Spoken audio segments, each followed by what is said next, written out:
industrial firms as they sell into Europe, and we will strike bilateral deals that allow us to do a great deal more beyond the SAFE programme in the years to come. Greg Smith. Question 2, sir. Secretary of State. Thank you. With the permission, Mr. Speaker, I'd like to answer question 2 and 9 together.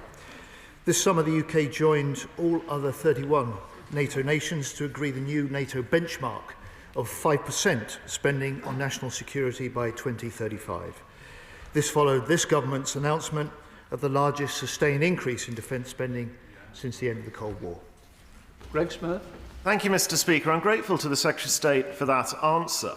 But it's curious to see what is and is not in the Red Book from the budget we've just had, because page 88 shows in intricate detail just how big the welfare budget is going to get from the scrapping of the two-child benefit cap. But there is no such analysis anywhere in that Red Book on defence spending.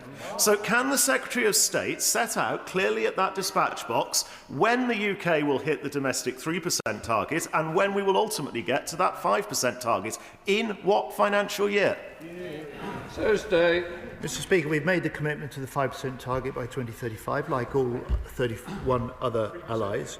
This is a government that's already put an extra $5 billion in the first year, that is going to hit 2.6% by 2027, 3 years earlier than anyone expected. With an ambition for 3% in the next Parliament. This is a rising profile of defence investment over the next decade, and it puts an end to 14 years of the British Armed Forces being hollowed out and underfunded under Tory governments. Peter Fortune. Thank you, Mr. Speaker. It was very troubling just then to hear it explained that the Minister can talk with exactitude on the future of welfare spending but not defence spending, unless I misheard the answer to my honourable friend. I would remind him that the last time that the government spent 3% on defence spending was 1996 under a Conservative government. So I asked the Minister, and the Minister is very eloquent, but I would like him to be exact. When specifically can we expect to hit 3% of spending? In which financial year? Secretary of State. Oh, Mr. Speaker, if he wants to change record, his government's had 14 years to raise defence spending. It comes to this government to raise it back to 2.5%, the level that was there in 2010 when Labour was last in government, and we will hit 3% in the next Parliament. Derek Twigg. Thank you, Mr. Speaker. I just want to put on record my thanks and appreciation to the Secretary of State and his ministerial team for the work they're doing to improve our defence capabilities and leadership in NATO and Europe, and also the defence industrial base. We hear from the side opposite, of course, who are responsible for the massive underspending in defence. However, I think we have to move on from that now. It is clear that the threats we face today and what we're hearing today and throughout the coming months in terms of what Russia and other adversaries are doing, we need now to accelerate our spending on defence as soon as possible. So can I ask the Secretary of State to do all he can to ensure we get more resources into defence so we actually can maintain our leadership position in Europe and actually have the armed forces fit to deal with the threats we face? Secretary of State. That's exactly what my honourable friend urges me to do, that we are doing. And I know that he, like I, will be proud of the fact that this is a Labour government that has produced a strategic defence review, a landmark shift in defence to make us more warfighting ready, that we have produced a defence industrial strategy that will make defence an engine for growth in this country, and a housing strategy that puts an end to the worst ever Tory privatisation and pumps £9 billion into a generational renewal of our forces military housing, which has already started. Mr. Speaker, this is a government, a Labour government, that is delivering for defence and is delivering for Britain. Emma Lewell. Thank you very much, Mr. Speaker. Allies rightly agreed that up to 1.5% of GDP would go towards measures for civil preparedness and resilience. But public support for our current commitments, let alone mobilisation in a crisis, does not meet government assumptions. Can my right honourable friend say how he plans to address this so we fully meet our Article 3 obligations? Secretary of State.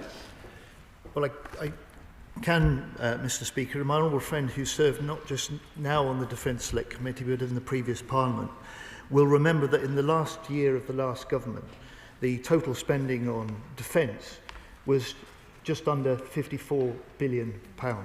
She will know that this year and next year it is set to be over £65 billion.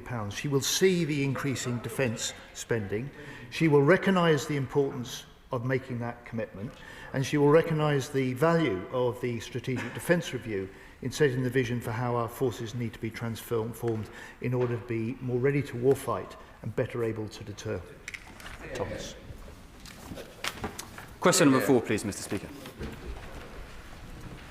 Minister. Mr. Speaker, I'd like to thank the honourable member for his question.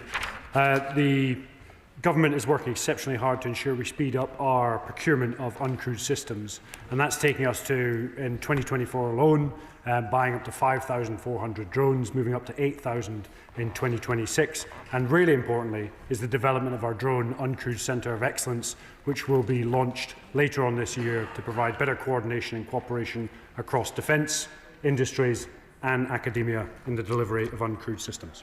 Thomas. Thank you, Mr. Speaker.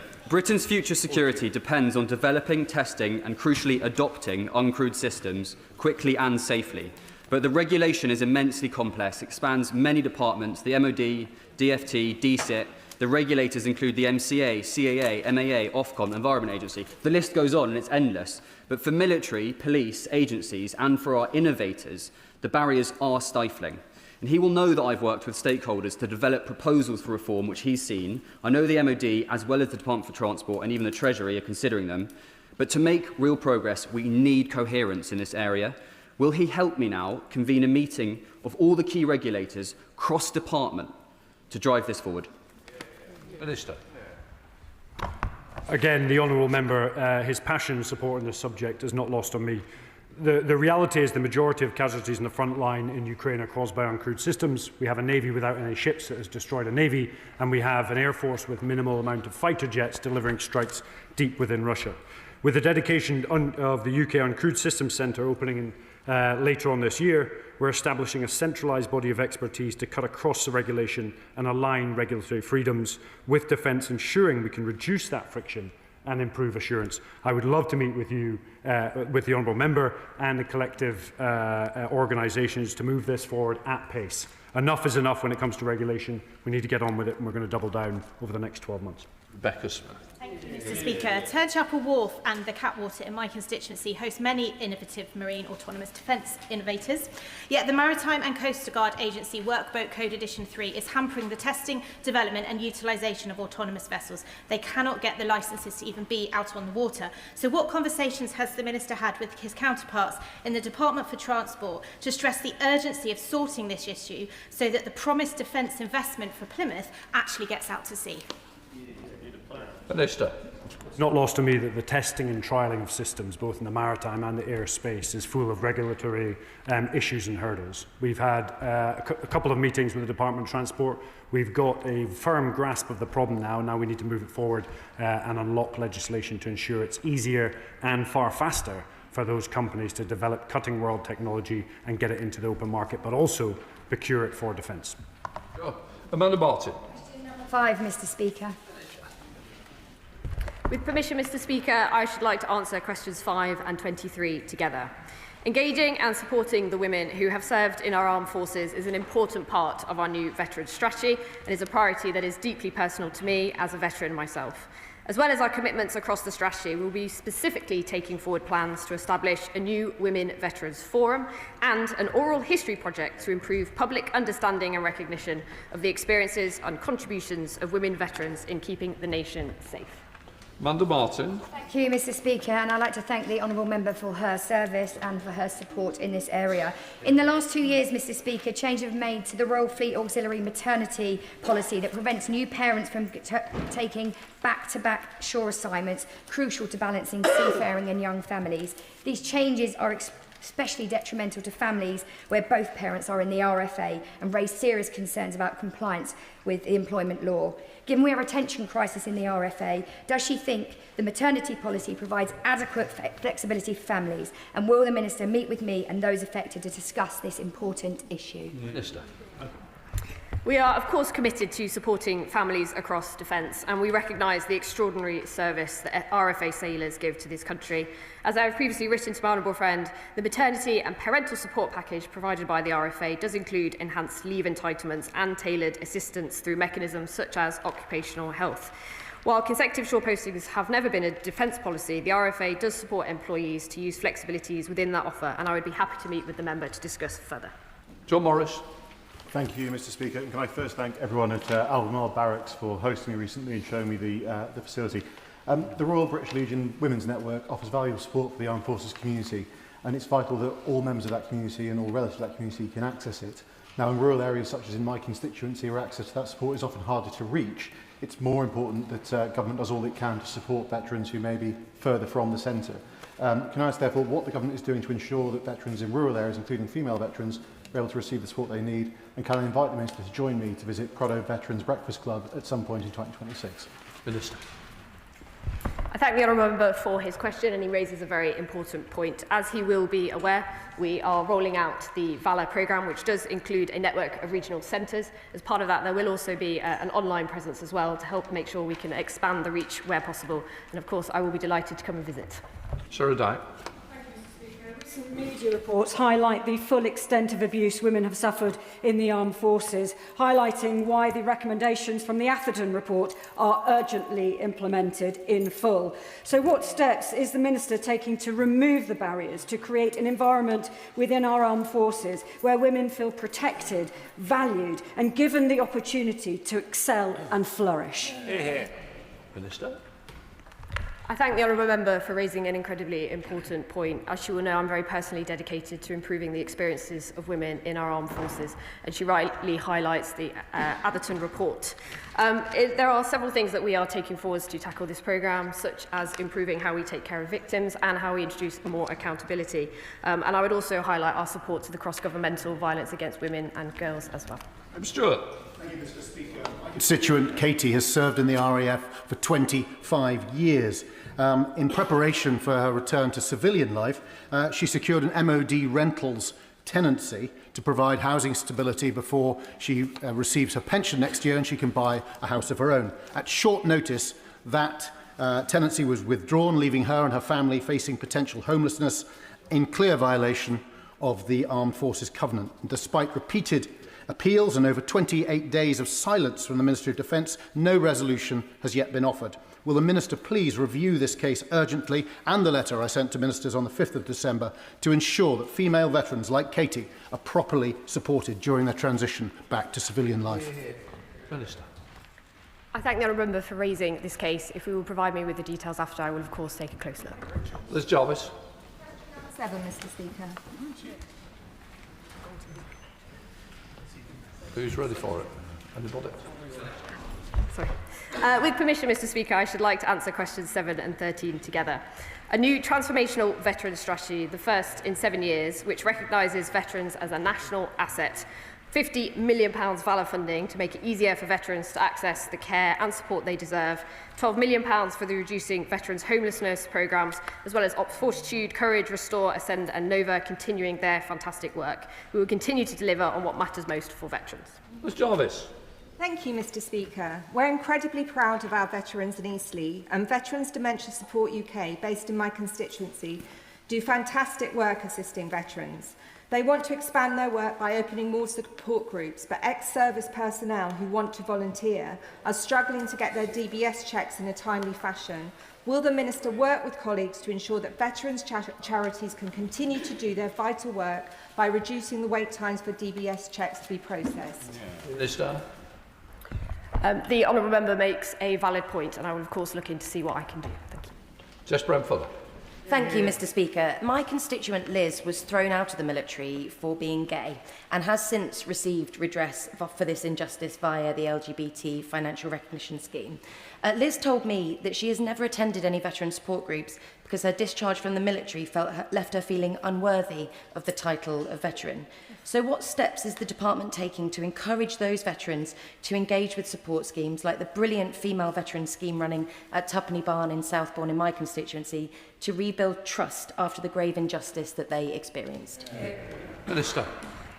I thank the honourable member for raising a really important point, that those who were treated disgracefully by the former policy under the military may be struggling with being able to get back in touch. I can assure her that the Armed Forces family would welcome her back with open arms, and if she's happy to pass details on to me, we can provide several ways of doing that, for example via the Regimental Association, which will be only too happy to meet with her, I'm sure. Steve Young. Thank you, Mr. Speaker. I'm sure the whole House will agree with me that one homeless veteran is one too many.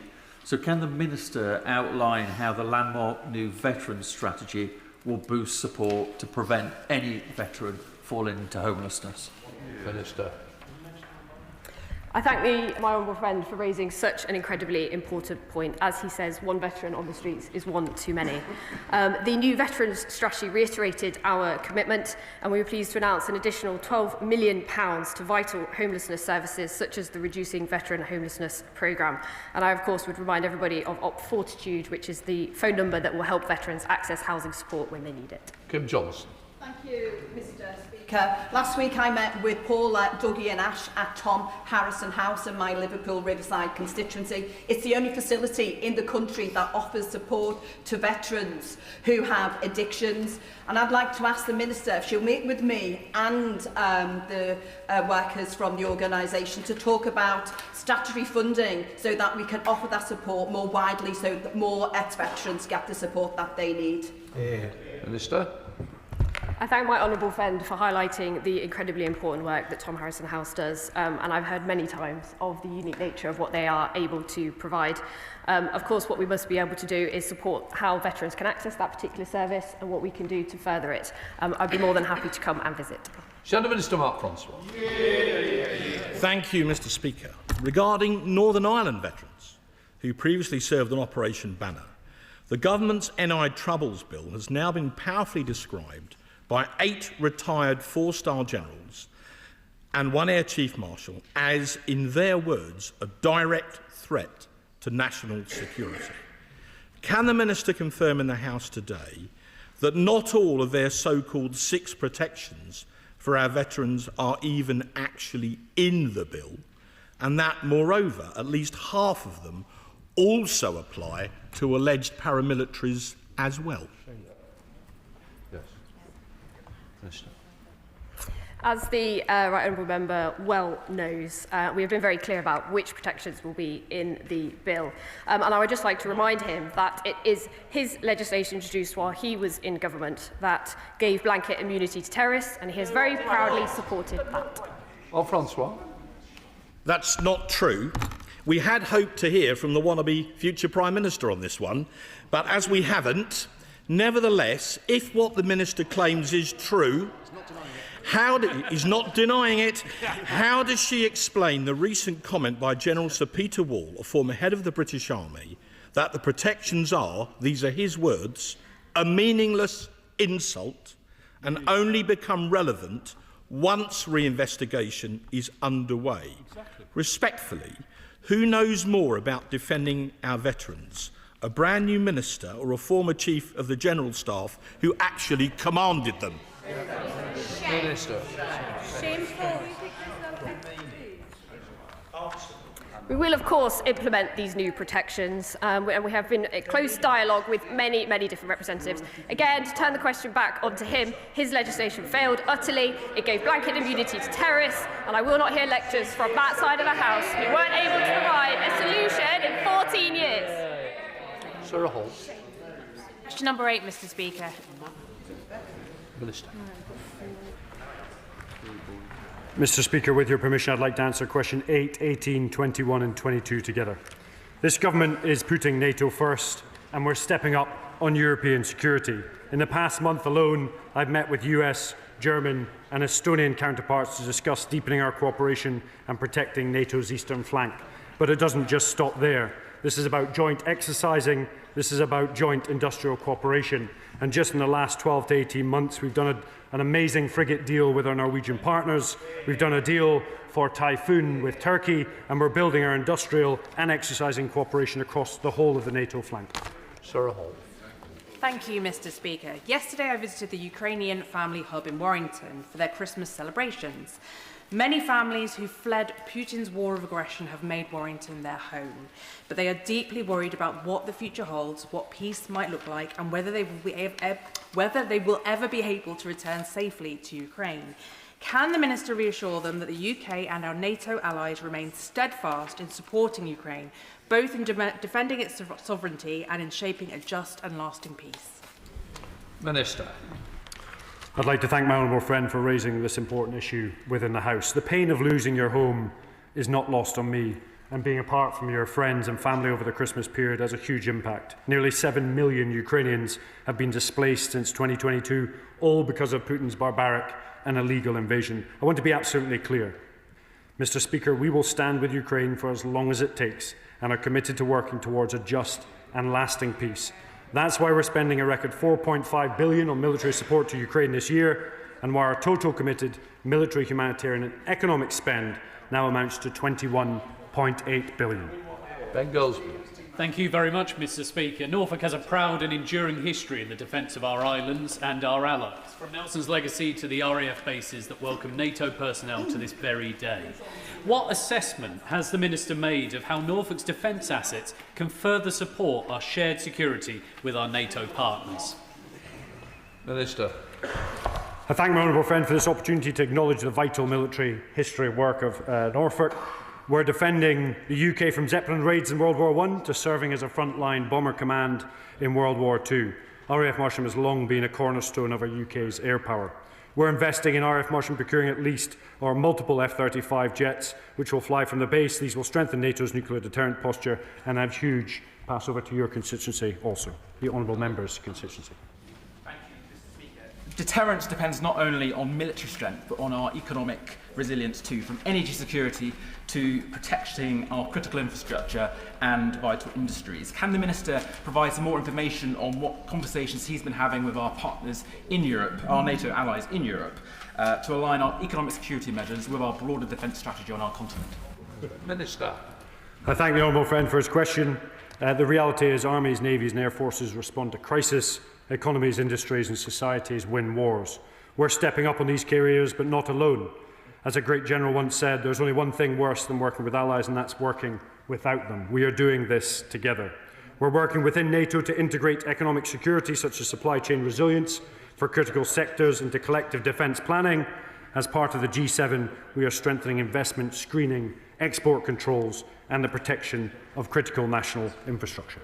Christopher Vince. Thank you, Mr. Speaker, and I thank the Minister for his answer. As the Minister will be aware, because I mention it quite often, Harlow is home to high-tech, innovative defence innovation, and also high-tech skilled jobs. Can the Minister confirm that one of the consequences of the historic NATO summit in June is that there will be further investment in defence and resilience that constituencies like mine of Harlow can really benefit from? Minister. I'd like to thank the honourable member for the question. The reality is this government isn't hollowing out defence. This government is not taking a dig at defence procurement. This government is increasing morale, it's increasing recruitment, and importantly, it's making defence an engine for growth. That's investing in SMEs all over the country on new cutting-edge technology, but also long-term technological capability that will be battle-winning in the long term. Julian Lewis.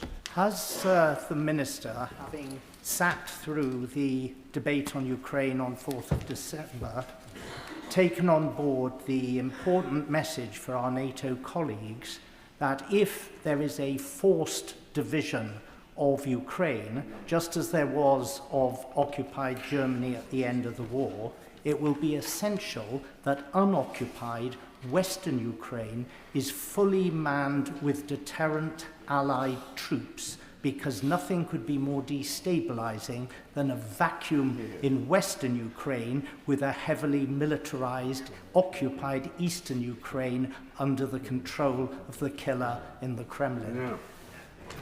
Minister. I'd like to thank the honourable member for his insight and support to all things defence.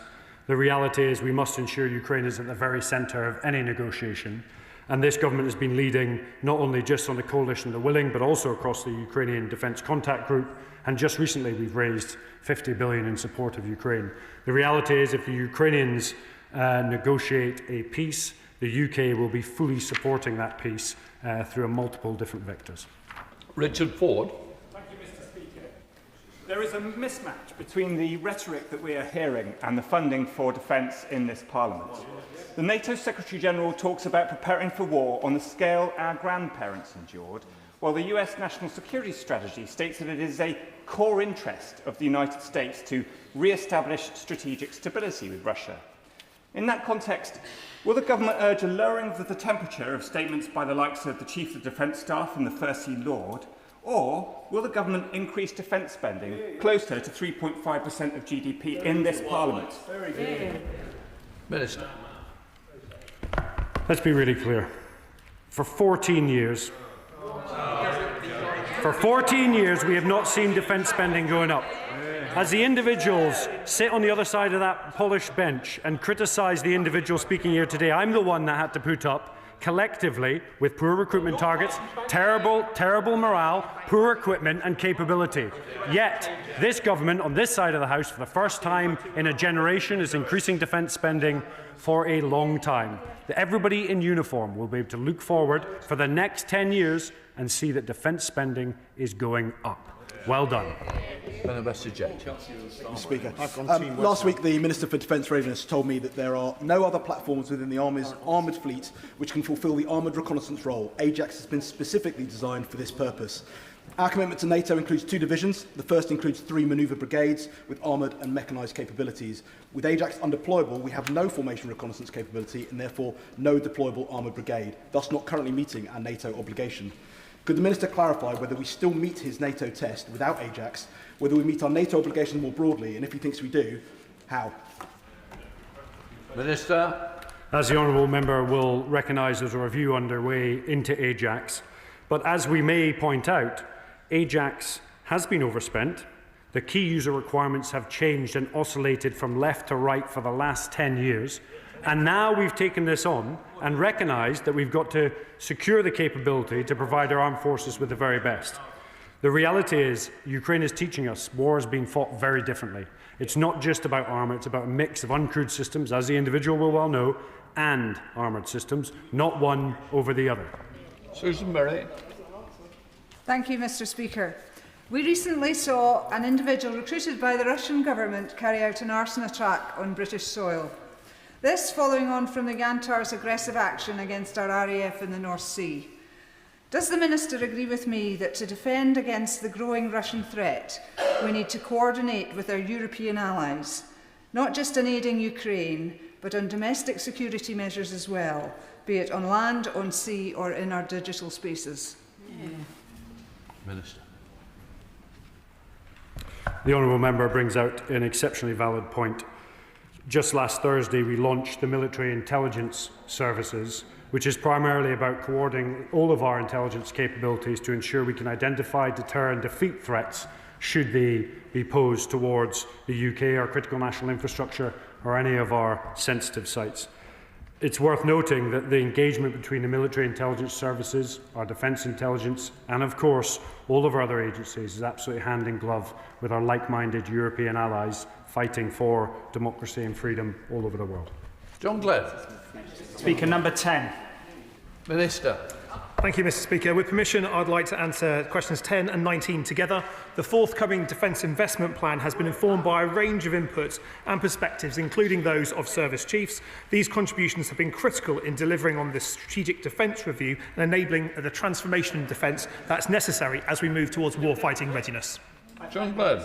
Reply. As a former Chief Secretary, when I see reports that service chiefs are drafting letters to the Secretary of State warning about their concerns about enough money going into defence, can I ask the Minister that when the delayed Defence Investment Plan is produced, it will give clarity on when the government will reach that critical 3% threshold. To be credible, it needs to distinguish between the start of the next Parliament, 2020-29, and the end of it, 2034. If it doesn't, then no one's going to take the aspiration seriously. Minister. Can I thank him for his question? I know he has a strong views on defence, as do I. That is why, as a government, we are increasing defence spending, £5 billion extra in our budget, 2.5% by 2027, 3% in the next Parliament. The Strategic Defence Review will be implemented by the Defence Investment Plan that will set out what capabilities we're buying and how can we improve our warfighting readiness. And he'll have to wait just a wee bit longer as the work continues in order to be able to deliver that dip very soon. Secretary Stafford. Thank you, Mr. Speaker. When Labour published the Strategic Defence Review, the independent authors wrote in the Telegraph that the commitment to spending 3% of GDP on defence was, and I quote, vital to establishing the affordability of that review. Now their own service chiefs are voicing their concern over funding. Is he really telling us that he has no idea in what year they will reach 3% and no plan for how even to get there? Yeah. Minister. Well, the Strategic Defence Review was written on the basis of reaching 3%, and that is a key part of how we're increasing defence spending. I appreciate he's got his set lines that he's been given by the party, but his was a government that cut defence spending. This Labour government is increasing defence spending. Mr. Speaker, this government's ambition for recovering the damage that the previous government did to our defence will be laid clear in the Defence Industrial Strategy, and we will Defence Investment Plan. The roadblock to our safe entry won't really change in reality, but what we will need to support this ambition are long-term financing vehicles that enable multilateral offers and help us get best value for public money so that we can protect this government from Russian aggression. Can the Minister provide us with any information about the work that he's doing with other government departments to ensure that such vehicles are brought about, such as the Defence, Security and Resilience Bank? Minister. Well, can I thank him for raising the importance of defence and security being a whole-of-government endeavour. It's not just the MOD. That is why we have a renewed and refreshed working relationship with the Treasury and the MOD working hand-in-hand to increase defence spending. The Defence Investment Advisory Group that will publish in the new year will look at new financing methods to bring in more investment into defence, just as we're working more closely with our colleagues across government to increase our warfighting readiness, improve skills, and make sure that defence can be an engine for growth in every nation and region of the country.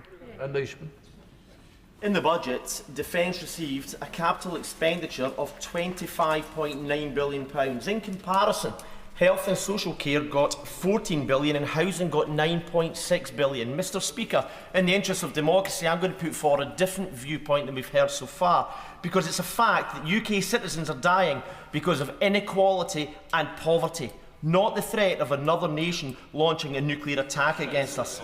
Should this fact not be reflected in prioritising government expenditure? Minister. Can I say to my honourable friend that I disagree with him? If you look at the people dying in Ukraine, dying for Ukrainian freedom, dying for our freedom, from a Russian war machine, the threat is real. If you look at the activities of the Russian spy ship Yanta loitering over our critical underwater infrastructure, the threat is real. If you look at the cyber attacks on our defence infrastructure, the threat is real. Our entire economy is supported by our national security. That is why this government is investing in our national security, and we make no apologies for doing so. Never read Shadow Minister.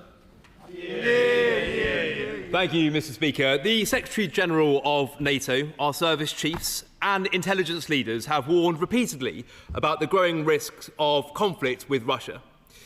Yet the recent budget does not reflect that reality.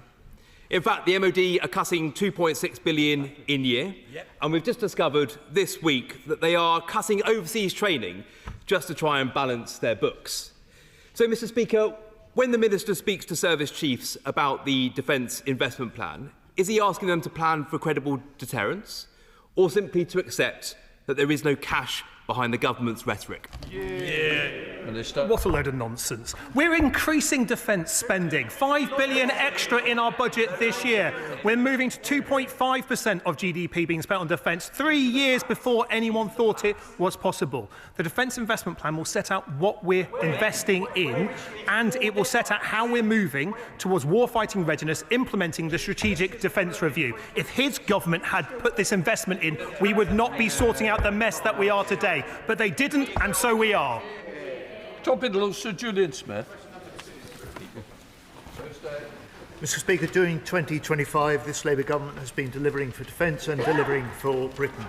The largest increase in defence spending since the end of the Cold War, the largest level of military support for Ukraine, the largest pay increase for forces personnel in 20 years, the largest investment in forces housing for 50 years, the largest ever British warship deal, and the largest Typhoon deal for a generation.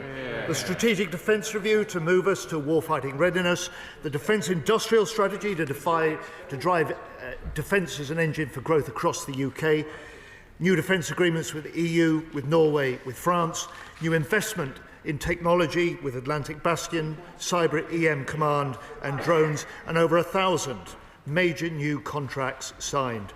Mr Speaker, in 2026 we will deliver further. And today, on the eve of Parliament's Christmas recess, I want to wish every member of our armed forces, especially those whose service will mean they are separate from their loved ones, I want to wish them, on behalf of the House, a peaceful and a safe Christmas. Antonio Barnes. Thank you, Mr Speaker. Sorry, Julian Smith, it was that long, I've forgotten about it. Thank you, Mr Speaker. Can I associate myself with the Secretary of State's remarks about our armed forces and them having a fantastic Christmas wherever they are? The Strategic Defence Review talked about the need for a national conversation on defence. What steps is the government taking to support this, and particularly to face our constituents and the population with the trade-offs needed to increase spending on our armed forces? Well, Mr Speaker, can I refer the right honourable gentleman to the speech tonight of the Chief of the Defence Staff, in which he will argue that the price of peace is rising, and he will set out exactly how this requires a response from the whole of society, not just a strengthening of our armed forces. Antonio Barnes. Thank you, Mr Speaker. The West Midlands is a key engine of the UK's manufacturing base. What work is the Minister doing with our West Midlands Mayor to ensure that West Midlands companies, especially our SMEs, benefit from our increased defence spending and our defence industrial strategy? Can I thank you for a question? I've met with Richard Parker. I've seen the passion and determination he has for driving more growth in his small businesses that are located in the West Midlands. I think there's a huge opportunity as we increase defence spending, and standing up the new Office of Small Business Growth in the new year will provide more opportunities for West Midlands businesses to access defence contracts. Sir Secretary of State James Cartledge. Thank you, Mr Speaker. Now, the Secretary of State said from that dispatch box in May that the UK-EU Defence Pact would, and I quote, open the door to the €150 billion EU Defence Fund. From this dispatch box in June, I warned that he was actually doing was surrendering our precious sovereign fishing grounds without getting a penny in return. Who was right? You opened the nets. So, State. Well, Mr Speaker, we were talking about the Strategic Defence Partnership Agreement. We wanted to follow it up with an agreement on SAFE. That proved impossible to negotiate in a way that was good value for the British defence industry, good value for the British taxpayer. That will not stop us promoting the cause of the British defence industry and doing the record defence export deals that we've done in this last year. An extra £10 billion in the biggest ever warship deal with Norway, £8 billion for the new biggest Typhoon deal in a generation. And Mr Speaker, we will do more alongside the European Union, which is a valued partner, particularly on Ukraine, as we stand with Ukraine for as long as it takes. Here with questions a long time at this rate, Alan Strickland. Thank you, Mr Speaker. Last week I was proud to meet Filtronic, a leading satellite communications business in Net Park, part of a growing space cluster. How will ministers from MRD and DSIT work together to really champion our innovative space industry? Minister. As the space nerd in the ministerial team, can I welcome his interest in space?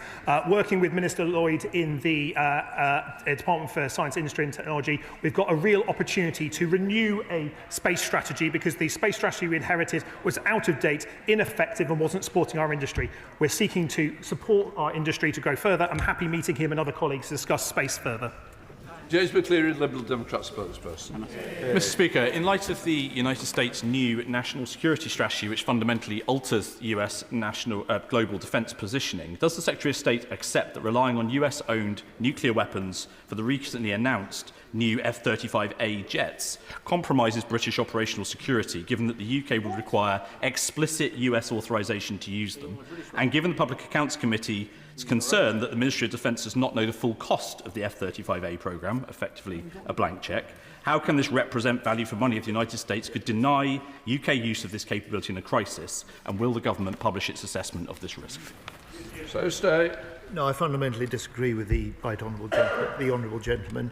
The Strategic Defence Review in June recommended that Britain considered becoming part of the DCA nuclear mission of NATO. Within weeks, that's exactly what we committed to do, and we will go ahead now and purchase the F-35As in order that Britain can play a full part in that DCA nuclear mission of NATO, reinforcing our European defence, reinforcing our nuclear deterrence. Pam Cox. Mr. Speaker, Colchester is home to many serving personnel veterans and their families. Can the Minister set out how our new veteran strategy, Valour, will better support those who have served in our armed forces in my area and beyond? And will a member of the ministerial team love to visit Colchester in the year that we're celebrating the 25th anniversary of the airborne forces being based there? Minister.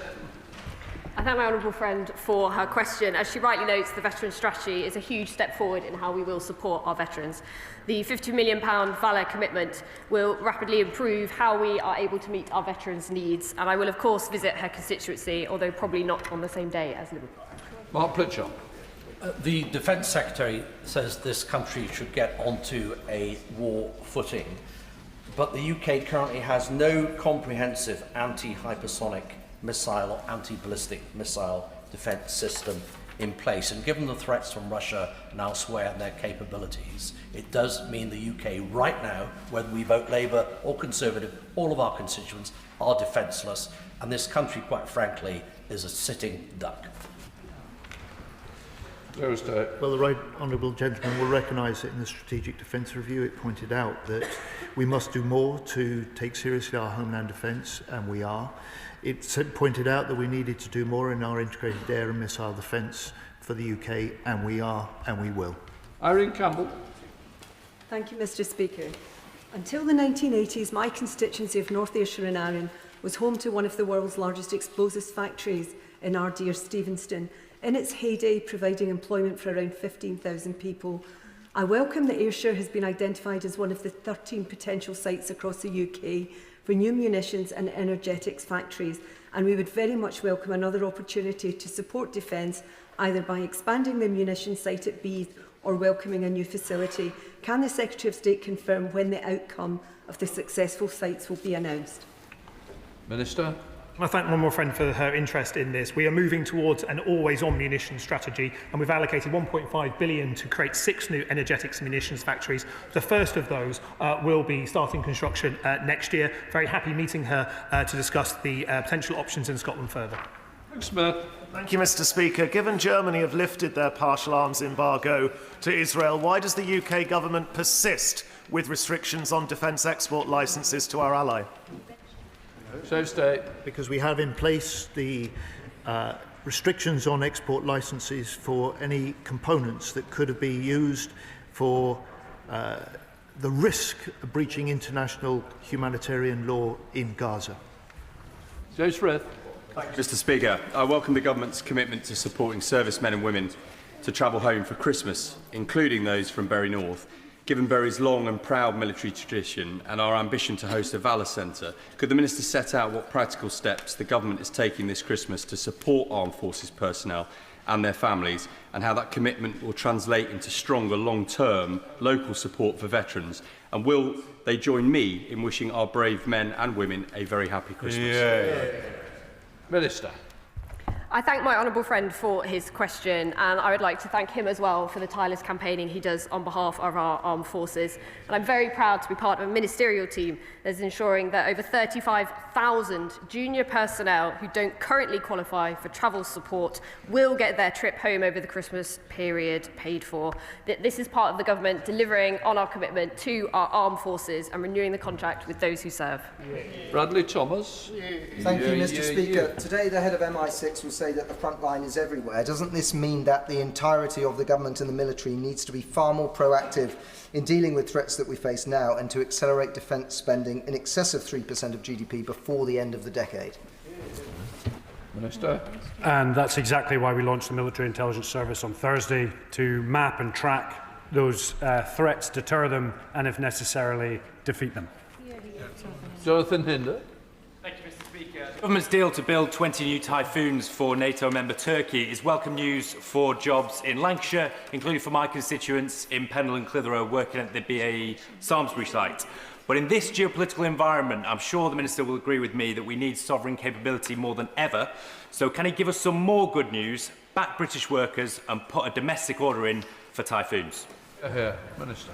Having seen the workers both in Samlesbury and also in Wharton and the expert work they do, they were a key part of why Turkey opted for the Typhoon contract, helping secure more work, not just in those two plants, but in the nationwide supply chain. All defence spending decisions are made in the dip, but we're continuing to promote the Typhoon as an export product, which I hope will provide further work for our brilliant UK workforce in the future.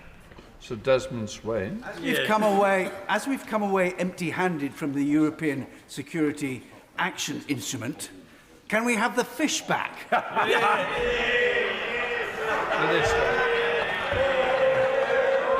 As a shadow fisheries minister, when the botched Brexit deal went through, I know that much of the extra fish is paper fish. It's not able to be caught. The new restrictions that were put in place on our fishermen means it doesn't work. But this department is focusing on improving our defences, increasing defence spending, something he never did when he was in government. I think the Minister doesn't need to be netted. Martin Rhodes. Speaker, many LGBT veterans, including those in my constituency, were seriously affected by the indignity they faced during the pre-2000 ban on LGBT personnel. What progress has his department made in delivering the financial reparations to LGBT veterans affected by that ban? Minister. Mr. Speaker, I'm disgusted by the mistreatment of our brave LGBT veterans who served between 1967 and 2000, and I'm pleased that the government has now delivered 48 of the 49 recommendations made in Lord Etherton's independent review. One of these was the unveiling of the LGBT plus Armed Forces Community Memorial, which I was very deeply honoured to be able to attend alongside LGBT veterans and service personnel. The one outstanding recommendation recognises the unique experiences of female veterans, and work is ongoing on a number of initiatives towards this, including the launch of a new Women's Veterans Forum. John. Thank you, Mr. Speaker. The Procurement Minister said that we would have the Defence Investment Plan in the autumn. The Secretary of State has now told us that they're working flat out to get it to us by the end of the year. When I was in the Army, we had a saying that 2 minutes early is 3 minutes late, Mr. Speaker. So can we just make sure that this lackadaisical approach to punctuality has not spread to the military? And can the Secretary of State confirm that the King's Birthday Parade will indeed take place at 11 a.m. on the 13th of June?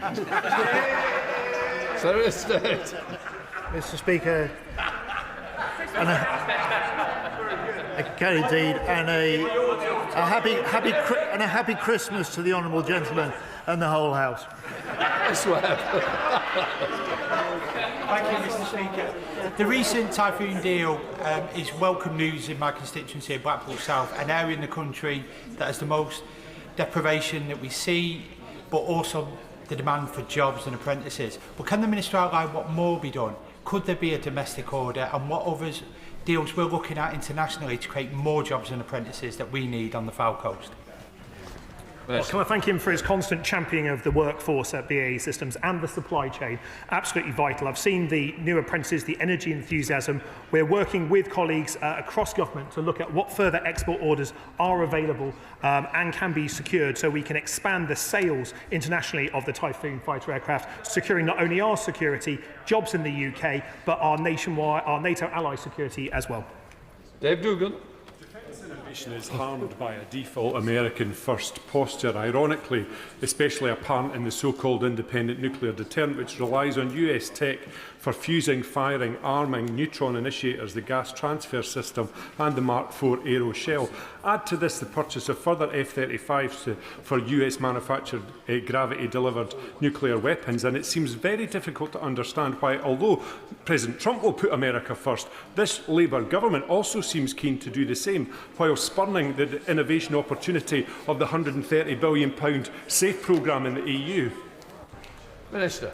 Rising defence spending in Scotland, more jobs in Scotland, and just moans from the SNP. No new jobs. We're investing more in British defence firms, more in Scottish defence firms, a new Scotland defence growth deal, and more opportunities on the Clyde and Rosyth and elsewhere around Scotland. It should be welcomed, but I'm afraid the Christmas spirit has yet to arrive on the SNP benches. Jane Kirkham. Thank you, Mr Speaker. Earlier this year, I welcomed the Royal Assent to the bill creating an Armed Forces Commissioner. Currently, there's no such equivalent for the Royal Fleet Auxiliary. Will the Minister confirm the plan to introduce an Armed Forces Commissioner for the RFA in the Armed Forces Bill next year, as set out in my 10-minute rule bill? And will he give a report on progress of the RFA pay negotiations and collective bargaining agreement? Mr Speaker, I welcome our honourable friend's 10-minute rule bill. I'd like to meet with her to look seriously at this. She's quite right that this country has never had something like the Armed Forces Commissioner. This will be a new independent voice in statute, reporting direct to Parliament, not to ministers, an important way of giving voice to those in our armed forces who serve and the families who support them. Dr Danny Chambers. Thank you, Mr Speaker. The Army Training Regiment in Winchester puts about 20% of new recruits through basic training, and it's due to be shut next July. But the replacement facilities in Purbeck aren't due to open until 2030 at the earliest, although apparently that is possibly going to be delayed. We have corresponded on this briefly, but would the Minister be willing to meet with me to explain how we are going, and maybe facilitate a meeting with the commanding officers of Winchester and Purbeck to ensure they have the support they need to increase troop numbers and not lose the capacity to train 20% of them? Minister. I'd like to thank the Honourable Member for the question. I'd love to sit down personally and talk through this issue in particular. It's worth noting, for the first time in a long time, we have more people joining than we do leaving. But a discussion would be really useful to talk through the specifics of that issue. Amanda Hack. Mr Speaker, I welcome the Minister's response on the LGBT redress scheme. However, my constituents have shared their difficulties in getting evidence of mistreatment from the Ministry of Defence. Can the Minister set out any further actions they can take around making sure this evidence is easy for our veterans to access? Minister. I thank my honourable friend for her question. As she rightly notes, historic treatment of LGBT veterans is a moral stain on our nation. There are a number of measures that we are taking forward to redress this, and I'd be more than happy to meet with her to discuss further. Jim Allister. Northern Ireland, alas, still remains under much of the EU law, including the EU's ODS legislation. It seems that from the 1st of January, the MOD fleet of Dakotas, Chinooks, Wildcats, Shadows and C-17 Globemasters and others may be unable to operate in Northern Ireland because their onboard fire extinguishers use halon, which will be banned in the EU from the 1st of January. What steps have been taken to deal with this ridiculous situation? Minister. We have taken steps, and I'm not worried about their ability to carry on operating, but I'm happy speaking to him further about that to give him reassurance. Law. Given we've recently had further estimates putting the total cost of the war in Ukraine to the European economy of north of $1 billion a year, and the total Allied commitment to Ukraine remains just around $100 billion a year, Does the Secretary of State agree with me that we cannot but afford to go further in our support of our Ukrainian allies? Secretary. I do indeed, Mr. Speaker, and that's why I am convening and will co-chair tomorrow the latest meeting of the 50-nation-strong Ukraine Defence Contact Group. We will be looking to step up the support we're able to give Ukraine now to keep Ukraine in the fight alongside the work we're doing in the Coalition of the Willing, so that we're ready to help secure the peace in the event of an agreement. Mr. Speaker, the Robert Jones and Agnes Hunt Hospital in my constituency is home to a world-class veterans centre, providing not only excellent orthopaedic care, but also wraparound support to help veterans carry on their life in civilian society. Will the Minister come to North Shropshire and meet the people who run the veterans centre so that she can see for herself how effective this model is? Minister. I thank the honourable member for highlighting the important work that is being undertaken, and of course I will come and visit in due course. Joanna Baxter. Thank you, Mr. Speaker. One of the many challenges that Ukraine will face should a peace agreement be reached is the task of clearing land of mines and unexploded ordnance so that it can once again sustain Ukraine's vital agricultural economy. Can my right honourable friend set out how the government intends to invest in innovative demining technologies and work with Ukraine to ensure its land is made safe and productive for the future? Minister. The devastation caused by the illegal war, Putin's illegal war in Ukraine, is not lost on any of us. Millions of landmines, anti-tank mines have been laid all across the front line and will take decades to clear. We will work constructively with our Ukrainian and international allies to ensure that Ukraine is returned to normal as soon as peace is declared. Tim Farrell. The maintenance of our nuclear deterrent and the development of our wider defence capabilities in the United Kingdom rests very heavily upon the town of Barrow, next to my own constituency in my own district of Westmoreland and Furness. Will the Secretary of State recognise that investment into that town from the Council is crucial to maintaining our peace and our security? Will he therefore have a word with his colleagues in Cabinet, because the local council is set to have a 13% cut in its budget, which will put at risk much of the investment in the town of Barrow that is meant to underpin the defence of our realm? Maybe I'll rephrase that. Secretary of State. The right honourable gentleman's entirely right, and Barrow, since the general election, has seen more than 1,000 extra jobs in the shipyard alone. It will have seen the long-term commitment that this government has made to Team Barrow, which is the combination of national and local government and other agencies working together, and we're determined to make that a success. Ewan Steinbeck. Our Armed Forces Day is crucial to mark the bravery of our Armed Forces personnel and bring our communities together. Will the Minister meet me to discuss how we can better support Armed Forces Day events in 2026 in places such as Falkirk? Minister. I thank my honourable friend for raising this point, and he has been a tireless campaigner for the armed forces, and I will of course meet with him to discuss what we can do to support him. Jim Shannon. Thank you, Mr. Speaker. Talis and Spurth in Northern Ireland are leading the way on cybersecurity and engineering.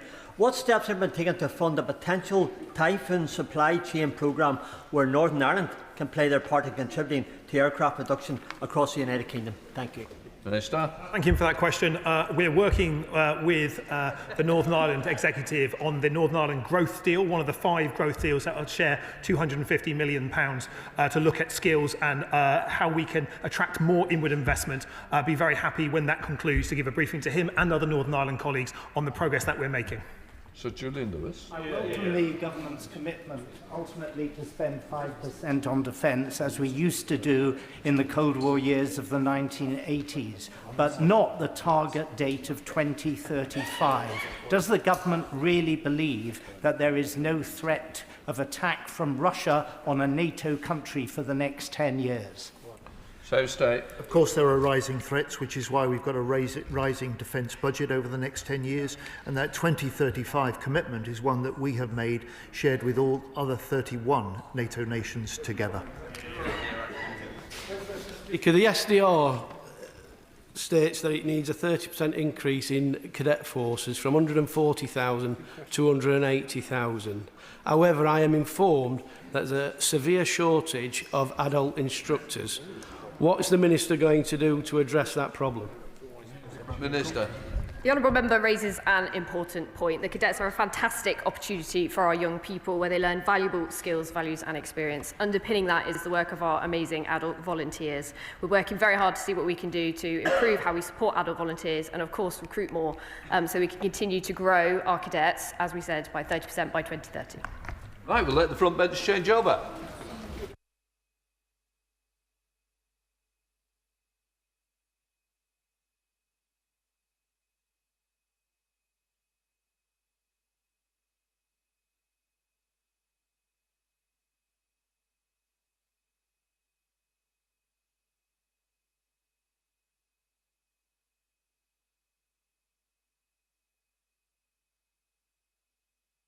We now come to the urgent question. Secretary of State Stuart Andrew. Thank you, Mr. Speaker. To ask the Secretary of State if he will make a statement to the House on winter preparedness in the NHS. Secretary of State. Thank you, Mr. Speaker. The NHS National Medical Director says, and I quote, "This unprecedented wave of superflu is leaving the NHS facing a worst-case scenario." This is backed up by the data. On any given day last week, an average of 2,500 patients were in hospital beds, a 55% increase on the week before and almost double the numbers from 2023. 106 flu patients are in intensive care compared to 69 the previous week. There are 1,300 more staff off than the week before, and the number of calls received by NHS 111 last week was 446,000. 8% higher than this time last year. It is clear from both the NHS and UKHSA data that there is a real risk for the NHS and for patients. And it is at this moment of maximum danger that the BMA has chosen to go ahead with Christmas strikes when it will inflict the greatest level of damage on the NHS. The BMA said this dispute was about pay, but we gave them a 28.9% pay rise.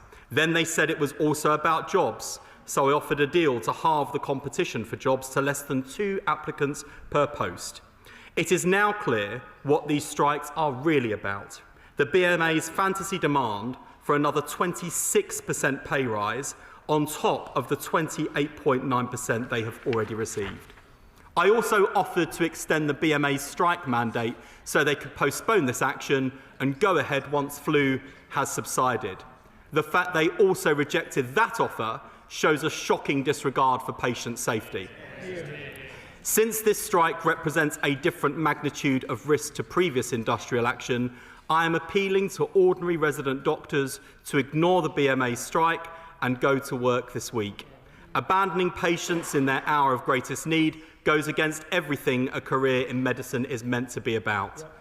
The entire focus of my department and the NHS team is now on getting the health service through the double whammy of flu and strikes.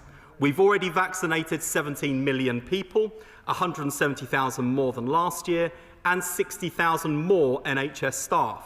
We've invested in 500 new ambulances, 40 new same-day emergency care and urgent treatment centres, and 15 mental health crisis assessment centres. The NHS will also be recalling resident doctors to work in emergency situations, and we will not tolerate the dangerous attempts to block these requests that we've seen from the BMA in the past. I'm proud of the way the NHS team has pulled together through strike action in the past, and I know they will move heaven and earth to keep patients as safe as they can this winter. I'm just appalled that they are having to do so without the support of their colleagues in the BMA. Stuart.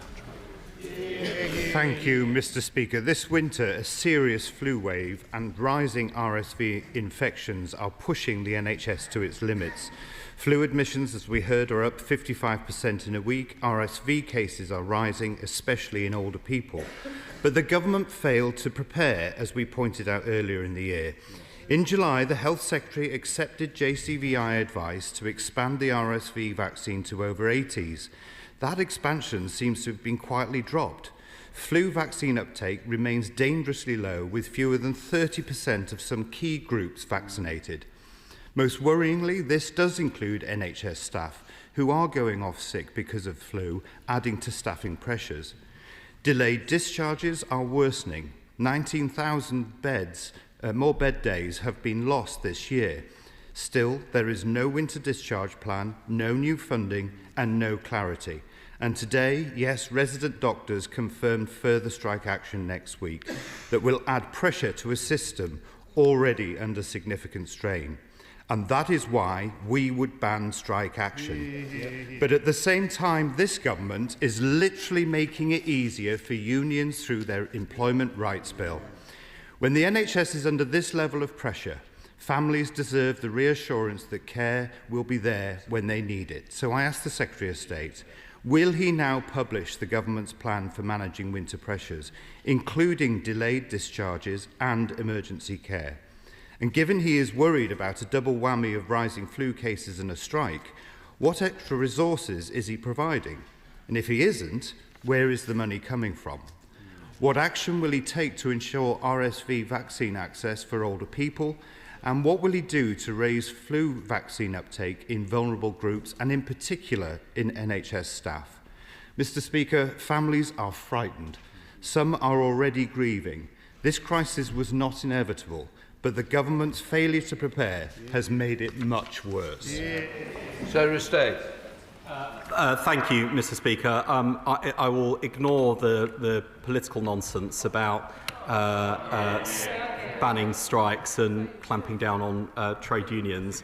I will, however, take on directly the charge that we haven't prepared for this winter. We've delivered over 17 million flu vaccinations this session, hundreds of thousands more than this time last year, and 60,000 more NHS staff than last year are also getting their jab. We are on track to deliver the 5 percentage point increase in flu vaccine uptake in healthcare workers as set out in our urgent and emergency care plan. On children and young people, 500,000 2 to 3 year olds have been vaccinated, same as last year. 3.6 million school-aged children have been vaccinated, up 100,000 on last year, and we'll be going back to schools to do repeat visits in those areas where uptake within schools has not been as high as we would like. For care home residents, flu vaccination uptake is 71%. We're on track to meet the RSV uptake target for 25-26 in the published urgent and emergency care plan. So we are doing a lot on the vaccination front to prepare. In fact, on winter planning more generally, we started earlier and did more than ever to prepare for this winter. We had stress-tested winter plans, trust by trust. Local NHS leaders ran scenario-based exercises, including managing surges in demand and responding to virus outbreaks to test and strengthen their winter readiness plans, which are now being put into action.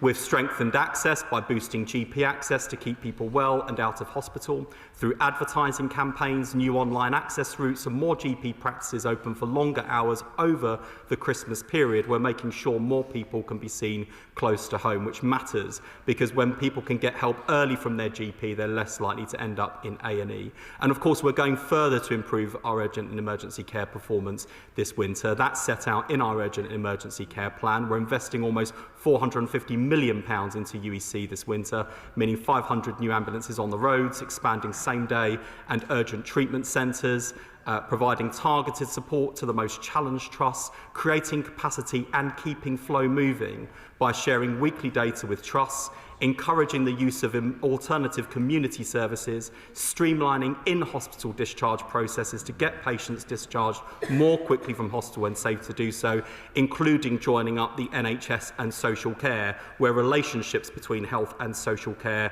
have been improving year on year. And if I think about where we are this year compared to last year, there has been sustained improvement. So a lot done, more to do. Of course, our job is made harder by strike action. That's why this government is doing everything we possibly can to get the NHS through this winter. I just wish we were doing it with the BMA rather than against the BMA. Dr. Rosanna Arlington. Mr. Speaker, if I may, I'd like to pay tribute to all the incredible staff at St George's in Tooting, where I did my A&E shifts with them this week, together in the trenches. The Labour government inherited an NHS that was bursting at the seams. And with flu cases on the rise, the NHS feels as though it's working with one arm tied behind its back. Over 500,000 people this year were treated in corridors in A&E. This is unsafe and undignified. The APPG on emergency care, which I have the privilege of actually chairing and working very closely with the Royal College of Emergency Medicine, published a report outlining our recommendations to end so-called corridor care. I know this is a matter of which the Secretary of State cares deeply, and I am asking him if he will meet with us to discuss some of the recommendations to provide safer, more dignified care for patients and staff. Secretary of State. Can I thank my honourable friend for her question? Can I echo her thanks to frontline NHS staff for what they're doing against a very challenging backdrop, which will be made all the more difficult this coming week? And can I thank her personally for her ongoing frontline service, which she performs in addition to her duties in this House? Of course, I'm always delighted to meet my honourable friend, and I'll be very happy to discuss her report with her. Liberal Democrat spokesperson Helen Morgan. Thank you very much, Mr Speaker. It's obvious already that this year is going to be very difficult for the NHS, with many A&E departments already overwhelmed, hospital wards full, and too many patients looking at spending their Christmas on a corridor. Indeed, corridor care has been common throughout this year, and even trusts that have seen improvement in other areas, like Shrewsbury and Telford in my constituency, are struggling to make real progress in urgent and emergency care. In July this year, 1 in 5 people arriving at an A&E in Shropshire had to wait more than 12 hours, and that was before the double whammy of a record winter flu epidemic and an irresponsible doctors' strike. So, will the Prime Minister chair regular COBRA meetings to address this emergency? And will the Minister agree to make flu vaccines available to far more people and roll out an emergency vaccination scheme in communities to reach people who've been missed? And finally, will the Government support Liberal Democrat calls for a dedicated winter crisis unit, providing the locum doctors and social care support needed to discharge patients and free up hospital beds? We are doing much of what the Liberal Democrat spokesperson asked. She's absolutely right. We need to focus on delayed discharge, on demand management, and the system is doing all of those things. It is challenging in the NHS, and the House will know of our determination to end corridor care. And we've certainly ended the nomenclature of temporary escalation spaces that makes corridor care sound like it is both normal and acceptable in the NHS, neither of which is true. I will stop short of asking the Prime Minister to chair COBRA meetings. That would not be the right mechanism or response. But of course, the Prime Minister and I meet regularly to discuss winter pressures, and I'll keep him apprised of the situation. Alice McIntyre. Secretary of State for his statement this afternoon. Residents in Gloucester are rightly worried about the rising flu levels. I myself got struck down by it a few weeks ago and can attest to how tough this current strain is. And does Secretary of State agree with me in that context that it's reckless for the BMA to be taking its members out on strike? And will he call for resident doctors in Gloucester to go to work next week to keep their patients safe? Thank you, Mr. Speaker. Look, it's one thing for the BMA to have rejected the offer that we made to them. It's quite something else for them to have done that following a 28.9% pay rise. But we are where we are. The thing that I find utterly inexplicable and indefensible about the BMA's position is that we offered them the chance to extend their strike mandate to the beginning of February in order that strikes could be delayed into January to give the NHS a clear run at what is an extremely difficult and challenging winter and the most challenging time of the year for the NHS. The only reason the BMA are choosing to strike this week is because they have chosen a week where they know it will inflict maximum damage on the NHS, but in doing so risk avoidable harm to patients. It is that I think is completely unconscionable and indefensible and unnecessary. And I'd ask ordinary members of the BMA, whatever their views on the offer or this government, to bear that in mind when deciding whether or not to leave their patients this week. Stephen Bott. Thank you, Mr. Speaker. Given the pressures from flu and strikes, can the Secretary of State confirm whether the evidence he gave to the pay review body remains correct, that any pay rises must be funded from within his department? And if so, given that the OBR said that inflation next year will be 3.5% and he offered 2.5% across the NHS and said a 1% increase would cost £1.5 billion, is he intending to give NHS staff a real terms pay cut or to take £1.5 billion from headline government commitments? So state. Oh, it's like the ghost of Christmas past has come to visit as one of my predecessors, as here to remind the BMA of what they used to have to deal with, and maybe they might be a bit more content with the ghost of Christmas present. And that's before we get threatened by the ghost of Christmas future somewhere up there. Let me take the point seriously, because he is a serious, he does ask a serious question. I'm only being slightly tongue-in-cheek. There's a serious point here, which is we put evidence into the pay review body process. They will make their recommendation, which we will consider at the time. We are in active discussions with Agenda for Change unions about whether we can find an agreement on future years, including exploring the prospect of a multi-year offer. I have made the same approach to all health unions, including the BMA, including the resident doctors. The challenge with resident doctors is their expectations are some way apart from affordability. And they are asking for a 24% pay rise on top of the 28.9% they've already had. That's not acceptable. And as his question implies, I have a responsibility for the entire NHS workforce, particularly the Agenda for Change staff, who have not done as well as doctors. And I see that as both a practical issue for me to address, but also a moral one too. Danny Beales. Thank you, Mr. Speaker. And first, I'd like to strongly associate myself with the Secretary of State's comments about the regrettable decision of the BMA and its members today.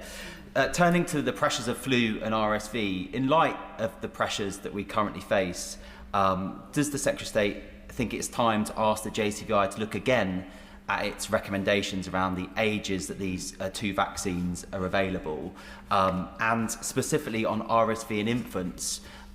Does he think it's time to ask NHS England to look again at the decision to switch from an infant-based delivery model to a maternal-based delivery model on cost, but it has not taken into account the lower uptake now of RSV in infants? Thank you. So say. Can I thank my honourable friend for his support and for his questions? We will indeed, after this winter, reflect on our performance, just as we did last winter. He raised some interesting points about the way in which we deliver vaccines. As for the questions of eligibility and timing, we do rely on the expert advice of JCVI. They will also be looking at the data and looking at how this winter's panned out, and we look forward to receiving their recommendations in due course. Still a creep. Sorry, Joe Robertson. Thank you, Mr. Speaker. The Secretary of State says that these strikes come at a time of maximum danger for the NHS and has called on the junior doctors to call off those strikes. I agree with him. But will he accept at least some responsibility for the second round of strikes under his watch?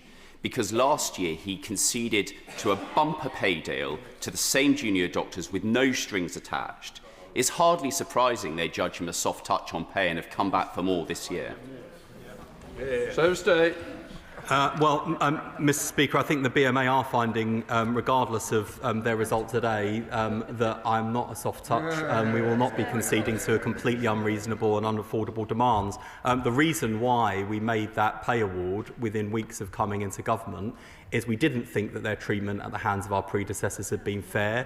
We recognise the issues they were raising on pay. Indeed, the irony of this round of strikes and previous rounds of strikes under this government is that I've recognised that whether on pay, on jobs, on working conditions, resident doctors make a whole series of fair and reasonable points, and we are doing our best to address those. And I think 28.9% pay is a meaningful step in the right direction on pay. I think our offer of emergency legislation, unusual in this House, would make a real difference, reducing competition for jobs from 4 to 1 to 2 to 1, less than 2 to 1. But they've rejected that course of action. In the end, I think people will judge the BMA's actions to be unreasonable. And of course, the issues they raise are serious ones, are substantial ones, but we see similar issues raised not just across the NHS but across the entire public sector. We can't fix everything for everyone everywhere all at once. I think most reasonable people accept that for reasons I cannot understand. The BMA do not. Stella Creasy. Thank you, Mr. Speaker. The Secretary of State is rightly proud of the work that has been done to vaccinate people, and he will be acutely aware that we are heading into the super spreader festive season. There are parents across the country who want to protect their parents by getting their children vaccinated. But right now there is a gap in the system when it comes to 16 and 17-year-olds who are not covered. That means unless you go to a wholly private provider, even if you pay, you cannot get a vaccine for this cohort. And NHS pharmacists are turning away parents who want to pay for a vaccine. Can I press the Secretary of State to correct that gap so that those families who want to protect their loved ones can do so, and that those 16 and 17-year-olds don't give their grandparents the worst Christmas present ever? So State. I'm grateful to my honourable friend for a question. We will obviously review eligibility, distribution and means of people accessing the vaccine in the usual way. People should enjoy themselves over the Christmas period. It is a time for family. It is a time for seeing loved ones and friends, but just be mindful of the risk posed by particularly the most virulent strain of flu, and recognise that maybe just waiting an extra week if you're symptomatic and likely to give someone you love something they'd rather not have this Christmas, maybe just hold off for a week until you've recovered. Andrew George. Mr. Speaker, I strongly endorse the Secretary of State's emphasis on the importance of vaccination, not least to protect the resilience of frontline NHS staff and to face down the anti-vax and the vaccine hesitant. But nevertheless, would the Secretary of State reflect carefully on his emphasis on the shift from hospital to community at this time, given that the emergency departments are still in crisis and corridor care is still a norm across much of the country? I'm grateful to the honourable gentleman. He gives me the opportunity to just say, for the avoidance of doubt, accident and emergency is for accidents and emergency situations. It's not an anything and everything walk-in service, and A&E departments are already stretched ahead of strikes. If patients are in need of medical care or attention and struggling to access maybe their GP or wonder which NHS service local to them would be most suitable, NHS 111 provides a suitable service to triage and point people in the right direction. Of course, if someone requires an ambulance, dial 999 in emergencies. And if it is an accident or an emergency, people should attend emergency departments in the usual way. Justin Madders. Thank you, Mr. Speaker. Late on Friday, I received notification that the Eastern Walk-in Centre was going to be temporarily closed for a period of 4 weeks. Now, it appears that this is a move in response to the real pressures that are being faced in the NHS now, as I think most of the staff are going to be redeployed to the local A&E. But given myself and my honourable friend, the member for Birkenhead, campaigned vigorously previously to keep this centre open permanently, I'd be grateful for any assurances the Secretary of State can give that this step is indeed a temporary one and is indeed indicative of the real pressures the NHS is facing currently. So stays. My honourable friend can rest assured that you have my support as he keeps his eye on the temporary nature of this closure, and I share his desire for it to be temporary. I would just make this point too. There is a view amongst some in the BMA that somehow these strikes are consequence-free for patients on the basis that, and for the NHS on the basis that we can just cancel some operations and it's okay because consultants will be covering. Well, I think that's quite a cavalier attitude to take to your fellow frontline staff who will be having their annual leave cancelled and finding themselves recalled right now. I also think it really minimises how patients feel, either when they can't access a walk-in service like my honourable friends, or indeed if you've waited, and often waited far too long, for a diagnostic test or scan, or for an operation, you've psyched yourself up, you're ready for that appointment, and then you find it's cancelled because of strikes. The BMA might try and kid everyone else that these are consequence-free for patients, but they really oughtn't kid themselves. Dr. Andrew Morris.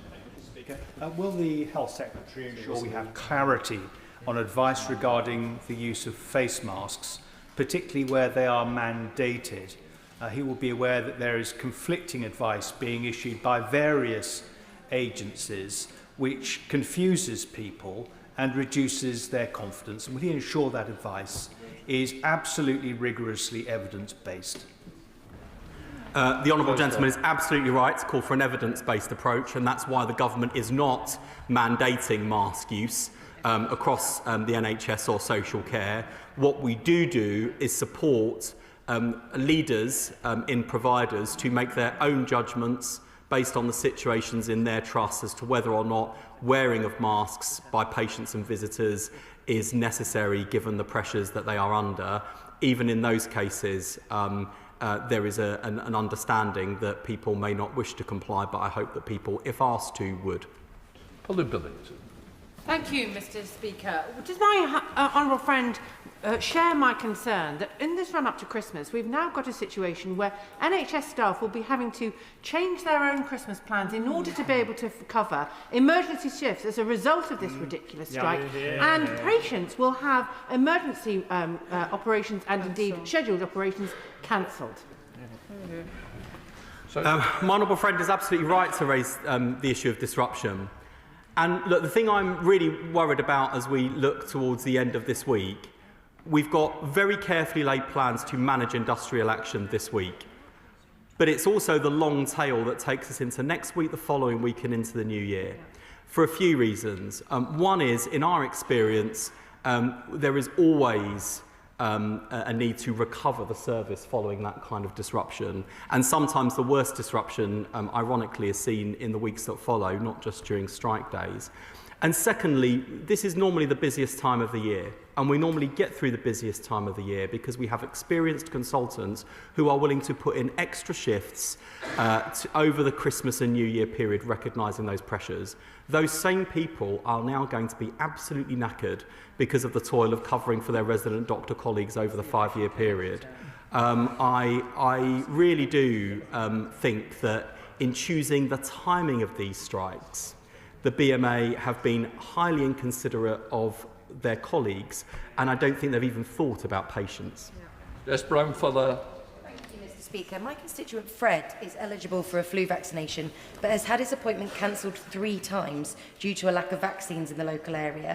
Pharmacies and GPs are asked to guess what their need will be, sometimes a year in advance, and without sight of the JCVI's eligibility criteria. So naturally that results in conservative estimates so that they don't have waste. Can the Minister outline what emergency measures the government is taking to get additional vaccines to rural and coastal areas like mine to slow down the crisis that we're seeing in our A&E? Can I thank the honourable member for her question? There is no shortage of the vaccine, which is why it's even more frustrating for our constituents and for the honourable member, knowing that there are flu vaccines available, but they're just not in the right place at the right time. And I'm extremely sorry to her constituent who suffered that inconvenience and setback 3 times. She's placed her concerns on the record. We will look at what's happened in her constituency and look at supplies, and I'll make sure my department works with her to resolve that situation. More generally, where we have seen reports of shortages or suppliers caught short, we have acted rapidly to remedy that situation. Rachel, Mr. Speaker, and I refer to my register of financial interests as a former leader in a trade union on healthcare, but also as a clinician in respiratory medicine. I'm deeply concerned about patients as we speak right now, and I recognise that the Health Secretary shared a lot of information on Wednesday evening with the House about how he wants to take things forward. Could he set out the process of engagement, not least perhaps engaging ACAS, in order to sit down with the BMA and to work through those proposals to see if they could be enhanced or tweaked to see that a right resolve is brought for patients and the NHS, and not least to abate these forthcoming strikes? I'm grateful to my honourable friend for her question. Mr. Speaker, I've lost count of the number of times I've met with the BMA personally, spoken on the telephone, including as recently as this afternoon with the chair of the Resident Doctors Committee and his predecessors. Of course, we're always willing to consider bringing in people who can help to close the gap between both sides of the table. In the past, the BMA haven't been too fond of ACAS. We'll let this round of strikes pass. That's our first priority now, has got to be managing our way through this period and recovering the NHS into the new year. There will then be, by my reckoning, at least 6 weeks or so without strikes. And of course, we will do our best to resolve the situation with the BMA. I would just say to my honourable friend, to the House and to the BMA itself, that there really isn't much further for the government to go. We've given a 28.9% pay rise already. The BMA wants to talk about future years' pay, but we haven't even had a recommendation from the DDRB, so I think it's extraordinary that they are out on strike on pay after the 28.9% pay rise. On jobs, the BMA peddled to their members the idea that there were just 4,000 extra specialty training places up for grabs and seemed to completely sideline the point about emergency legislation to deal with UK graduate prioritisation, which is exactly what they'd asked us to do in all of the meetings that I had with them. And since they have rejected that offer, they shouldn't expect to see the legislation. If they want to see the government move forward constructively with them, then they really need to stop striking, stop harming the NHS, and maybe start thinking about patients while they're at it. Bradley Thomas. Thank you, Mr. Speaker. Well, these strikes at a time of peak seasonal pressure on the NHS are reprehensible, and the BMA should be thoroughly ashamed of themselves. Does the Health Secretary agree with me that we should use this opportunity to reassert our collective societal trust in vaccines and encourage anyone who's vulnerable or eligible to get a vaccine to mitigate the effects on them and the effects on wider society? And given the Health Secretary's comments a moment ago that there's not much more the government can offer, does he at least acknowledge that the government's unconditional inflation-busting offer last year, just weeks after they came into office, surely must have emboldened the BMA? Can I thank the honourable member for being helpful in two different ways. Firstly, it is always good to see voices from the right making the case for vaccine uptake, and that places the Conservative Party in stark contrast to the anti-science nonsense we hear peddled by Reform UK. And secondly, can I also thank him for reminding resident doctors and the BMA of what they used to have with the Conservative Party, and maybe I don't look so unreasonable after all. Brett Toppers. Thank you, Mr. Speaker, and I want to place on record my immense thanks to staff at Derriford Hospital in Plymouth who are working tirelessly to keep people safe during the busiest winter yet. And I'm sure the Secretary of State might want to join me in those thanks. But the South West has seen a 93% increase in the number of beds taken up by flu just compared to last year. So does the Secretary of State agree that in the run-up to Christmas, this is a dangerous and reckless time for doctors to go on strike? And what would he say to all the other staff at Derriford who are going to have to take up that work on the front line as we approach Christmas? So stay. Can I thank my honourable friend? First of all, thank the staff of the Derriford Hospital. I've visited a number of times over the years and I've seen them coping with pressures at the height of summer, during peak tourist season and in the depths of winter, where I was this time last year. They do a really good job in very difficult circumstances, and my honourable friend champions them regularly and consistently, publicly and privately. He's absolutely right about the challenges that we're facing in our urgent emergency departments. Our UEC plan addresses the underlying issues that he raises, but of course we've got more to do in the coming weeks to help manage the NHS through this winter, and we are already reflecting now on how we will plan for next winter too. Richard Tice. Thank you, Mr. Speaker. I'm here this afternoon of resident doctors who are not BMA members, who plan to go to work as we would urge them to do, who are being pressured and bullied by the BMA not to go to work, including being told that locum doctors have been booked in their place at huge extra cost to the NHS. So does the Secretary of State join me in absolutely condemning this pressure and this bullying by the BMA? No member of staff should be bullied for going to work this week and doing the right thing by patients. And I'm really grateful to resident doctors who've been at work in previous strike actions, and I hope we will see resident doctors do the same this week. I asked resident doctors, regardless of their views on the offer that this government has made, to think really carefully about the risks that the BMA are playing with, and I use that term advisedly, by choosing to schedule strikes this week. It would have been the most reasonable thing for the BMA to accept the offer of extending their strike mandate and simply postponing their strikes into January. I think it would have reflected well on the BMA. It would have shown that they had care and consideration for their colleagues under pressure this week. It would have shown they had care and consideration for patients who risk suffering this week because of their action.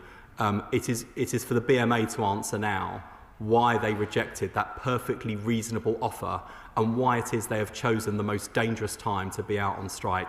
I actually think it's probably the most shameful episode in the BMA's history since they marched against the foundation of the NHS in the first place. Neil Coyle. Speaker, can I thank the Secretary of State and his whole team for all they're doing to fix the NHS, including boosting the number of appointments by more than was in our manifesto last year. But in Southwark, one particular NHS press is on GP access. Southwark Council is helping expand and improve provision. But how does the government ensure GP practices self-reported access times, that 4 in 5 people can see a GP within 2 weeks, is accurate and heading in the right direction? Well, Mr. Speaker, this is part of GP's contractual obligations, and accurate reporting is absolutely central, both from an ethics and integrity perspective, but also it helps to inform us about the state of the service and how we can improve care for patients.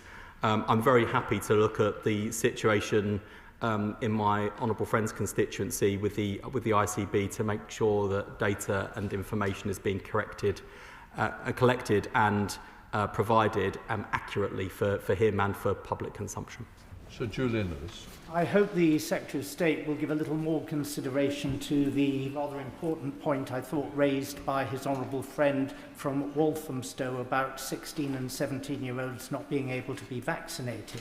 But can he tell me this? If any junior doctor, whether or not a member of the BMA, but particularly if a member of the BMA decides on ethical grounds to go into work during the period of this strike and is then faced with sanctions by the BMA, will the government protect him or her? Two things. Firstly, we will certainly give serious consideration to the point made by my honourable friend for Walthamstow.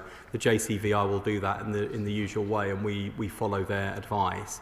But secondly, resident doctors have been to work on previous rounds of strikes. I have not been made aware of bullying or intimidation of individuals who did.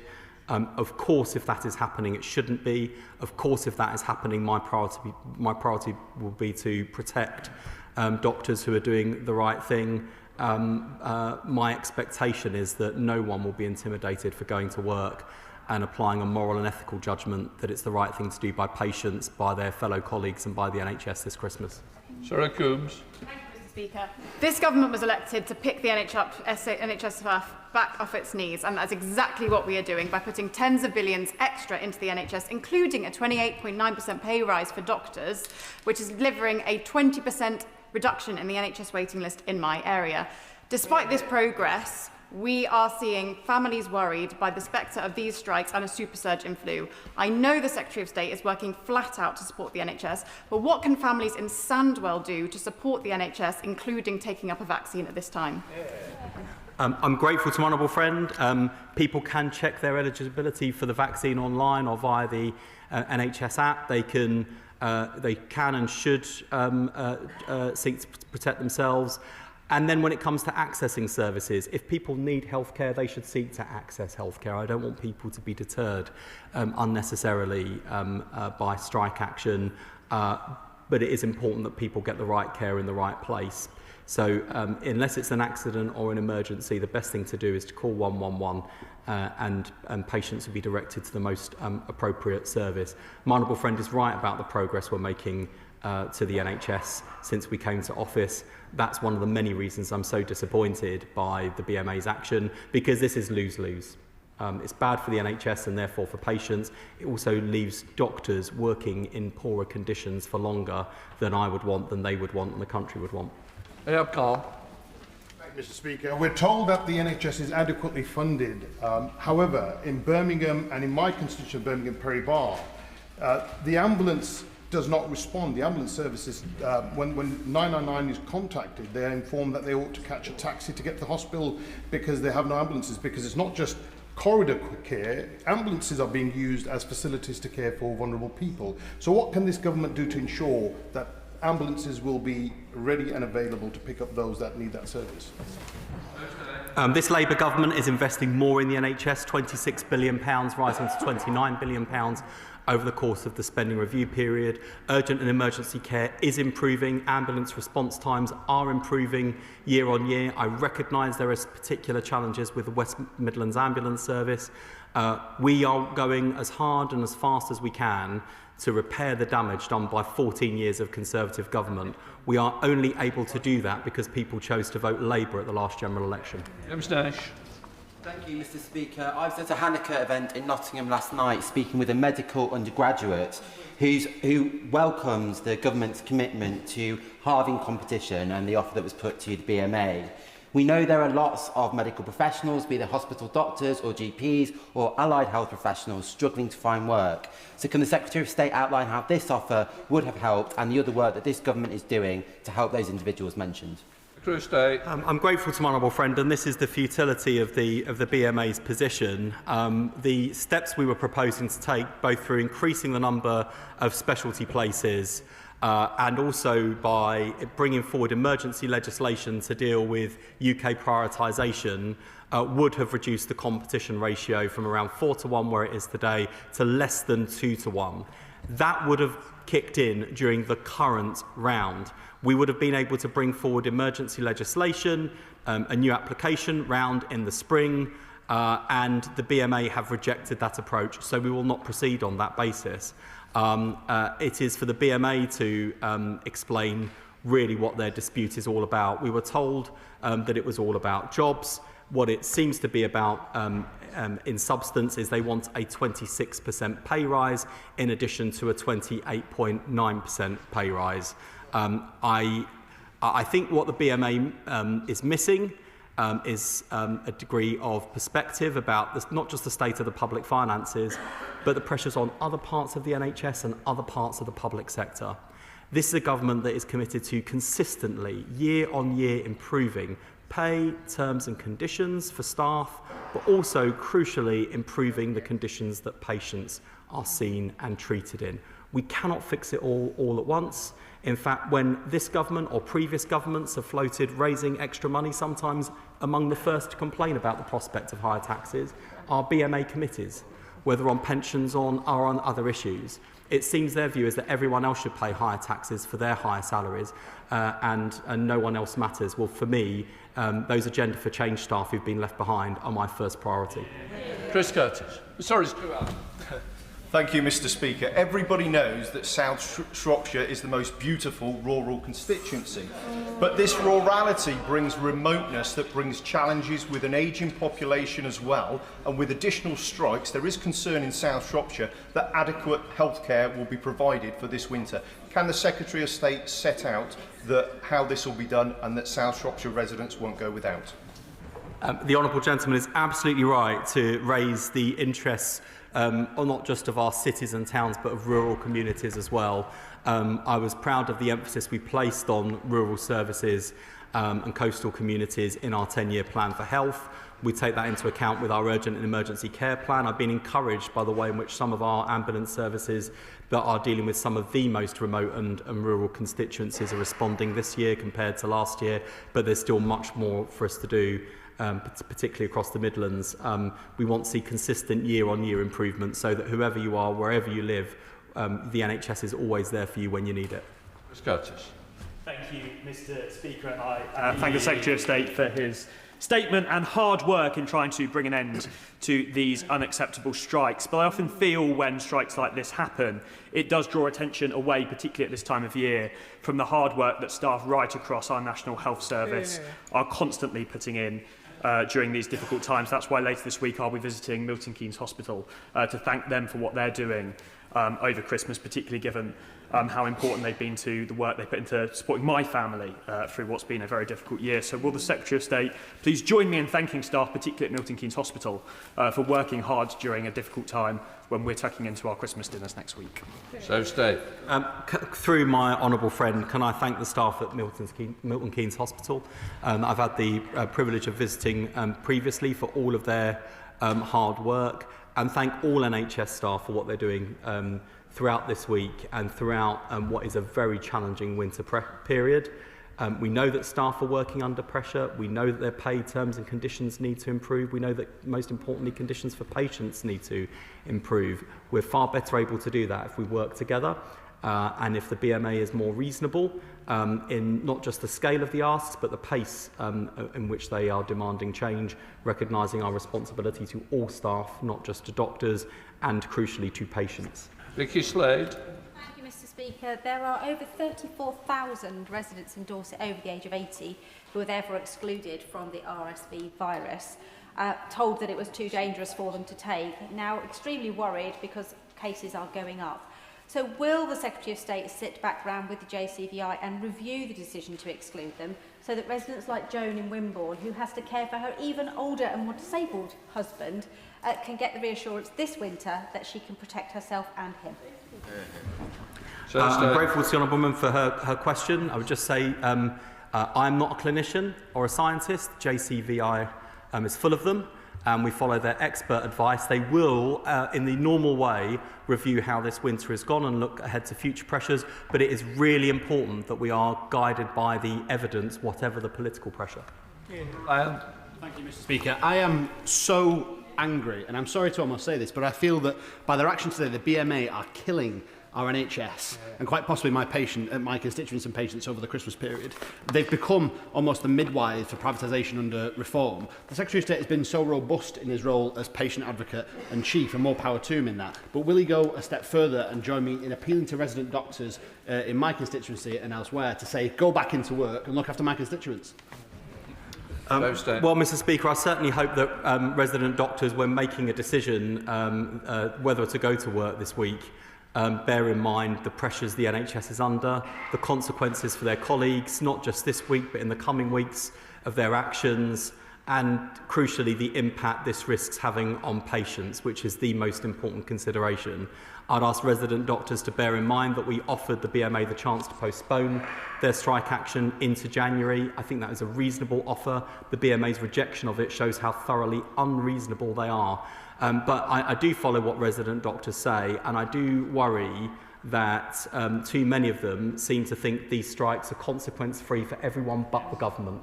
If only that were true, and if only it wasn't placing intolerable pressure on other NHS staff and an intolerable risk to patients, which I think is unconscionable. Adnan Hussain. Thank you, Mr Speaker. At Royal Blackburn Hospital, coroners have warned that unsafe pressures and delayed care risk further deaths without change. Blackburn also has one of the worst GP to patient ratios in the country, with over 3,000 patients per GP, leaving many constituents unable to access early care and pushed into A&E out of desperation, not misuse, only to face fear and delay. With winter admissions rising, what targeted support on staffing, bed capacity and GP access will be provided to places like Blackburn? And does the Secretary of State accept that winter resilience is impossible without fixing primary care in the hardest hit communities like Blackburn? Secretary of State.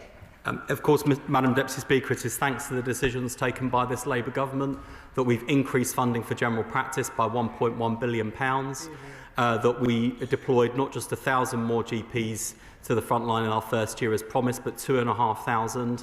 And through reforms to the Car-Hill formula, we are restoring the deprivation link to health funding so that the poorest communities with the greatest need are receiving greater care and support and investment as a result. This is undoing the damage left by 14 years of Conservative government, and it is only possible because people chose to elect Labour MPs. Jim Dixon. Thank you, Madam Deputy Speaker. Last week I met with leaders from Darrant Valley Hospital in my constituency, and apart from discussing progress made on the new ICU which is being invested in the hospital, a sure sign that the government is starting to turn the NHS round, it was clear from my conversation that the rise in flu admissions is already having a big impact on A&E waiting times and care being administered in corridors. Would the Secretary of State agree with me and the hospital leadership, and this is the point they particularly wanted us to amplify, that anyone who wants to help the NHS should go to your GP or your local pharmacy and get a vaccination as soon as possible if you haven't already done so? Secretary of State. That is very good advice on vaccination, Madam Deputy Speaker. And if people require health services and it's not an accident and it's not an emergency, call 111 or visit the website or use the NHS app. There are plenty of services available to help people. But people have seen on their television screens and social media feeds the current pressures in emergency departments. It's not a place to be unless you've had an accident or it is a genuine emergency. Tim Farron.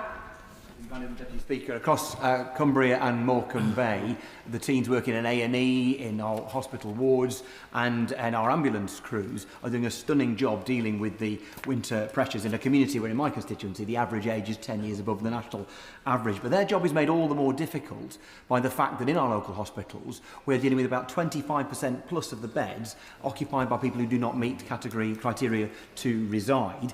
On top of that, the local trust in Morecambe Bay is planning to make bed cuts for financial reasons alone. We hear about the additional investment in the NHS. It doesn't feel like we're having it in Morecambe Bay and in Cumbria. Will he personally investigate so we're not cutting beds at a time when we need them more than ever? Thank you, Madam Deputy Speaker. We do flex beds depending on need. For example, there are 101,000, just over 101,000 beds open on average per day in the last week, which was up on the previous week and broadly the same as it was this time last year. But of course, Madam Deputy Speaker, we are investing in the NHS. We've got to make sure people get the right care in the right place at the right time. And that means not just investing in secondary care, but actually, if anything, investing in the front door and the back door of the hospital, primary care, community services and social care to deal with the flow of patients through hospitals. I don't pretend these are easy issues, and I don't pretend that everything is going swimmingly in the NHS. Quite the opposite. I've seen conditions on our screens in the last week or two that I would not want to be treated in, or someone I love to be treated in, or anyone to be treated in. It is a reflection of the fact we inherited an NHS that was in enormous crisis. It will take time to recover. The key for me is achieving year-on-year improvement to get the NHS back on its feet and to make sure it's fit for the future. Thank you, Madam Deputy Speaker.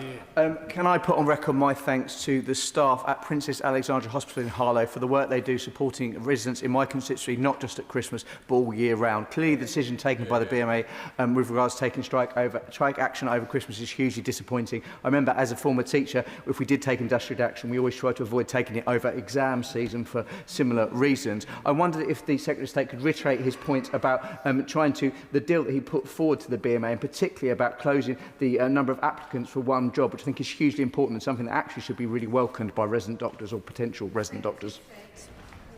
I'm grateful to my honourable friend, and he's absolutely right that often responsible trade unions do think about the wider workforce. They do think about the impact on service users, whether children or other users of public services. And crucially, for most trade unions in this country, strike action is a last resort. I think it is astonishing, Madam Deputy Speaker, that the BMA chose to go on strike after a 28.9% pay rise, well ahead of even the government making any decisions on future years' pay, and with the government willing to discuss future years' pay with the BMA. I think it is extraordinary that the BMA have chosen to go on strike after we took action, or proposed to take action, I should say, on jobs, including bringing forward legislation at an expedited pace, which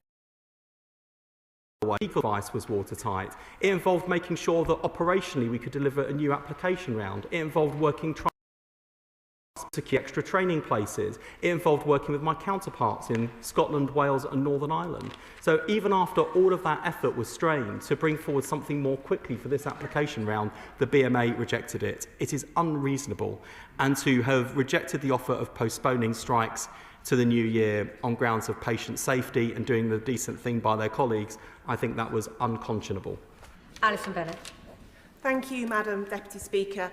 Next week, families a bit like mine will be coming together across the generations to celebrate Christmas.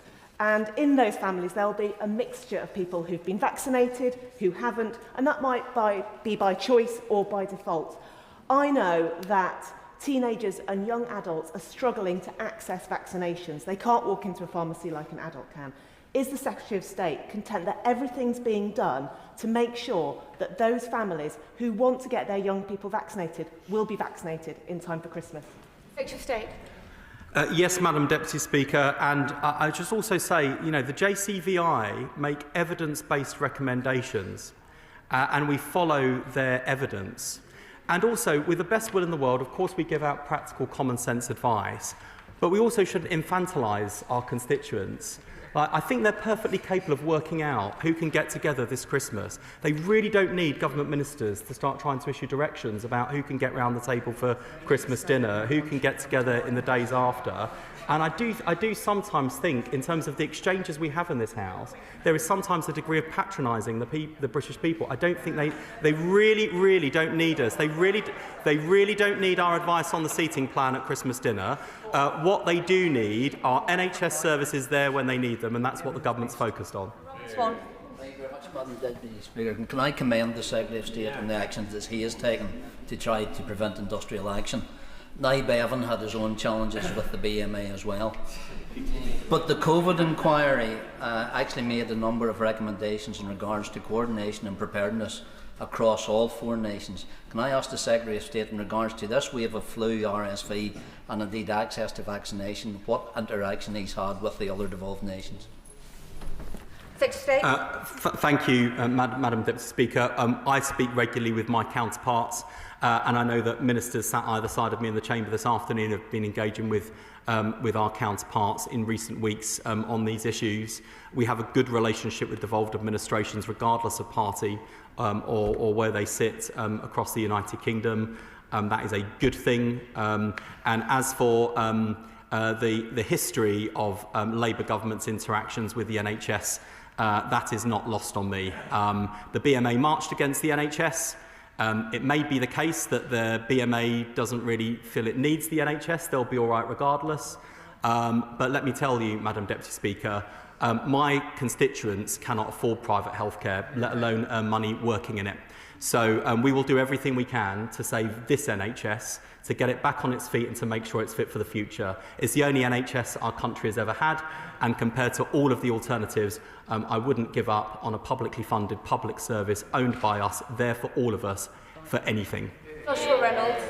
Madam Deputy Speaker, vaccination rates in the over 65s are not where we would like them to be. So will the Secretary of State adopt an emergency vaccination scheme in village halls and supermarkets, and if needed in jab vans, getting to those people who have been missed? There are many examples of great community-based vaccination initiatives, Madam Deputy Speaker.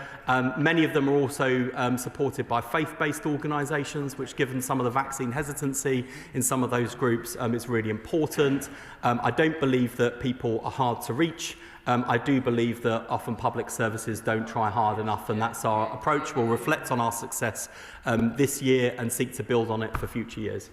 Final question, Jim Shannon.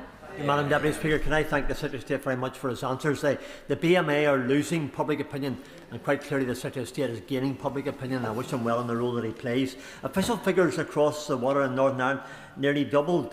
Flu cases nearly doubled to 954 in the recent week. Flu-related admissions also doubled, with hundreds being treated in hospitals. There are issues around the supply of the flu vaccine. To the extent that people are only able to get their jobs in pharmacies, GPs are only offering this to select groups. So I know the Minister has a regular contact with the Minister Knight and elsewhere. What's been discussions that have taken place to ensure and to increase the supply of the flu vaccine, to ensure it is there and accessible when the needs are there? Thank you. Secretary of State. Can I thank the honourable gentleman for his question? I mean, given that politicians are somewhere below traffic wardens and estate agents in terms of public popularity at the moment, it is quite an achievement for the BMA to have found themselves even less popular with the public. But I think they have made it very clear in their actions and their rhetoric this week that they don't care about public opinion, in fact don't seem to care much about the public at all. On Northern Ireland, Madam Deputy Speaker, he is quite right that we need to make sure we've got a good supply of vaccine available across the whole of the United Kingdom. We do work closely with devolved administrations, and I speak regularly with my counterpart to make sure that should the Northern Ireland Executive ever need support or assistance, we're always willing to provide it wherever we can. It's the end of the urgent question on NHS winter preparedness. Point of order, Lee Anderson. Thank you, Madam Deputy Speaker. During the last urgent question, the Health Secretary suggested that Reform UK were vaccine sceptics. This is not the case. I've had all my vaccines from being born, and I shall continue to have vaccinations, including the flu jab. So is there anything that anything you can do, Madam Deputy Speaker, to encourage the Health Secretary to be a little bit more accurate with the facts? Unfortunately, I'm not responsible for the content of speeches made by the front benches or the back benches, but it's not a matter for the Chair, but the Honourable Member has most definitely got his point on the record. Oh, you wish to return? Secretary of State. Hopefully we're not going to be prolonging this No, debate. no, Madam Deputy Speaker. I just wanted to welcome the honourable gentleman's endorsement of vaccination. It is by far the most sensible thing he has ever said. That is a low bar, but he has crossed it, and I'm very grateful to him. He might want to have a closer look at who his party platforms at their conferences, but that's not a matter for here, Madam Deputy Speaker. Wish to prolong the urgent question. I'll allow the front benches a few moments to shuffle over before we come to our next urgent question on violence against women and girls strategy.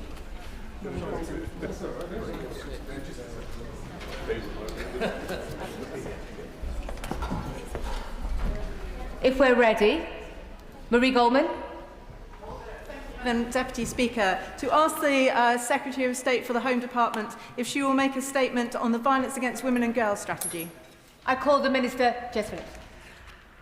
Thank you, Madam Deputy Speaker, and I thank the Honourable Lady for this question. The scale of violence against women and girls in our country is intolerable. This government is treating it as a national emergency. Members are aware that we have made an unprecedented commitment to halve violence against women and girls in a decade. This effort will be underpinned by our violence against women and girls strategy.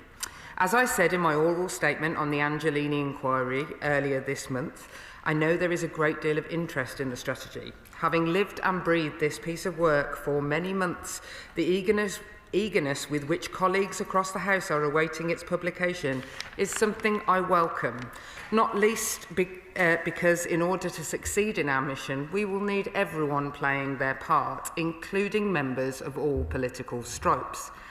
I can confirm that the strategy will be published this Thursday on the 18th of December, and I look forward to presenting it to the House on that day. I will be very happy to discuss every detail and every policy in our plan once it has been launched. Until then, I hope members will bear with me for just a few more days. We have not been sitting idle, however. Since the general election, we have taken urgent steps to strengthen the response. We have introduced new protections for stalking victims. We have launched long-awaited domestic abuse protection orders. We have increased refuge funding. We have increased helpline funding. We have placed domestic abuse specialists in 999 control rooms in the first 5 areas. We have begun the process of ending the presumption of contact, something begged for by victims for years. And we are expanding across the country the support for child victims of trafficking. Because I have a time limit, I won't list the many other things that I could list that have been done not just by the Home Department, but by every government department in this area. So I could really go on. These steps are all having an impact.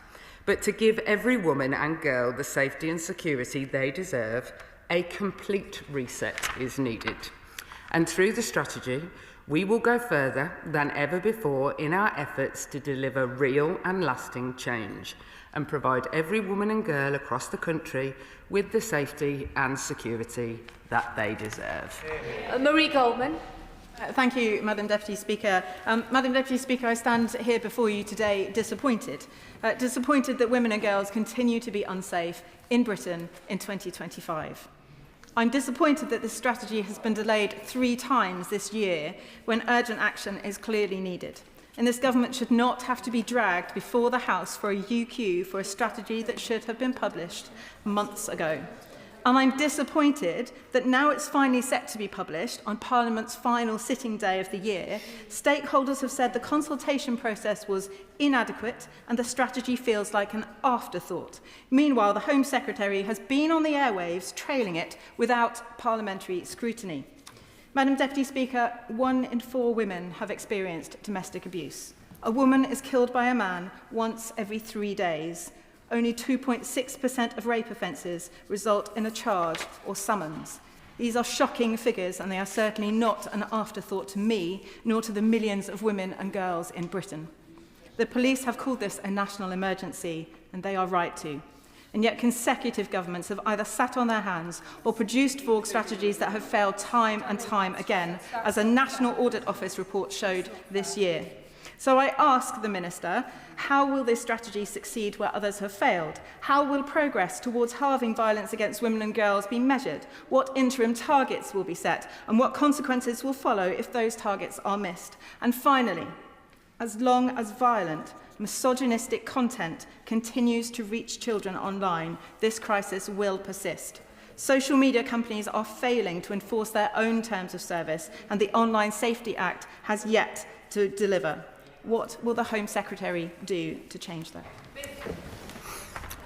Thank you. I feel every moment of the disappointment that the Honourable Lady feels about the failures over the years. And I recall, whilst working in service during the coalition government, that we had to cut our child rape service and get the money from the big lottery because the state, under an era of austerity under that government, took away the funding that we had used to fund a child rape counselling service.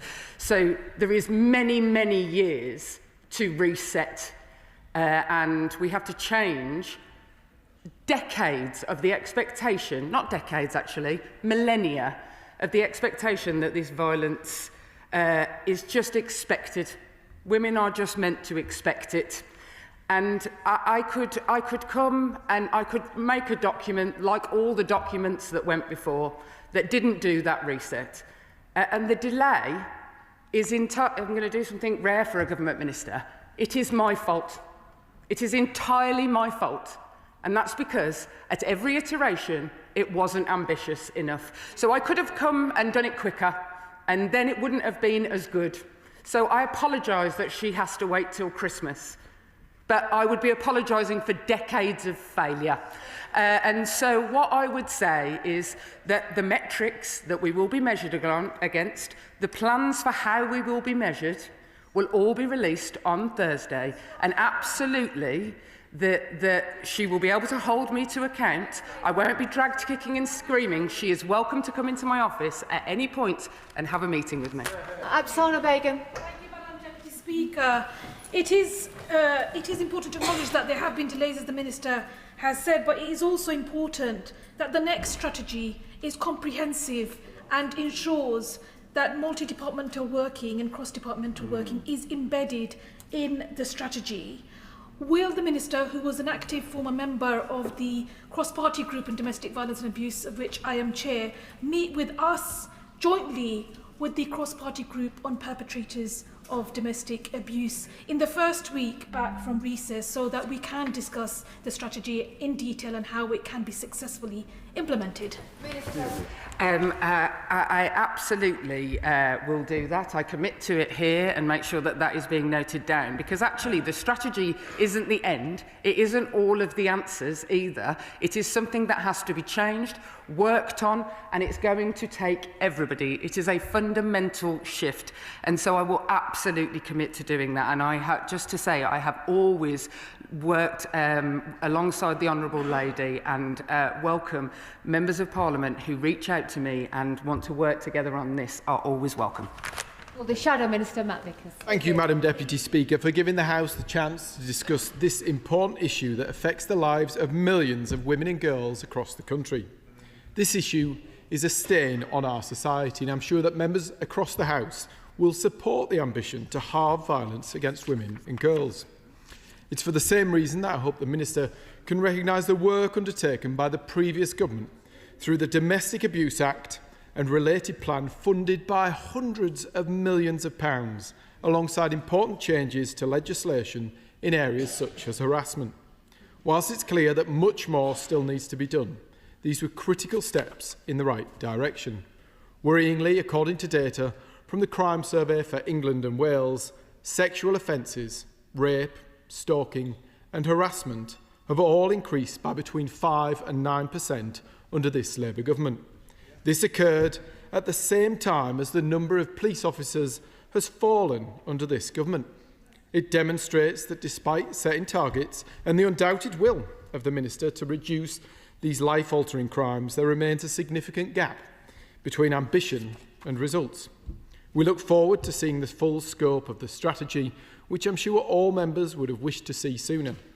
I'm sure members would have preferred to hear it in the House rather than the press. I asked the Minister whether there's a plan to identify and build on the measures in the strategy which are found to be most effective. And also, given the government's cuts to police numbers, what will be done to ensure police forces not only have assigned individuals and titles, but that they actually have the volumes of resources needed to tackle violence against women and girls head-on? I thank the honourable gentleman. Just to pick up on a couple of the points that he has made with regard to the reduction in police numbers, and I noticed that the Leader of the Opposition cited these figures as well. Just to be very clear that 94% of that fall in the numbers that have been cited were from March to June of 2024, before this government was elected to Parliament. So just to be clear on the numbers that we are talking about. Police numbers are produced in March and September. The last official records show exactly... Order. Minister Phillips. Okay. Well, look. Okay. I may have to stand corrected, but I am. But all I can say is that the data on police numbers is that a huge amount of what is being cited is being taken from previous government figures. And look, in my area, we haven't got any up to the level of police funding that we had in 2010. So I will not take lectures from the party opposite about the hollowing out of police over their era. I'm afraid if he doesn't like what he hears. So, and with regard to the brilliant work done under a number of previous people who've stood in the same position as me, and I can see one of them on the front bench. But what I would say to the honourable gentleman is all the way through the Domestic Abuse Act, ministers from I was then in opposition, I would work very closely with them. I can see the member for Staffordshire Moorlands, who also I worked incredibly close with as an opposition member, to make sure that the domestic abuse bill was good enough. And not once has anyone from the current shadow front bench ever sought to have a meeting with me about anything they actually want to see in the strategy. They'd be very welcome. To prevent any further confusion, this isn't a debate, it's an urgent question. You do not intervene on the Minister. Francis Shalami. Thank you, Madam Deputy Speaker, and I thank the Minister for coming to the House to respond to this UQ. And I know that this is an area that she cares passionately about, and I can sense her frustration that on the last day of recess, this really important strategy will be announced on the House, when I know many colleagues will not be here to be able to respond and feed through to that. So I hope that, in the new year we can have another opportunity. I just wanted to ask the Minister, one of the key areas which I hope the strategy will confirm and will highlight is the cross-departmental working. A big area of that is housing, in terms of where these vulnerable women and girls will be homed. I'd be grateful to know if ministers from MHCLG attended the advisory board meetings and if housing will feature in this new strategy being published. Absolutely, members from MHCLG are very, very key partners, and housing is a huge part of the issue around really specifically domestic abuse related crimes. And today MHCLG have announced a £499 million refuge funding over the next 3 years, which represents a huge increase on what was previously being offered. And in fact, this morning as well, an announced an extra 19 million to support Part 4 of the Domestic Abuse Act, which places a statutory duty on local authorities to house victims of domestic abuse. I call the Liberal Democrat spokesperson Max Wilkinson. Thank you, Madam Deputy Speaker. Violence against women and girls is a stain on society. I know the Minister shares that passion that we have here and has done so much work herself on it.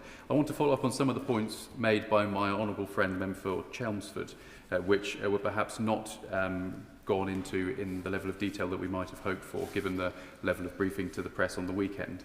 So to ensure that halving violence against women and girls does not become a broken manifesto promise, how will the Home Secretary, how will the Minister measure progress, and what consequences will be set if progress is not made quickly enough? With misogynistic content continuing to spread online, how will ministers ensure that social media companies are upholding their duty to protect children, particularly when figures such as Andrew Tate, described by the member for Clacton, who is not in his place, as an important voice for men, are so easily accessible? And now the Minister seems to be somewhat frustrated to be here today to answer this question. We all are. The Home Secretary gave many of the details of her announcements to the press this weekend. Given the seriousness of this issue, and given the fact that we were told that the statement is going to be made on Thursday, the final day before recess, does the Minister think this is an appropriate way to carry out government? The detail that I didn't give was because, in answer to your colleague's question, sorry, the honourable gentleman's colleague's question, I said that on Thursday I will announce the full details of all the metrics of action plans. This will be placed within the House. And it will be done on Thursday. And with regard to the briefing, including, obviously, we cannot tackle violence against women and girls in only, as my kids would say, IRL. There has to be an online element, of course, to this, and it would be no strategy without it. But those details will come out on Thursday. With regard to things that the Home Secretary went out and spoke about on the press that were Labour Party manifesto commitments. It wasn't new news that we said we would have rape services in every police force. It was written into the manifesto of the Labour Party, which the country voted for. Thank you, Madam Deputy Speaker. I don't think anybody in this chamber can doubt the passion and commitment of the Minister on this topic. And she will recognise the shared sense of urgency across this House, because we know that 1 in 6 teenage girls experiences domestic abuse in a relationship, which means an equivalent number of our teenage boys are perpetrators. I welcome the discussion about how we can support young men to make healthy choices, and I appreciate that the Minister will be giving more on the statement on Thursday. And my colleagues and I all agree we would love to be here, but we recognise this is going to continue on. Can she just give us a bit more detail about how we support both young men and young women not to feel judged, but to feel supported, to be healthy and to be respectful, because that's how we move forward together? I thank the honourable lady, and she shares my passion for this subject and has done over many years. And she's absolutely right that, actually the data shows that nearly half of all teenage relationships between 13 and 17 experience issues of control within those relationships. And so what does that mean to both the victims group and the perpetrators group? And as the mother of teenage boys, although one of them is now no longer a teenager because I'm getting old, the idea that we wouldn't be supporting boys in this circumstance is, has led us to those terrifying statistics that both she said and I have cited. So there will absolutely, the strategy will very, very heavily focus on the issue of prevention, because I am sick of just putting bigger, better plasters on scars rather than trying to stop the scars from coming in the first place. Select Committee Chair Dame Karen Bradley. Thank you very much, Madam Deputy Speaker. I can see how frustrated the Minister is, and I share her frustration. I want to say that the committee stands ready to work constructively with her, and I will very gently say I can just imagine what she would say if she was standing here and it was me there who was saying I'd be renouncing this on the last day of term. I don't think she would be terribly happy with me. But we do know from talking to organisations that work in the sector that there has been real problems with getting services commissioned because of the uncertainty that the delay has caused. Can she set out what she's been doing as a minister to reassure commissioners that they can commission services and that the strategy will not block them doing so, so that these services can continue and they can continue doing the great work they do? Look, she makes a very, very good and pertinent point about commissioning environments and commissioning environments running on an annual basis. Frankly, has been the scourge of the sector and frankly every sector for many, many, many years. And this is why I suppose the comprehensive spending review running over 3 years is so very important to try and create a system of stability in the long term. But there is absolutely no reason why commissioners should not be making their decisions, but there will be a huge amount about how we need to commission better.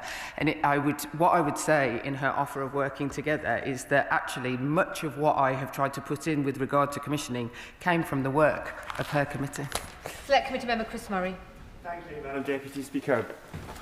Like the whole committee, I'm looking forward to the strategy being published on Thursday. The Home Affairs Select Committee did a lot of work looking at this funding in the violence against women and girls sector. One of the key things we heard was many frontline organisations struggle to apply for funding year on year and year, and this really holds back their ability to deliver the crucial services that they need. Can the Minister tell us if the strategy will be looking at the funding model for the sector and the impact that that has on frontline services? I mean, whilst I won't give out the detail until Thursday, which I feel like I'm going to say a lot today, absolutely, the need to look at the funding models, and that is why I say it has to be different to what has been delivered before, because even if I had the moon on a stick and had all the money in the world, still how things are commissioned on a current model would not be the right way to go. And this has to be truly cross-governmental, because for too long, frankly, whilst I shouldn't say this as a Home Office minister, for too long, the criminal justice part of this, rather than the housing part, rather than the health part, rather than the other commissioning bodies that exist in our country, has had supremacy. So there will definitely be things about commissioning in it. Thank you, Madam Deputy Speaker. I've unfortunately seen firsthand and met firsthand with constituents, women and girls, who've suffered extreme violence and sexual assault, and the devastating impact it has for them. And clearly they have said to me they want tougher sentences and they want these issues dealt with because it is destroying lives. Can the Minister confirm to women and girls across South Shropshire that this strategy will deliver for them?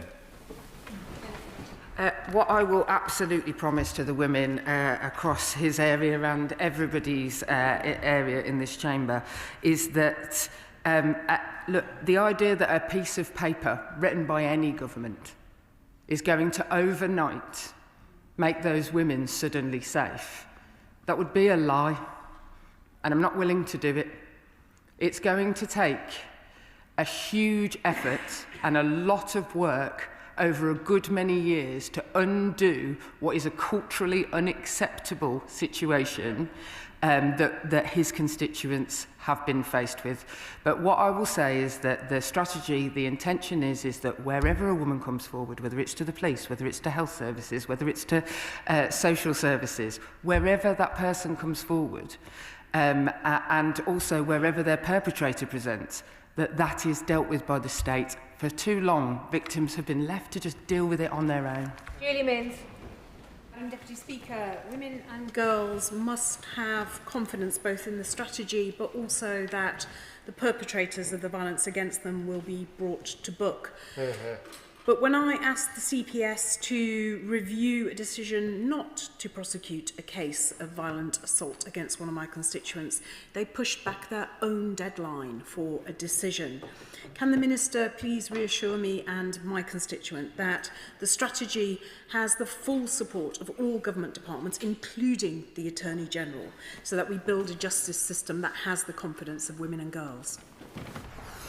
Absolutely, and there is a time-honoured tradition, I would say, as anyone who has ever worked on the front line of police blaming the CPS blaming the police, there is a sort of roundabout. But absolutely, the Attorney General and the Solicitor General, a brilliant feminist who actually wrote much of what went into the Labour manifesto on violence against women and girls alongside myself and others, has been absolute allies throughout this, and making sure that every part of our justice system and every part of our system is better is vitally important. Josh Babarinte. Thank you, Madam Deputy Speaker. Clare's Law gives people the right to ask about the criminal history of their partner to help keep them safe. But Clare's Law let down one of my constituents whose abuser lied about his identity and therefore lied about his criminal past. Will the Minister confirm that in the strategy to be released on Thursday, that it will make a provision to enable women and girls who request their right to ask to be better protected by Clare's Law and patch up this loophole that allows abusers to lie about their identity to continue their abuse towards women and girls? I thank the honourable gentleman, and I genuinely thank him over the year and a bit that he's been here, for coming and genuinely bringing forward issues that he wants to see change. And look, Clare's Law is patchy across the entire country, and one of the issues that we face is the 43 police force issue. It's brilliant in some areas. If there is a specific issue he is specifically talking about where the legislative change, I'll be more than happy to hear that. But we are funding the National Policing Centre for Violence Against Women and Girls and seeking for them to do a really specific work on Clare's Law or the DVDS system to improve experiences. And I have taken casework, it's not called casework when you're a minister, is it? Ministerial letters from across the House about failures on Clare's Law. So it is definitely an area that vastly needs improving. Jen Croft. Mr. Speaker, and I look forward to seeing the strategy in full on Thursday. In advance, I hope that the Minister is able to give some assurances that the often overlooked issue of child sexual abuse in home and in family will be included in the strategy and addressed. And also, as she will well be aware, for many women who are victims of rape and sexual violence, a criminal justice outcome is not always the desired outcome, and whether cross-government working will be involved to make sure that, for example, the Department of Health and Social Care see that rape and sexual violence services are properly commissioned. I thank the honourable lady, and she hits on a point that anyone who has actually worked with victims on the front line, it is very, very easy in this building to only want to see criminal justice outcomes. It's a political thing that we do. And actually, in the vast majority of cases that I have handled in my life, that is not the thing that people are seeking. They are seeking safety usually for them, but more importantly, safety and access to support for their children. And so what the honourable lady is talking about with regard to supporting children who have been sexually abused as a pattern of any both sexual violence and domestic abuse, that absolutely the issue of children and childhood sexual abuse in whatever form will be part of the strategy. Lewis.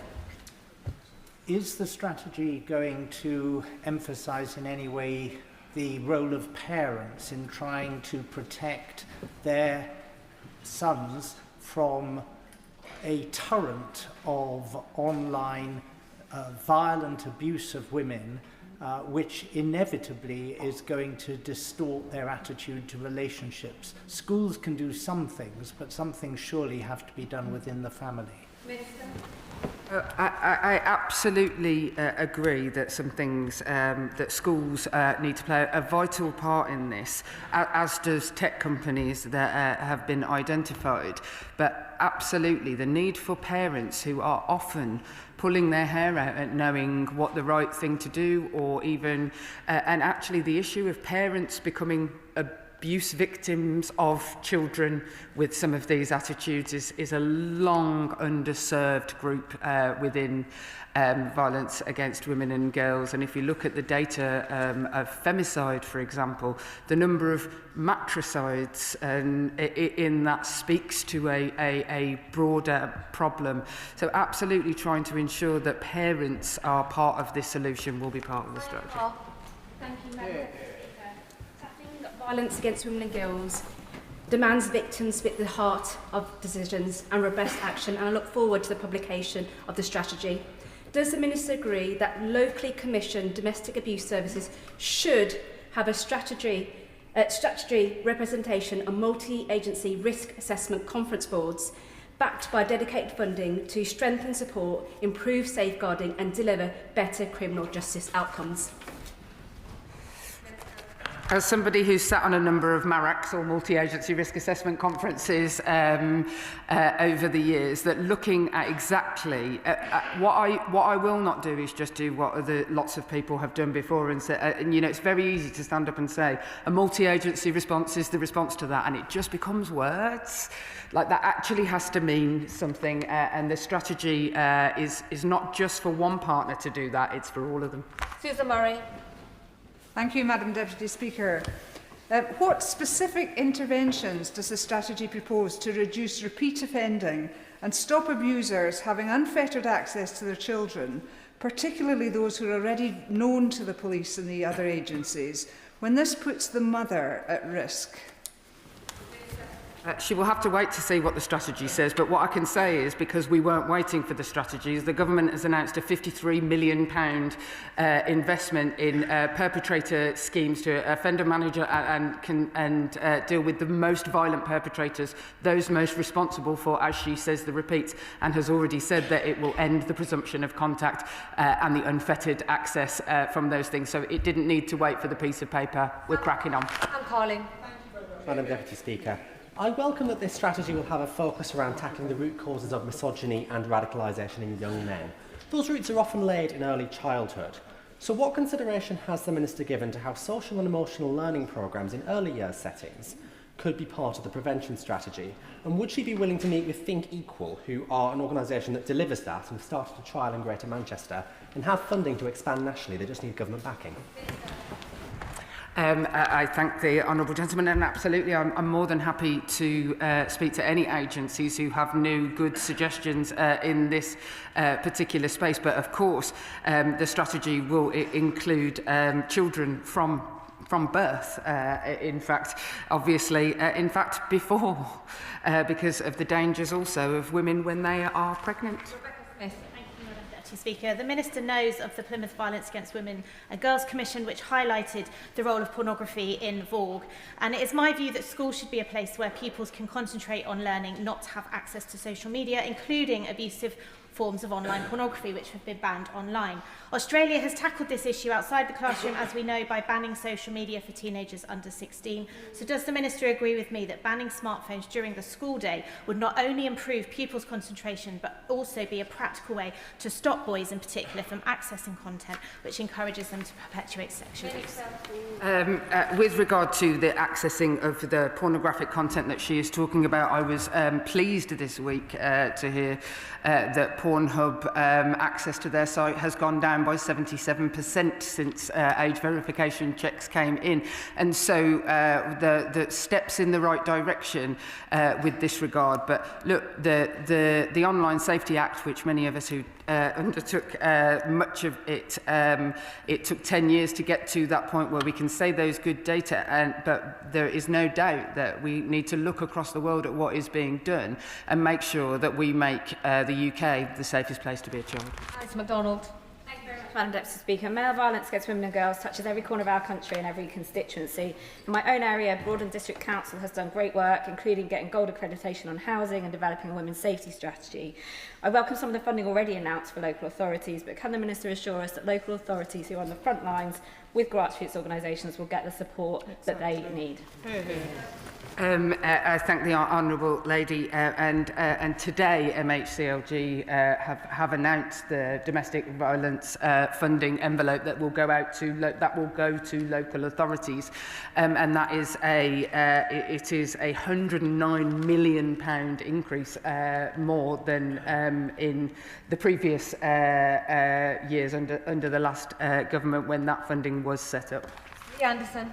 Thank you, Madam Deputy Speaker. Last week I met an amazing lady called Rachel Williams, who, after 10 years of suffering domestic abuse, decided to leave her partner and just a short while after, he entered the salon where she worked and he shot her from 2 feet away with a shotgun. Luckily, the second shot missed, but she's been left with horrific scars, both mental and physical. So prevention is a key strategy in this plan. So what can the Minister say to Rachel that will help protect women in the future from violent ex-partners?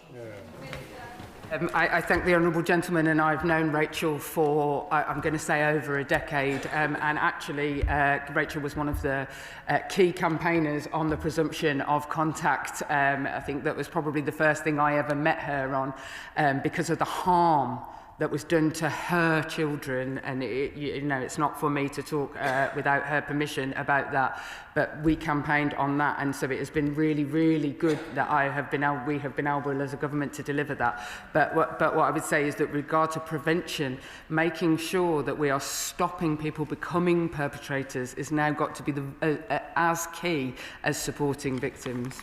Alison Hume. Speaker, I thank my honourable friend for her statement and look forward to the release of the Violence Against Women and Girls strategy. A women's refuge for Scarborough was approved 3 years ago, but the project has stalled.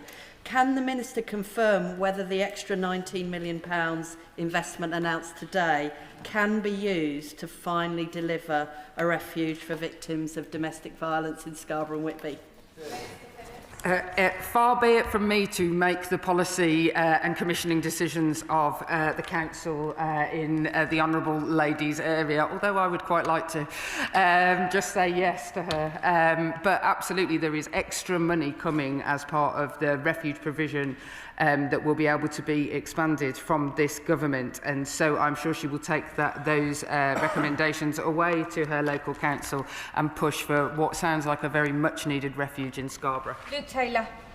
Thank you, Madam Deputy Speaker, and I do thank the Minister for coming to the Chamber, really to clear up some areas of concern following the announcements or the discussions by the Home Secretary yesterday. The Met Police has 2,508 fewer officers since the May 2024 election, and that's expected by March 2026. Fewer officers means more space for men to commit crimes against women and girls, fewer police liaison officers in schools. So we see the lack of confidence on our streets. Sutton's High Street team's been cut from 11 to 4 officers.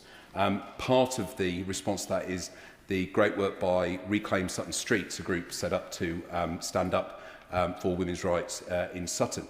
Really, the question's about funding. Can the Minister ensure that on Thursday full detail is given about the funding for the programmes in the plan, but also looking ahead to the police settlements next year, that full funding is ensured so that we don't see a further erosion of police officers, particularly in the Met Police? I thank the honourable gentleman and say that we have worked very, very closely with the Metropolitan Police throughout the building of the strategy, as well as police forces all across the country. And it would be pointless me writing down something that then couldn't be delivered. So I see the angle he's going at. I will not be able to make whatever is in the strategy commitments that they will be costed. But this is not for me to sit and say what the police funding will be for next year. The Violence Against Women and Girls strategy is not the place for that. Josh Fenton-Flynn. Deputy Speaker, I commend my honourable friend for her ongoing work on this issue. I was proud to have worked with her closely on ending the presumption of involvement for abusers in the family courts. As a long-term supporter of the White Ribbon campaign, who have the slogan that it starts with men, can I ask my honourable friend to confirm that we will focus on men, and particularly young men, in terms of education to help prevent violence against women and girls and children in the future? Absolutely, I can give him that guarantee, because not only because for too long women have had to take all of the responsibility and frankly most of the free labour in doing this work, whether they're victims or not. It's important to include men because the labour needs to be shared. But also we cannot arrest our way out of a volume crime like this, which is growing amongst younger people, and so we have to look at what interventions we are putting in place for men and boys to make sure that they don't suffer from it as well, not just as victims, but it's a suffering life to be a perpetrator. Roberts. and I welcome the advance notice of the strategy's publication on Thursday, after, of course, months of delay, and I welcome the Minister's candour as well. But, of course, this chronic uncertainty has undermined services already struggling with chronic underfunding. Some, such as Chwarae Teg, have already closed due to a perfect storm of financial challenges. So can the Minister commit to long-term funding for organisations like Welsh Women's Aid so that the promise to halve violence against women and girls can be commissioned effectively in the devolved environment of Wales? What I cannot do is say which organisations will get the funding, but what I can absolutely do is commit to there being long-term funding. Rena Murray. Thank you, Madam Deputy Speaker. There has been more than 1 week during my time in this place where every piece of casework that has come into my office has had a violence against women and girls component to it.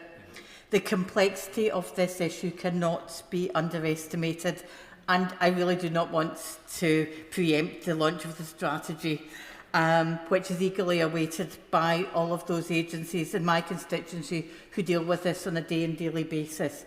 But can I ask the Minister to confirm what engagement there's been with the Scottish Government so that we have a joined-up approach for those parts of the services which are devolved? I thank the Honourable Lady, and of course the strategy, like much of the work, is England and Wales. But of course, I have personally on a number of occasions met not just with my counterparts in Scotland to ensure that we are working together, and some areas of it, of course, are immigration and parts of welfare are not devolved. But I have also met with lots of Scottish organisations as well, and we will continue to make sure that there is a synthesis and there is learning from both sides. House. Speaker, for many, Christmas is a season of joy and connection.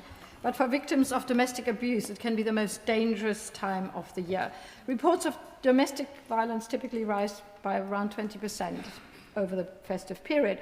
How is the department working with employers to ensure staff are proactively informed about domestic abuse services and other support in the run-up to Christmas? The Honourable Lady makes a very, very good point. The strategy, absolutely, and I say it has to be for everybody.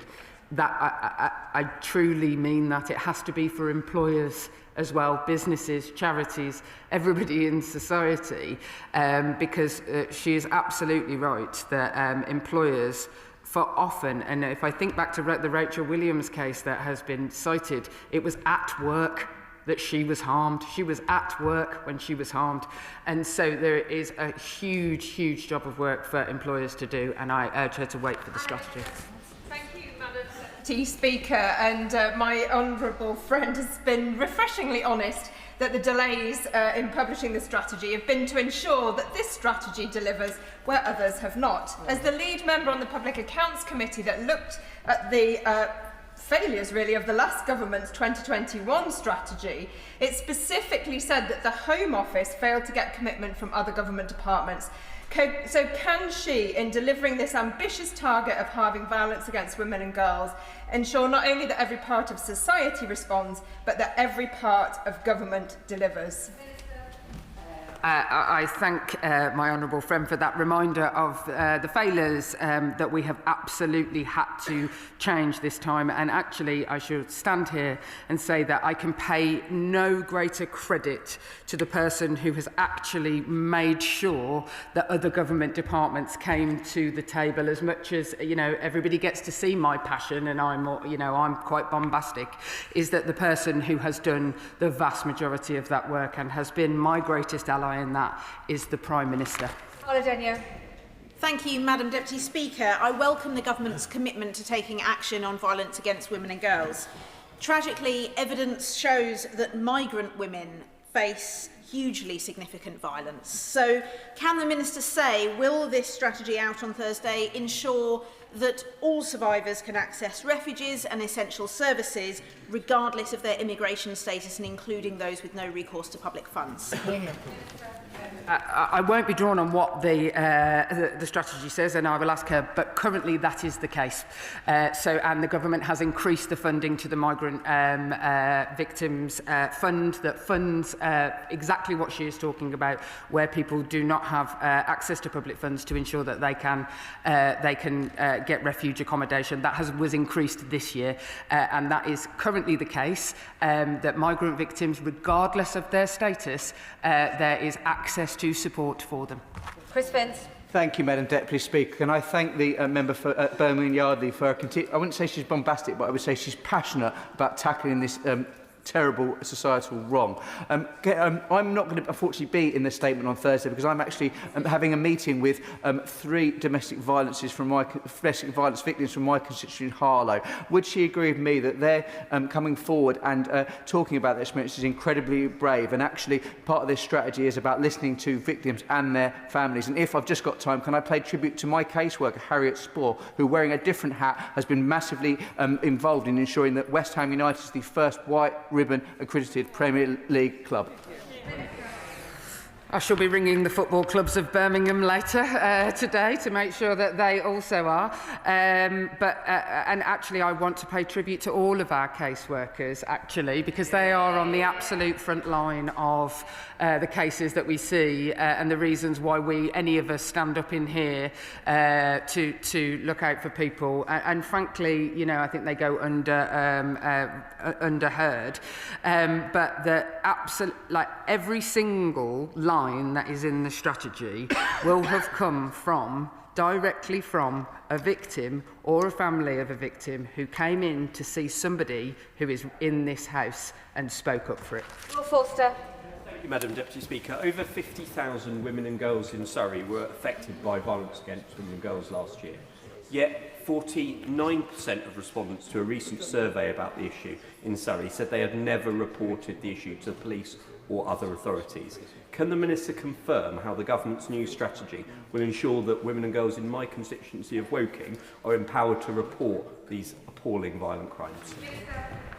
I thank the honourable gentleman and was in Woking looking at the multi-agency services that they offer there, and I have to say I was incredibly impressed by what is on offer there in Surrey, both for women who wish to go through the criminal justice system and victims that don't wish to go through the criminal justice system. And whilst I would much prefer it if that figure was less adrift, we have to also make sure that we don't just focus on criminal justice outcomes. Lots of women will want other outcomes. Swan. Thank you very much, Madam Deputy Speaker. Violence against women and girls is a current issue, but it's also a historic issue. In regards to the Northern Ireland Troubles Bill, sexual crime is not actually listed as one of the crimes that can be looked at under the current Commission. As an amendment I've put forward, would the Minister commit to working with me in the Northern Ireland office to include sexual crime in the Northern Ireland Troubles Bill? I thank the honourable gentleman and I'm more than happy to listen to his representations in that regard. Alan Miller. Thank you, Madam Speaker. I share the Minister's impatience and desire to see the publication of a comprehensive strategy that can command the confidence of all parties in this House. Too many cases in my constituency surgeries highlight how perpetrators skillfully exploit the family courts and the child maintenance service to sustain coercion and control of their victims and to continue to harm them. So can the Minister assure my constituents that the strategy will go beyond ending the presumption of contact to protect women and children through the family courts and the CMS? Absolutely. You cannot just the presumption of contact on its own, because very, very often perpetrators will just find a new tactic, and so we have to make sure that our family courts are fit for purpose and will keep the children in our country and the non-abusive parent safe. Adnan Hussain. Deputy Speaker, just last night a constituent of mine has written to me as a deeply worried father about violence against women and girls. He cites recent rape statistics and fears that for families like his with daughters, the risks feel intolerably high and that too many offences still go unreported. Will the Minister confirm and reassure my constituent that her strategy in tackling violence against women and girls will improve reporting and charge rates, increase deterrence through more severe sentencing, and ensure that violence against women and girls, in particularly in high prevalence regions, are generally considered further. I thank the honourable gentleman. I only wish there was a high prevalence area in the country that I could target with all the interventions, but it is not something that doesn't exist in every single part of the country. There is no one place that is worse for it than others. But I absolutely guarantee he will see on Thursday that the Violence Against Women and Girls strategy seeks to improve the situation for his concerned constituents. Andrew George. Deputy Speaker, further to the excellent campaign of my honourable friend and his question earlier for Eastbourne and the brilliant question of my honourable friend for down Bartonshire East, would the Minister say a little bit more about preventing or at least reducing repeat offending, and very specifically, will the strategy introduce a domestic violence register and to make it as retrospective as possible? So what the Home Secretary was on the television talking about was the Home Office's plans with regard to the Centre for Violence Against Women and Girls to look at the expansion of things like the V100, which exists within the Metropolitan Police, which is directly a data source of looking at who the most violent offenders are and targeting them, as well as the £53 million, biggest investment ever in perpetrator programmes, to seek to really tackle those really high risk of harm perpetrators. Ayub Khan. Thank you, Madam Deputy Speaker. In Birmingham, Perry Barr, but I suspect in Birmingham generally, what's becoming quite alarming is that some women, subjects of domestic violence, are thinking about moving back in with their perpetrators from their temporary accommodation, not because they want to rekindle the relationship, but because the inadequacy of the temporary housing. Can the Minister confirm that that will be included within the strategy accommodation? I'm afraid to say that because his constituency basically borders mine, we will see many of the same problems. And the inadequacy of some of the temporary accommodation in Birmingham is not something that I would ever be here to defend. And it doesn't surprise me that he's seeing what he is seeing. But absolutely, safe accommodation for victims of domestic abuse is absolutely part of the strategy. And MHCLG have already said today that we will be increasing the funding to local councils so that those victims have access to housing. Question, Jim Shannon. Thank you, Madam Deputy. Can I thank very much the Minister for her answers? I know the Minister is in regular contact with the Minister back home in Northern Ireland, and there's a deep relationship between the Minister here and there. The Simon community in Northern Ireland has revealed that between October 24 and March 25, 609 households presented as homeless because of domestic violence. 83% of them were women-led households. So what assurances can the Minister give the women and girls in Northern Ireland? Northern Ireland will be able to take advantage of this new strategy and perhaps funding, as violence against women and girls in Northern Ireland has horrendous statistics and must be treated as a great matter of urgency. Thank you. Look, whilst the strategy that will be announced on Thursday is for England and Wales, I very much consider myself to be there. Whilst it is devolved, I take a very, very personal interest in the safety and security of women in every one of the UK nations, and of course in Northern Ireland, where the statistics are certainly around murder and femicide are there for everyone to see. And I will continue to work to make sure that anything we learn here, that anything that works, to the Shadow Minister's point as well, that we do more of what works and we get rid of what doesn't. But we are going to have to invent some things because people haven't tried them before, because not enough around the world have people cared. So I will make sure that any learning is shared with our counterparts. That is the end of the urgent question of violence against women and girls strategy. I'll give the front benches a moment to shuffle over as we go on to the next urgent question, humanitarian crisis in Sudan.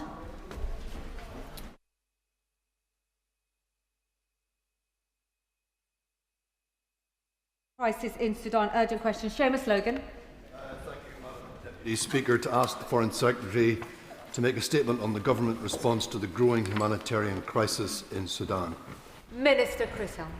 Thank you very much, Madam Deputy Speaker, and I congratulate the Honourable Gentleman on securing this urgent question. Can I start, Madam Deputy Speaker, with expressing the thoughts of the whole House will be those affected by the horrific anti-Semitic terrorist attack on Bondi Beach yesterday. The Foreign Secretary will address this further at the start of her statement, which follows this UQ. Sudan is experiencing the most severe humanitarian crisis of the 21st century. 30 million people need life-saving aid. 12 million people have fled their homes. Women and children are bearing the brunt of the violence. The drone strike on the UN peacekeeping base in Kaduli on Saturday was deplorable and exemplifies how the war is being fought with little regard to civilian life and international law. The strike killed 6 Bangladeshi peacekeepers, and our thoughts are with their families. British High Commissioner Dhaka has released a statement offering the government's heartfelt condolences to the families of those who tragically lost their lives yesterday and wishing a swift recovery to all those injured. The perpetrators must be held to account. On Friday, the UK announced a package of sanctions targeting 4 senior commanders from the Rapid Support Forces involved in the horrendous violence in Al Fasher. The government will do all it can to exert pressure on those responsible for these atrocities. The Foreign Secretary is working with her counterparts on 3 priorities. First, protecting civilians. Second, strengthening humanitarian access. And third, securing an immediate ceasefire and a political process to end the conflict. The war in Sudan was a priority for the Foreign Secretary on her visit to Washington, D.C. last week, where she discussed these issues with Secretary of State Rubio and Senior Advisor Bullios. Last week, we stepped up our response to the crisis with an additional £21 million, taking the UK contribution to £146 million this year. UK funding will reach more than 800,000 people with life-saving aid. This is in addition to our efforts as penholder for Sudan at the United Nations Security Council to call out atrocities committed and press for unimpeded humanitarian access. On the 8th of December, the UK led the UN Security Council consultations on the violence in Kofonan, where members heard from the senior UN officials on worsening conditions and access challenges. The UK will convene the Security Council again tomorrow to discuss mediation efforts. We are urgently pressing for a 3-month humanitarian truce and will do all we can to support and help drive these peace efforts forward alongside the Quad. All those with influence over the warring parties must work to stop the suffering, and that must include ending external support for the conflict, in line with the Quad statement on the 12th of September.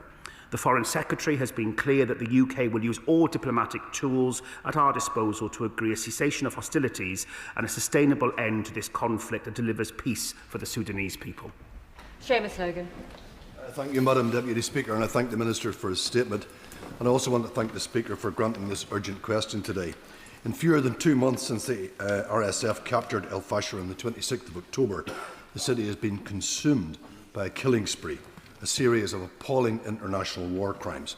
We've seen reports of relentless assassinations of innocent civilians, with accounts of parents forced to watch the killing of their children. Systematic sexual violence, including gang rape, and satellite imagery exposing blood-stained ground and piles of civilian bodies. Current estimates suggest that 60,000 innocent civilians have been killed, with as many as 150,000 people missing since the takeover. These numbers are likely to be underestimates. Recent sanctions on senior figures in the RSF are welcome, but, Madam Deputy Speaker, there are areas where I would ask the Government to go further. There have been cuts to the UK's overseas development assistance from 0.5% to 0.3%. In addition, recent reports suggest that the atrocity prevention team in the FCDO is reducing, and the team who previously worked to monitor its global atrocities is being cut. The UK Government refused to contribute to an atrocity prevention programme in Sudan, even after the risk of genocide and mass atrocities became clear. This is indefensible, and I want to hear from the Minister why this decision was made. While the announcement of £21 million in additional aid to Sudan is welcome, consistently funded development and prevention aid to relevant countries could prevent the UK forking out millions when future atrocities occur. Madam Deputy Speaker, today's displaced people are tomorrow's asylum seekers. So will the UK Government reinstate overseas development aid to Sudan? Will it reconsider its contribution to international atrocity prevention programmes? Madam Deputy Speaker, British manufactured weapons are reportedly still being used by the RSF to conduct their horrific massacres, allegedly supplied by the UAE. They are. Will the UK Government take action on this and pledge to prevent British weapons falling into the hands of the RSF? Finally, Madam Deputy Speaker, it feels as though the UK Government are not giving the genocide in Sudan the time it deserves in this chamber. The Government have chosen to update the House in Sudan by itself on only one occasion. I therefore ask that the Secretary of State commit to updating the House on their actions in relation to Sudan through a ministerial statement early in the new year. Thank you. Minister Almond. Thank you, Madam Deputy Speaker. Can I thank the Honourable Gentleman for his further questions? Just on ODA cuts in Sudan, I'm afraid he isn't correct. The Prime Minister has committed already for the funding to continue over the next 3 years to Sudan. So it is not correct to say that there will be cuts in terms of ODA for Sudan.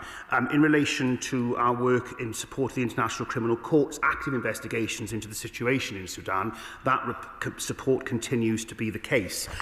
In relation to arms, can I say to the House that we take very seriously allegations that UK-made equipment may have been transferred to Sudan in breach of the UK arms embargo. There is no evidence in the recent reporting of UK weapons or ammunition being used in Sudan. In terms of reporting to the House, the Foreign Secretary answered substantive questions at the beginning of this month on Sudan and a statement at the end of last month. It's notable, Madam Speaker, that the Honourable Gentleman wasn't here for those questions. Annalise Dodds. Thank you, Madam Deputy Speaker. I do welcome the Government sanctioning 4 senior commanders in the RSF, but the Minister will be aware that there are genuine fears of further barbaric escalation in the run-up to Christmas. He rightly talked about the appalling killing of peacekeepers, but we've also seen in the last couple of days a hospital being shelled in Dilling. There are huge concerns about the insecure situation of refugees too, particularly in Tooele. So what is the Government's timeline for further measures to try and force the belligerents to protect civilians as a matter of extreme urgency? Minister Almond. I thank my right honourable friend for her question. I know how much she cares about this issue also as a former Development Minister last year. Just in relation to tomorrow, to answer her question, the UK will be co-hosting a closed United Nations Security Council informal interactive dialogue on IDD with Denmark, and this will address the urgent need to harmonise regional international mediation efforts to bring about this much-needed humanitarian ceasefire. I call the Shadow Secretary of State, Dame Priti Patel. Thank you, Madam Deputy Speaker. Millions continue to suffer in Sudan, and it's clear that red lines are constantly being crossed. The world is witnessing unspeakable horrors and barbaric atrocities, and the situation in Al Fasher is just of grave concern. And, Madam Deputy Speaker, no one in this House or even in the country can comprehend the level of barbaric acts that are being undertaken.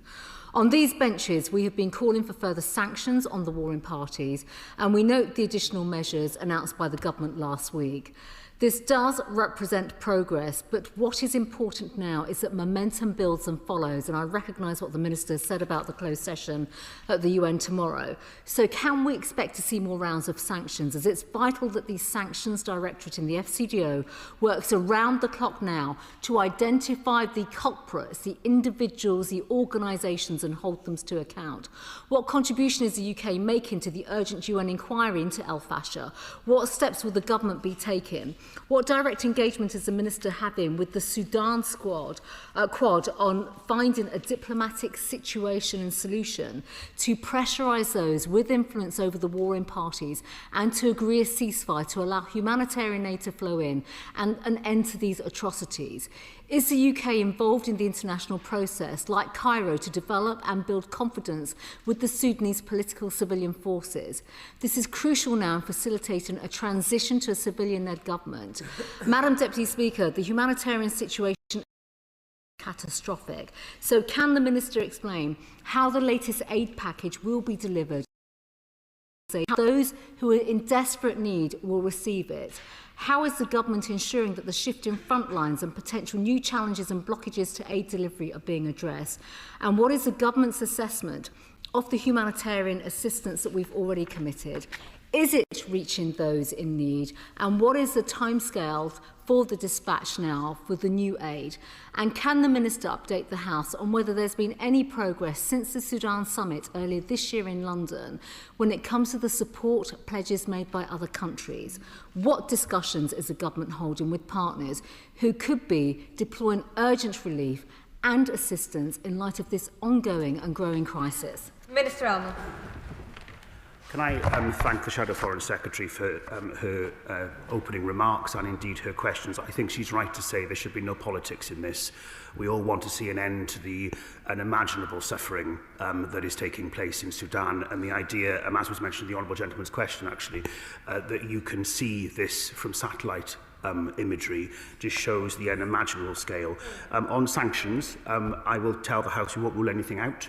And we would keep that under constant review. And following the announcement on Friday, this was the second round of sanctions that the government has done in relation to Sudan. On the Quad, we are continuing to work with all members of the Quad. We want to be as clear as we can be that all sides need to come together in ensuring this hopefully humanitarian pause, but broadly a more wider ceasefire. On the specific points around support for refugees and for people on the ground in Sudan, I can tell her that the funding for support so far has been for over 1 million people, including 98,000 children and tackling severe malnutrition, 744,000 people in relation to food assistance, and 350,000 people with vital protection over services in relation to victims of international humanitarian law violations, and indeed with cash assistance. So I am confident that this money is reaching the people that it needs to. In terms of more support, as she into her reply, the additional £20 million or the £146 million is about aid directly on the ground and supporting 800,000 people. Some of that is supporting refugees in Chad and other countries where people are moving to, but fundamentally it is about support there. On the wider points around the work on the multilateral space with the United Nations, absolutely we are working on that. This is a personal priority for the Foreign Secretary. She is in pretty much constant dialogue, including last week with Secretary Rubio, and Baroness Chapman, the Minister for Africa in the other place, is in regular dialogue with African states, near neighbours and broader conversations to ensure that we do find the humanitarian ceasefire and the broader ceasefire that is so desperately needed. Kim Johnson. Thank you, Madam Deputy Speaker. The Minister has just mentioned about doing all we can to exert pressure. With all due respect to the Minister, I think that we need to be doing far more than exerting pressure, because as the UN penholder for Sudan, the UK has the moral responsibility to ensure the ongoing genocide and ethnic cleansing is brought to an end as soon as possible. And most importantly, we must therefore end all arms trade to the UAE, because it is evident that UK arms are ending up in Sudan. Minister Elmers. Thank you, Madam Speaker. Can I thank my honourable friend for her question? Just in relation to the arms export, the UK has one of the most robust and transparent export control regimes in the world. All export licences are assessed for the risk of diversion, and we regularly prevent exports which might be diverted or undesirable end user or end use. And as I've already said, in recent reviews, this has not been deemed the case from any other nation. And in relation to our role in the Human Rights Council and the Security Council, I mean, I would agree with her. We do have a moral imperative, Madam Deputy Speaker, and that's exactly what we've done. This is a personal mission to the Foreign Secretary. She convened the emergency meeting of the Human Rights Council. The meeting of the Security Council was brought forward, and the UK, as penholder, has been at the very forefront of trying to end these most appalling atrocities against the Sudanese people. Democrat spokesperson Monica Harding. Thank you, Madam Deputy Speaker. I welcome the government's sanctions on the RSF. These are long overdue, given that the US imposed sanctions in January and the EU have gone wider. But why has the UK left out RSF leader Hamedi? Why has it left out the SAF, who are bombing civilians and using starvation as a weapon of war?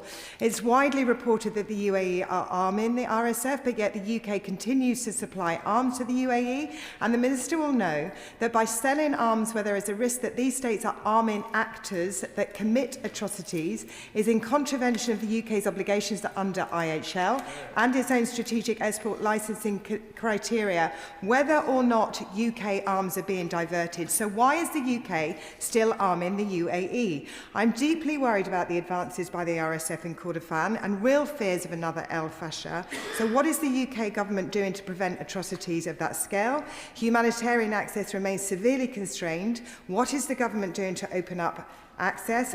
Finally, has the PM spoken this month to the US President about the Sudan crisis? And the Sudan appeal is still just 27% funded. And while I welcome the government's additional £21 million funding, will the government pledge further to this crisis?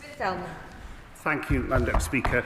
In relation to sanctions, as I said in answer to the Shadow Foreign Secretary, we don't rule out any further sanctions, and these are taken on evidence-based decisions on what has meaningful impact.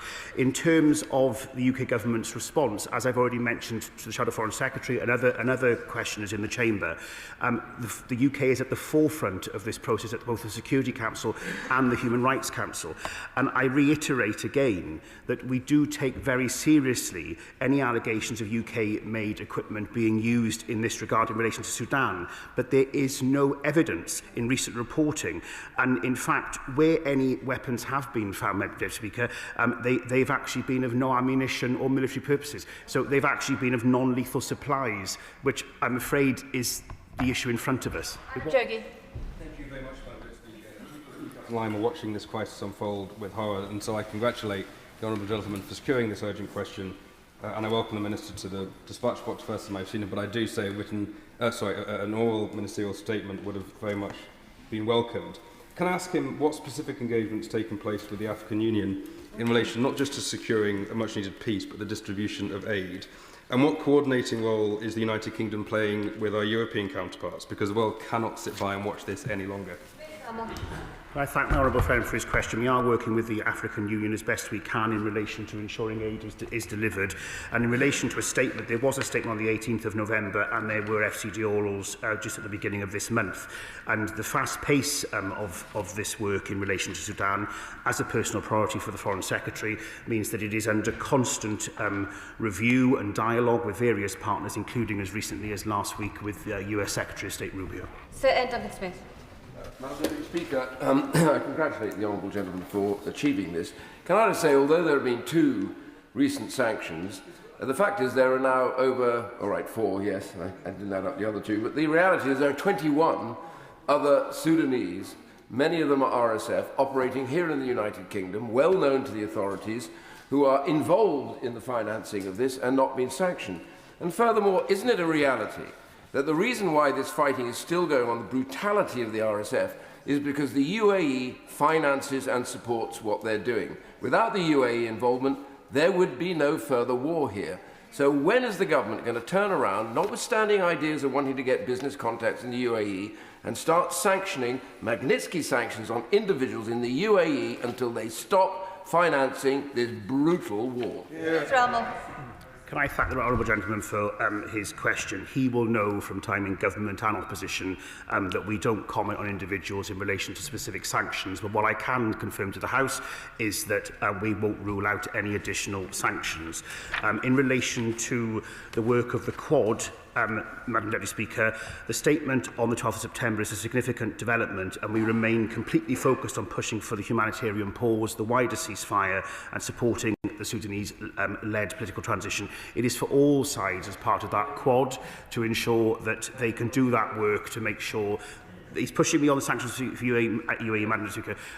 As he knows, we do not comment on individual sanctions decisions. He's a very experienced member of the House, and he does know that.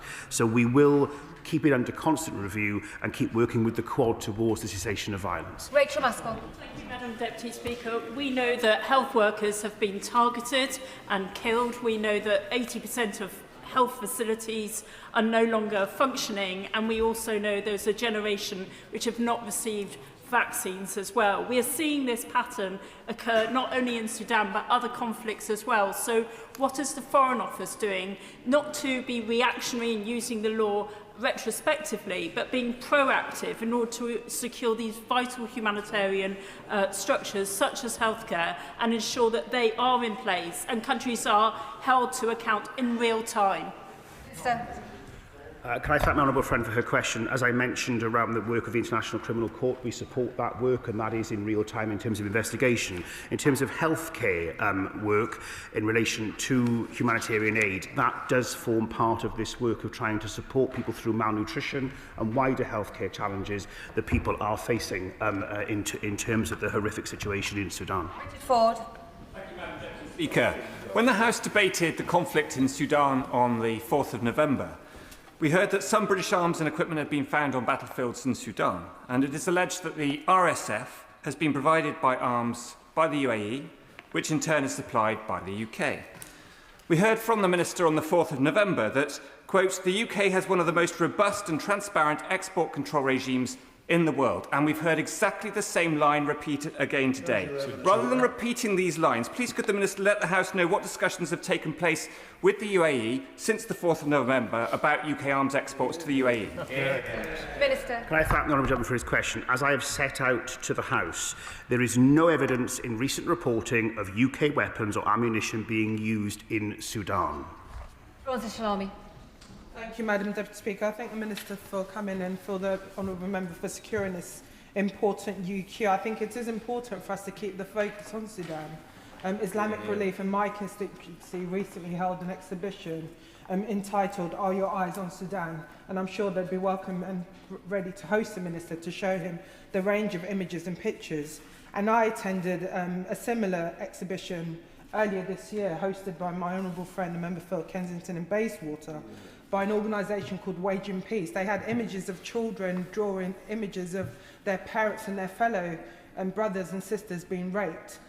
We are seeing rape being used as a war conflict, as a weapon of war in this conflict. What more can a minister outline in terms of making sure we are trying to stamp this out, working with our international partners and making sure that that vital humanitarian aid gets to the vulnerable children and women who are caught up in this horrific conflict? Can I thank my honourable friend for highlighting the most horrific element of what would appear increasingly in all conflicts across the globe, and that of sexual violence against women and girls, and in some cases, of course, boys. We are utterly condemning of the significant escalation of conflict-related sexual violence throughout Sudan at the Human Rights Council, the Security Council, and via 2 joint statements of the International Alliance on Preventing Sexual Violence in Conflict. On the exhibition, I would be glad to come and see it. I have seen some of the imagery, and it is genuinely distressing, but I think it's important that we do keep a focus on the Sudanese people as they are the victims of this horrific conflict. Morella. The Minister's already outlined that the UK is the pen holder at the UN on Sudan. There clearly needs to be a comprehensive arms embargoes and sanctions against those actors that are fueling the violence in Sudan. Given that one of those is Russia and is a permanent member of the Security Council, will the Minister ensure the government refers the matter to the General Assembly where a veto cannot be used? Minister. Can I thank the Honourable Gentleman for his question? I'm more than happy to look at any position at a multilateral level that supports the people of Sudan and brings a cessation of violence as quickly as possible. Whether specifically on the Assembly or the Security Council or the Human Rights Council remains as part of ongoing work across the multilateral space. Joe Powell. Thank you, Madam Deputy Speaker. I welcome the additional aid and sanctions and want to praise my constituents who have done so much to keep the Sudan issue in the public eye. Can I ask the Minister what lessons have been learned from the fall of al-Fasher to prevent the RSF repeating its tried and tested pattern in Tawila, where approximately 650,000 civilians and 300 aid workers, including British citizens, are now at grave risk? Minister.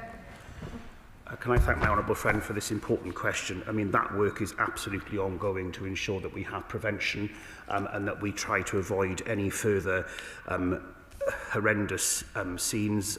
This war conflict is ongoing, and we're doing our very best at the UN level across the European Union, working with the African Union to ensure that these conflicts do not continue and that we learn lessons as soon as possible. Dugan. Thank you, Madam Deputy Speaker. For the UK Government to decline to take part in the atrocity prevention programme in Sudan is regrettable. For the UK Government to fail in its due diligence on arms export diversions via the UAE to the RSF is disgraceful, but for the UK Government to have done both looks alarmingly like ambivalence or even complicity. So the Minister wants to take us round the houses on the evidential basis for UK arms in Sudan not being there. Well, can he tell us then, let's not do that again, can he tell us what discussions he's had with the UAE on the sound, robust basis that without the UAE these atrocities would not be happening? I appreciate that this is a particular point that colleagues across the House care deeply about, but I cannot go beyond the actual evidence in front of us, which is very clearly that there is no evidence in recent reporting of UK weapons ammunition being used in Sudan. Where anything has been found, Madam Deputy Speaker, it is on non-lethal supplies.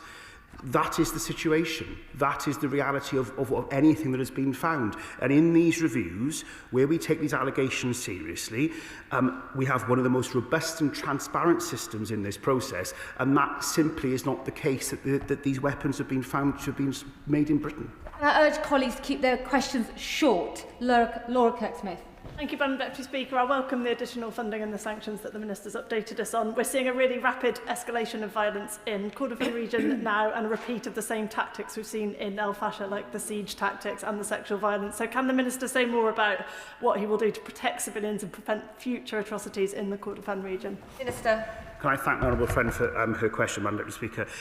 We are working at pace in the international multilateral space to do our very best to bring about a cessation of violence, even if it's over a short period, but then working with the Quad to try and ensure that we do bring about a permanent ceasefire. Ryan Matthew.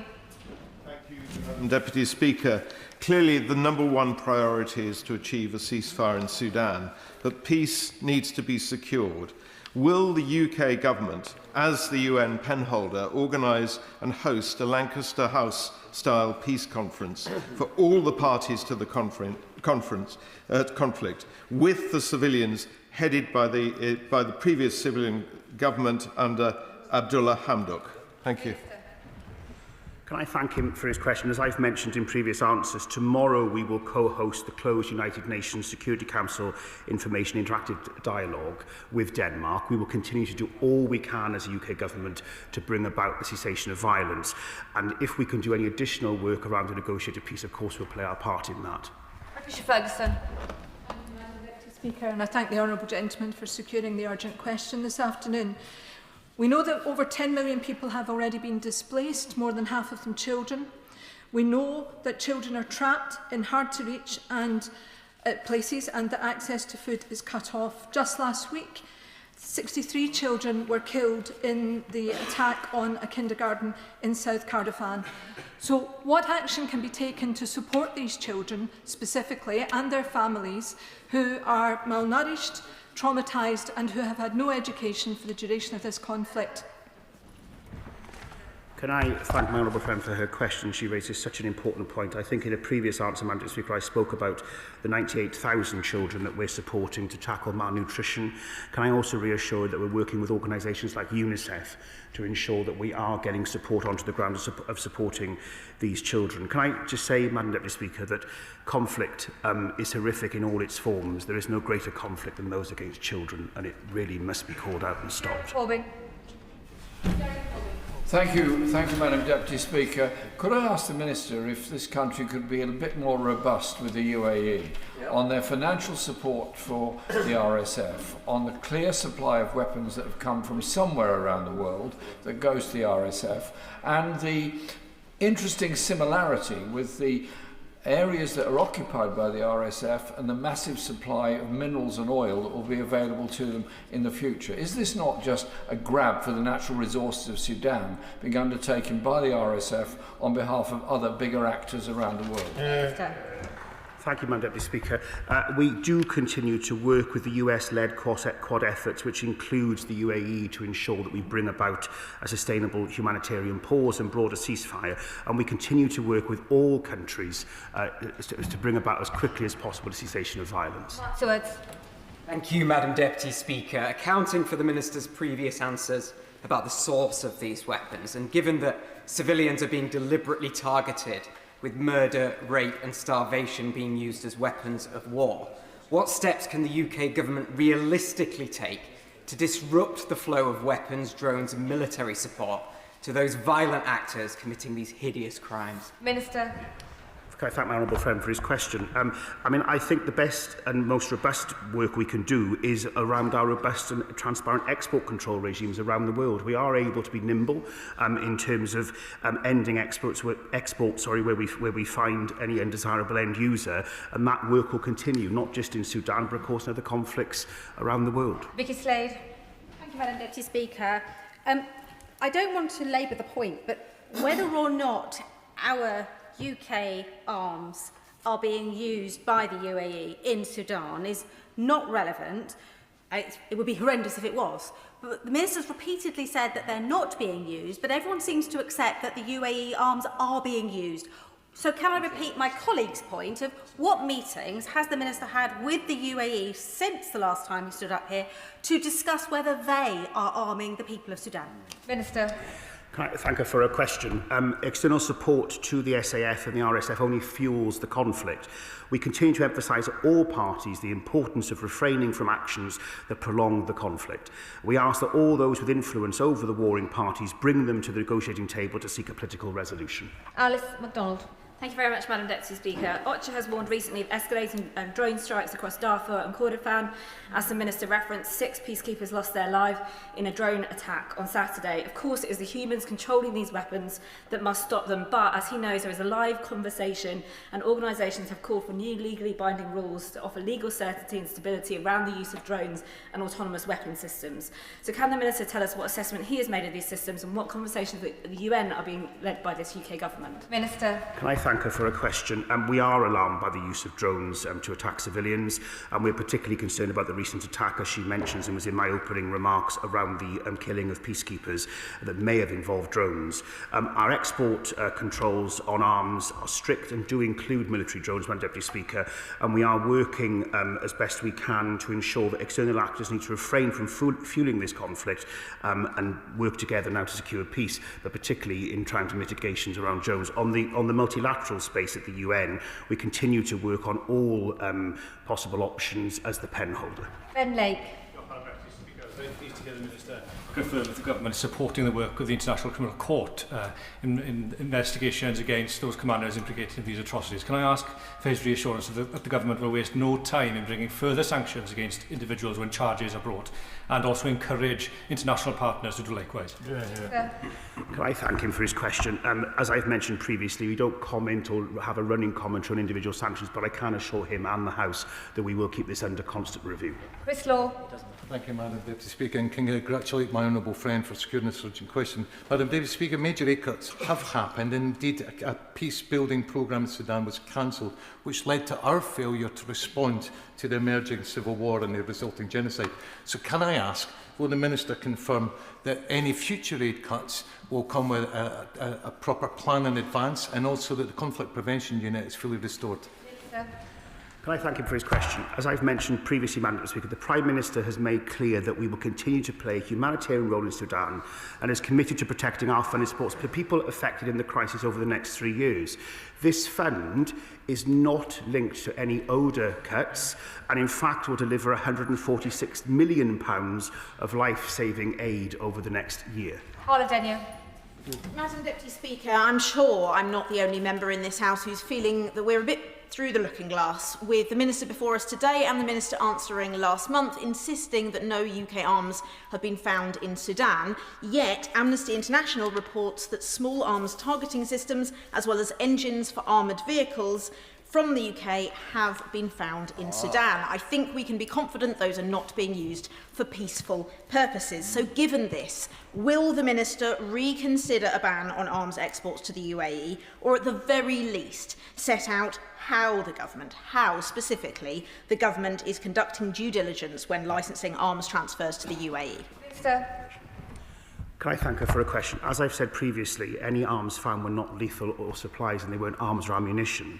And while we're aware of reports of a small number of UK-made items being found in Sudan, none of the equipment reported on recently has been licensed for export to the UAE in recent years, and there is no evidence in recent reporting of UK weapons or ammunition being used in Sudan.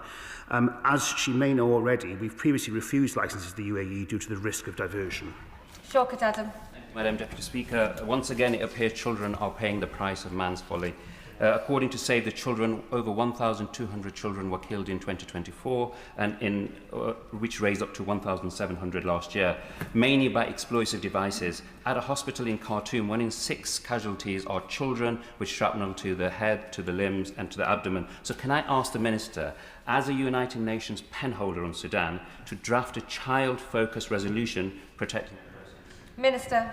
It's an extremely important point the honourable gentleman raises in relation to children, and as members have raised. Conflict is unimaginable in any form, but I think specifically in relation to killing children, using children as weapons of war is an atrocity all of its own. We continue to work at a UN level, both at the Human Rights Council and the Security Council, to ensure that as penholder we bring about as quickly as possible an end to this conflict. And obviously we will keep to work, including this, around the specific impacts on children. Ayub Khan. Madam Deputy Speaker, as well as the atrocious mass murders, the humanitarian catastrophe in Sudan only worsens. It is vital that we not only commit ourselves to giving aid, but also delivering it in a way that reaches as many people as possible. Recently, the Independent Commission for Aid Impact highlighted how our Sudan-related aid is being undermined by understaffing, short-term and unpredictable funding allocations over complex compliance procedures and insufficient support for frontline responders. So I ask the Minister, when can we expect the government's response to these findings, and can he assure this House that the necessary changes will be made to ensure humanitarian assistance gets? Can I thank him for his question? Just to give him one example, over the last 2 years we've provided the World Food Programme with £55 million, which has been explicitly targeted at populations at risk or experiencing famine, including in Sudan. £2 million additional funding for Cash Consortium of Sudan's Al-Fasher response, supporting over 100,000 people with life-saving aid in North Darfur. We also work regionally, including around Eastern Chad, so we do ensure that the funding that we have and through the aid programmes, they are reaching the people most in need. Adnan Hussain. Thank you, Madam Deputy Speaker. I echo the calls from colleagues across this House.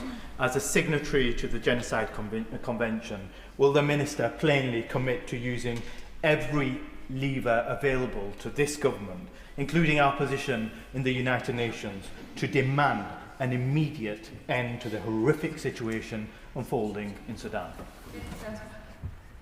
I can confirm that, as I have done for all questions throughout the session.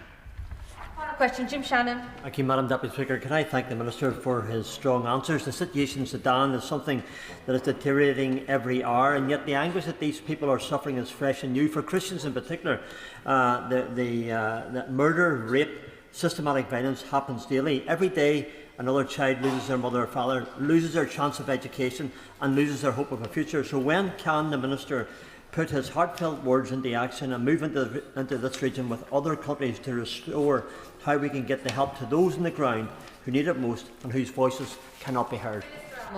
Thank you, Madam Speaker. Can I thank him for his question? I know how much these issues matter to him. We are working as quickly and as robustly as we can at the UN level, and also working with European and American partners to ensure that we bring about a cessation of violence, and we will continue to do that work. This is a personal commitment of the Foreign Secretary and all her work in recent months on trying to bring a peaceful settlement to the people of Sudan. That is the end of the urgent questions, Sudan humanitarian situation. Is the point of order really relevant to this? Point of order, Chamberlain.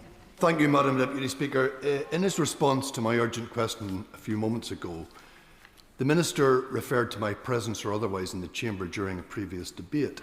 I just want the Minister to be aware, and for the record to show, members of my extended family are Sudanese nationals. So is it in order for the Minister to undermine the validity of my question in that way, and will he apologise?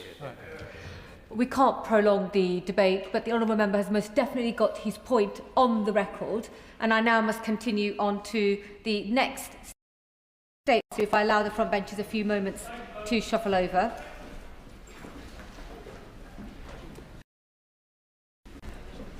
We come to the Foreign Secretary's statement on Jimmy Lai. Foreign Secretary, back to you.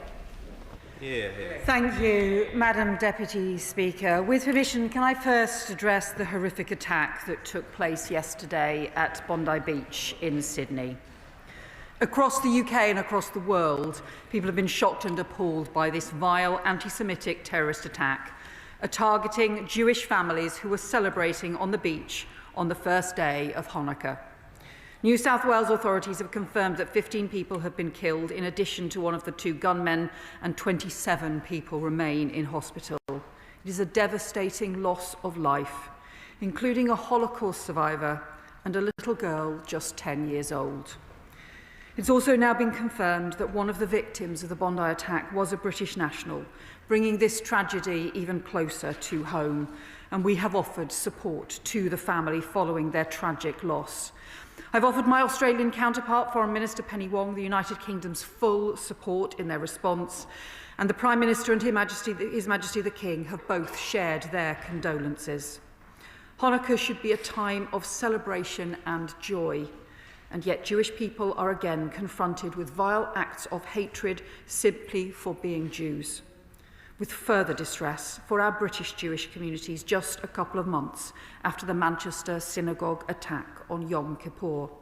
So we stand in solidarity with Australia's Jewish communities, with Jewish communities here and across the world as they continue to mark Hanukkah, and we stand in solidarity with the Australian people. Our thoughts are with all those affected. We must continue and increase work to root out anti-Semitism in all its forms, here and abroad, because we will never let hatred win. With permission, Madam Deputy Speaker, let me turn now to today's verdict in the trial of Jimmy Lai. Today, Hong Kong's courts ruled that Jimmy Lai was guilty of foreign collusion under the national security law which Beijing imposed on the city 5 years ago. They also found him guilty of conspiring to publish seditious materials. Jimmy Lai is a British citizen. He has been targeted by the Chinese and Hong Kong governments for peacefully exercising his right to freedom of expression. This was a politically motivated prosecution, which I strongly condemn. Jimmy Lai now faces the prospect of a sentence which, for a man of 78 years, could mean the rest of his life in prison. I call again for Jimmy Lai's immediate release. On my instruction, the Foreign Office has today summoned the Chinese ambassador to underline our position in the strongest terms. My acting Consul General was present at court to bear witness today. And for many in this House and for the large diaspora community living in the UK, it is heartbreaking that such a violation of a British man's rights could occur in Hong Kong, because the Hong Kong of Jimmy Lai's childhood was a city where a 12-year-old boy seeking opportunity could go on to build a business empire and then a media platform. It was a city of freedom, and that freedom brought great prosperity. So when the joint declaration was signed by the United Kingdom and China in 1984, both nations declared commitment to that prosperity. And our countries agreed that Hong Kong's uniqueness was the foundation of its success, its high degree of autonomy, its executive, legislative and independent judicial power, its rights and freedoms, including freedom of speech, of the press, of assembly and of association. And these were to be enshrined in law. For many years, Hong Kong was the embodiment of the commitments made in that joint declaration. The city, the economy, and most importantly, the people thrived. And it was a remarkable, shining example to the world of what Hong Kong's people and cooperation between the UK and China could achieve. And indeed, it is partly because of our important economic as well as our political history with Hong Kong that China remains our third largest trading partner today. But in 2020, China began to break commitments in that declaration. Hong Kong's free media spoke out, and they were punished for it. In June 2020, China breached the joint declaration by imposing its national security law on the city, a law imposed on Hong Kong to silence China's critics, a law that undermined Hong Kong's autonomy and threatened the rights that China had once freely committed to upholding. And it was not long before the new law was applied. Jimmy Lai was arrested, along with other advocates of democracy, free speech, and freedom of assembly. This British citizen, this businessman and journalist, this father, husband, and grandfather, has endured 5 years of incarceration. Meanwhile, his supporters around the world have campaigned tirelessly for justice. And I want to pay particular tribute to Jimmy's son, Sebastian Lai, who has endured such pain and shown such determination and dignity in fighting for his father and for the wider rights and principles at stake. I know many honourable colleagues have had the privilege of meeting this determined man who has endured so much to take on his father's mantle, speaking up where his father cannot. The government has continually and repeatedly raised Jimmy Lai's case with China at every opportunity, urging the authorities to agree his release. Yet the Hong Kong authorities continue to refuse us consular access to our citizen for a 78-year-old man whose health is suffering. So Jimmy Lai remains imprisoned despite international calls for his release and concerns regarding his health. Imprisoned despite UK ministers raising our concerns directly and privately with Hong Kong and Chinese officials, and imprisoned despite our repeated requests for consular access, the most recent of which was submitted on Thursday. So once again, I call for Jimmy Lai to be granted full access to independent medical professionals to assess his health and ensure he receives adequate treatment. Today's verdict is sadly not a surprise, but no state can bully and persecute the British people for exercising their basic rights. We have seen how the Hong Kong authorities have tried to use the national security law to target even those living on British soil for speaking up. The UK has repeatedly called for the national security law to be repealed and for an end to the prosecution of all individuals charged under it. And it remains imperative that the Chinese and Hong Kong authorities end the deliberate targeting of opposition voices through arrest warrants and bounties in the UK and elsewhere. The safety of the Hong Kong community in the UK is a top priority for this government. And as the Prime Minister has recently said, protecting our security is non-negotiable. It is our first duty. So this government is unequivocally clear that China poses a series of national security threats to the United Kingdom, and that is why we have taken further steps and tougher measures to defend our democracy by disrupting and deterring threats from China and other state actors, including upgrading sovereign technology, removing Chinese-made surveillance equipment from sensitive sites, drawing up new legislation to tackle straight threats modelled on counter-terrorism powers, rolling out new training to police forces across the country on tackling state threats and protecting individuals from transnational repression, and continuing to support the Hong Kong British National Overseas Route, which has welcomed over 200,000 Hong Kongers to the UK, and where the Home Office has confirmed, as part of the earned settlement consultation, they will retain a 5-year settlement route in the UK. China has not upheld its commitments to the people of Hong Kong, but we will. Jimmy Lai chose to remain in Hong Kong to speak up for what was right, and he is currently paying the price. But for the sake of Jimmy Lai, for his family, but also for the people of Hong Kong, for the joint declaration we signed, and for the rule of law, we will not relent on this. Joined by nations across the world, we call again for the immediate release of Jimmy Lai. I commend this statement to the House. Shadow Foreign Secretary Dame Priti Patel. Madam Deputy Speaker, and with your permission, Madam Deputy Speaker, on behalf of His Majesty's opposition, I'd like to give our condolences following the anti-Semitic targeted murder of 15 people from the Jewish community in the shooting in Bondi Beach yesterday.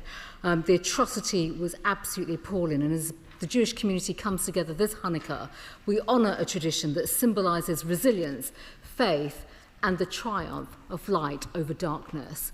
Madam Deputy Speaker, in the early hours of this morning, Jimmy Lai was convicted following a shameful show trial under the repressive national security law imposed on Hong Kong in breach of the Sino-British Joint Declaration. Jimmy Lai's imprisonment, trial and conviction mark a new low in the Chinese Communist Party's shameful attempts to extinguish freedom, democracy and the rule of law in Hong Kong. It is yet another serious violation of the joint Sino-British Declaration. The scenes of Jimmy, a 78-year-old man, being paraded around in chains are disturbing, but his defiance stands as a source of hope for those who still believe in freedom, democracy and human rights. For despite all the pain and suffering, despite being persecuted at the hands of the Chinese Communist Party, despite more than 1,800 days that he has been held in solitary confinement, and despite his health deteriorating, Jimmy's spirit remains unbroken. Throughout the last few years, his son Sebastian, his families and supporters have fought hard for his freedom and to raise awareness of his appalling treatment. I pay tribute to them, and the whole House will stand behind them as their fight to free Jimmy continues. Jimmy should be freed and allowed to come home to the United Kingdom to be with his family. We need to know what action the government will now take to do everything possible to secure his release and to seriously ratchet up the pressure to end this disgraceful and draconian national security law. And also, what will the consequences be on China, on Beijing, if they do not change its position? So can the Foreign Secretary tell us, when was the last time the Prime Minister raised Jimmy Lai's imprisonment directly with President Xi? Has he called President Xi today in the aftermath of this conviction to demand Jimmy's release and to demand that Jimmy is free to come home to the UK? How often has the Prime Minister raised this case directly since July 2024? What was President Xi's response to him on the occasion that this case was raised, either publicly or in private? What assurances have been given about Jimmy Lai's treatment in prison? We know his health is deteriorating and he's been kept in absolutely cruel conditions. So what medical help and access to him is the Prime Minister pursuing? And what has the response been from the Chinese and the Hong Kong authorities? And has the Prime Minister told President Xi face to face and directly that we will oppose this political show trial and condemn them for breaching the Sino-British joint declaration with their national security law? This House has previously been informed that ministers constantly raise this case and that they've been in touch with their Chinese counterparts. So can the Foreign Secretary tell us if the National Security Advisor raised this on his recent visit to China? And did he have any discussions about Jimmy's particular case? In relation to the national security law, has the Prime Minister continued to raise our concerns that this law is in breach of the joint declaration? And what discussions are taking place with international partners, including the United States, to pressure China into releasing Jimmy and to scrapping their oppressive national security law? The immediate release of Jimmy Lai has to be a priority for this government, but it also raises wider issues with UK-China relations. The Prime Minister is clearly seeking significantly closer relations with Beijing and has effectively ended the policy of trying to reduce strategic dependency for economic reasons, even though the economic impact has been negligible and will not be felt in people's pockets. While the Foreign Secretary stands here condemning China, while at the same time she's written a supportive letter for their super embassy spy hub, today shows this is exactly why this approach is deeply foolhardy. Sebastian Lai has said this morning, how can we normalise a relationship if the British government can't put a 70-year-old man on a plane who is in seriously bad health and send him back to the UK? And if they can't even do something as simple as that, how can we talk about closer relations? He has called for the release to be a precondition on any further talks with China. So does the Foreign Secretary agree? And does the Prime Minister agree? And with the Chinese Communist Party continuing to imprison Jimmy Lai and undermine freedom in Hong Kong, will she and the Prime Minister send a signal of our disgust to the CPP by cancelling the Prime Minister's planned visit to China next January unless Jimmy Lai is released, and blocking their super embassy planning application and placing China on the enhanced tier of furs? Foreign Secretary. Can I thank her for her support for the victims of the appalling terrorist attack in Bondi Beach in Sydney, and also welcome her support for the release of Jimmy Lai. It should be something that unites the entire House, and the whole House should support the calls for his freedom. She refers to one action the government is taking and has continued to take. That is why the Foreign Office has today summoned the Chinese ambassador in order to convey the full strength of our feeling about this decision and the about the prosecution in the first place, the politically motivated prosecution under this law. And I can tell her that not only has the Prime Minister raised this, not only have I raised this directly in my recent conversation with Foreign Minister Wang Yi, but also a whole succession of government ministers have also raised this with their counterparts in the Chinese government, because we do not see this simply as a foreign policy matter. We see this as a matter that affects the entire government relationship as well. She seems to be suggesting that we should then have no further engagement, but actually the opposite is true. And in fact, what we need to do is to ensure that we are conveying the strength of our feeling, exactly because this is so important. We have also been engaging with our international counterparts. The EU today has said that they deplore the conviction this prosecution is politically motivated and emblematic of the erosion of democracy and fundamental freedoms in Hong Kong since the imposition of the national security law in 2020. I have also raised this at the G7, including with my G7 counterparts, and she will know the strength of feeling in the US on this issue as well, where I have discussed this also with our US counterparts as well as across the G7. And we will continue to raise this, not just directly in our relationship with China, but also in international discussions as well, in order to maintain the pressure on China. China has said, their authorities have said, that they want to respect the international rule of law, that they want to be a country that does that. Well, then we need to hold them to that, because at the heart of international law is the legal requirements that they signed up to that still stand in international law since 1984 as a result of that declaration. However, that declaration is not currently being respected. It is being repeatedly violated, and if they want to uphold international law on the world stage, then they should uphold those commitments in Hong Kong. They should uphold the rights and the freedoms of the people of Hong Kong, and they should release Jimmy Lai. Chair of the Foreign Affairs Committee, Dame Emily Thornberry. Thank you very much, Madam Deputy Speaker. And may I associate myself with the remarks from both front benches in relation to that appalling attack in Australia. May I also say that I'm greatly encouraged to hear the government stating that they want to have a whole government approach to the issue of Jimmy Lai. Madam Deputy Speaker, Jimmy Lai is a British citizen. He could have chosen to leave Hong Kong at any time during the years up to his arrest. He could have left in 2014, but he joined the Umbrella Movement. He could have left in 2019, but he joined the protests against the proposed extradition law. He could have fled in 2020 when he was given bail, but he stayed, and he stayed because he wanted to stand up for the city that had given him everything, he said. And so despite his great age and his difficulties, his health difficulties, he has been held in solitary confinement for 1,800 days. Does the Foreign Secretary agree that Jimmy Lai is an inspirational example of bravery and patriotism for all those fighting for democracy wherever they are in the world? Foreign Secretary.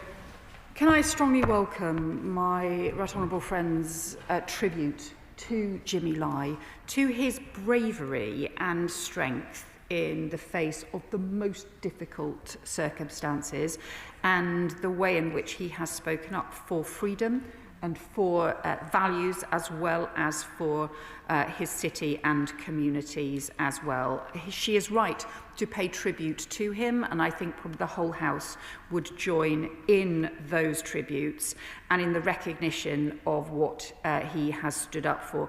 We also recognise that others have been forced to leave Hong Kong as a result of that repression, and that is why the BNO route that the government provides is also so important. Liberal Democrat spokesperson Callum Miller. Thank you, Madam Deputy Speaker, and to the Foreign Secretary for advance sight of her strong statement. I'd like to associate my party with her remarks about the appalling attack at Bondi Beach. We stand united against all anti-Jewish hatred. Madam Deputy Speaker, I share the Foreign Secretary's utter condemnation of Jimmy Lai's politically motivated conviction. The trumped-up charges and sham trial show how desperate the Beijing regime is to silence its critics. And I agree with Jimmy's son Sebastian that it is now up to the UK government to ensure his welfare and secure his release. So I welcome the summoning of the Chinese ambassador today. What was the outcome? Has Jimmy Lai's access to medical treatment been assured? And what further steps is the government taking to secure his immediate release? The Foreign Secretary is right to say that China poses national security threats to the UK. So can she explain why it is not on the enhanced tier of FIRS? Jimmy Lai is not alone in the fight for civil liberties and the rule of law in Hong Kong. Countless brave Hong Kongers continue to advocate for democracy and freedom, even as the CCP work relentlessly to erode the city's independence. For speaking out, many Hong Kongers living in the UK face daily intimidation and threats from Beijing. Just last week, pro-democracy campaigner Carmen Lau was subjected to a renewed campaign of intrusive and distressing intimidation and misinformation. So what reassurances can the Foreign Secretary provide today to Carmen and other Hong Kongers living in the UK that they will be better protected in the future against Beijing's predations? Has she updated her submission to the Housing Secretary about the risks posed by the new super embassy? And will the government look to sanction all those CCP officials who are responsible for extraterritorial intimidation of pro-democracy activists? Finally, Madam Deputy Speaker, the government likes to say that it will challenge China when we must. So can the Foreign Secretary indicate one thing that the government will not do for China in order to signal that the treatment of Jimmy Lai is unacceptable? Foreign Secretary.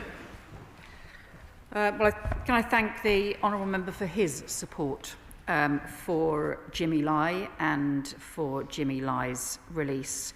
Unfortunately, I can tell him that China has not currently agreed either to consular access or to health access.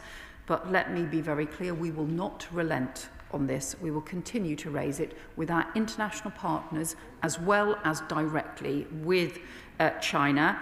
And we will continue to do so, including in international forums as well. Can I also join him in condemning the targeting of Carmen Law and others as well who have been targeted in the UK. It is why we are strengthening the training for police forces across the UK, for all police forces, on how to deal with state threats and transnational repression.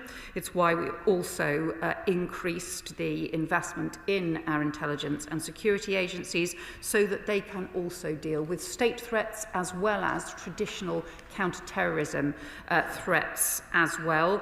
And also why we now increasingly use new measures, such as sanctions, for example, on issues around cyber threats, which he will be aware we have recently sanctioned 2 Chinese entities around cyber threats and cyber challenges to the UK.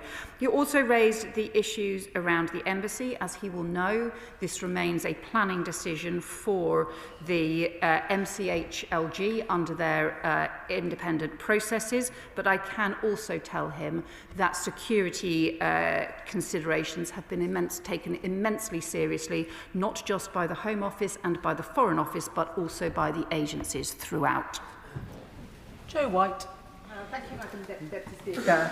The Hong Kong National Security Law and its conviction of Jimmy Lai are a breach of the 1984 Sino-British Joint Declaration. This is a politically motivated attack on freedom. Can the Foreign Secretary reassure this House that all possible actions are being pursued to A, ensure that Jimmy Lai obtains his legal access to British consulate support, and B, to push for the immediate release of Jimmy Lai? Foreign Secretary. I can assure my honourable friend that we will continue to do everything we can to provide consular support for all of those affected by the national security law and also particularly for Jimmy Lai. And can I also reiterate, Madam Deputy Speaker, the tributes to Sebastian Lai, who I know is in the gallery today. Surrey and Duncan Smith. Madam Deputy Speaker, I rise to explain again. I agree with the Right Honourable Lady about her comments about the terrible attacks in Bondi, and I congratulate her for raising it now. But I want to say that I rise today is to express the view that this isn't just about Hong Kong, this is also about this chamber. I'm one of those that has been named in the prosecution case against Jimmy Lai 9 times. There are others who've been named more than that, which is appalling, because I'd love to have met him and spoken to him, but I never have done, trumped up nonsense from the CCP. The second thing I would say to her is I agree with her strength of statement about the appalling nature of the government in China over this issue, but it's no good just meeting people to say they're wrong or calling in the ambassadors. Surely what we have to do is show them that now there is a ratchet upwards of the things that we will do.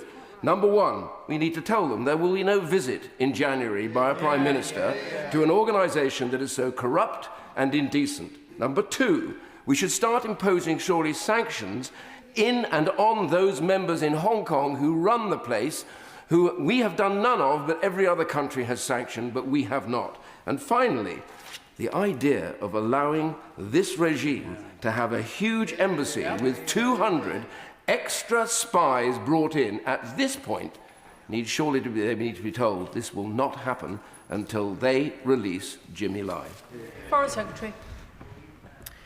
Well, I know that this is something that the Right Honourable Member has campaigned on and has spoken out on for a long time. So let me recognise his continued speaking out, not just for Jimmy Lai, but more widely on issues around China and national security concerns.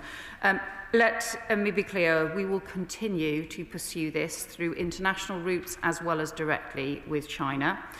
He raises the issues around sanctions. As he will know, we never talk about sanctions in advance, but we have expanded the sanctions not just around cyber threats, but also around some of the issues around the support for Russia and the war on Ukraine as well.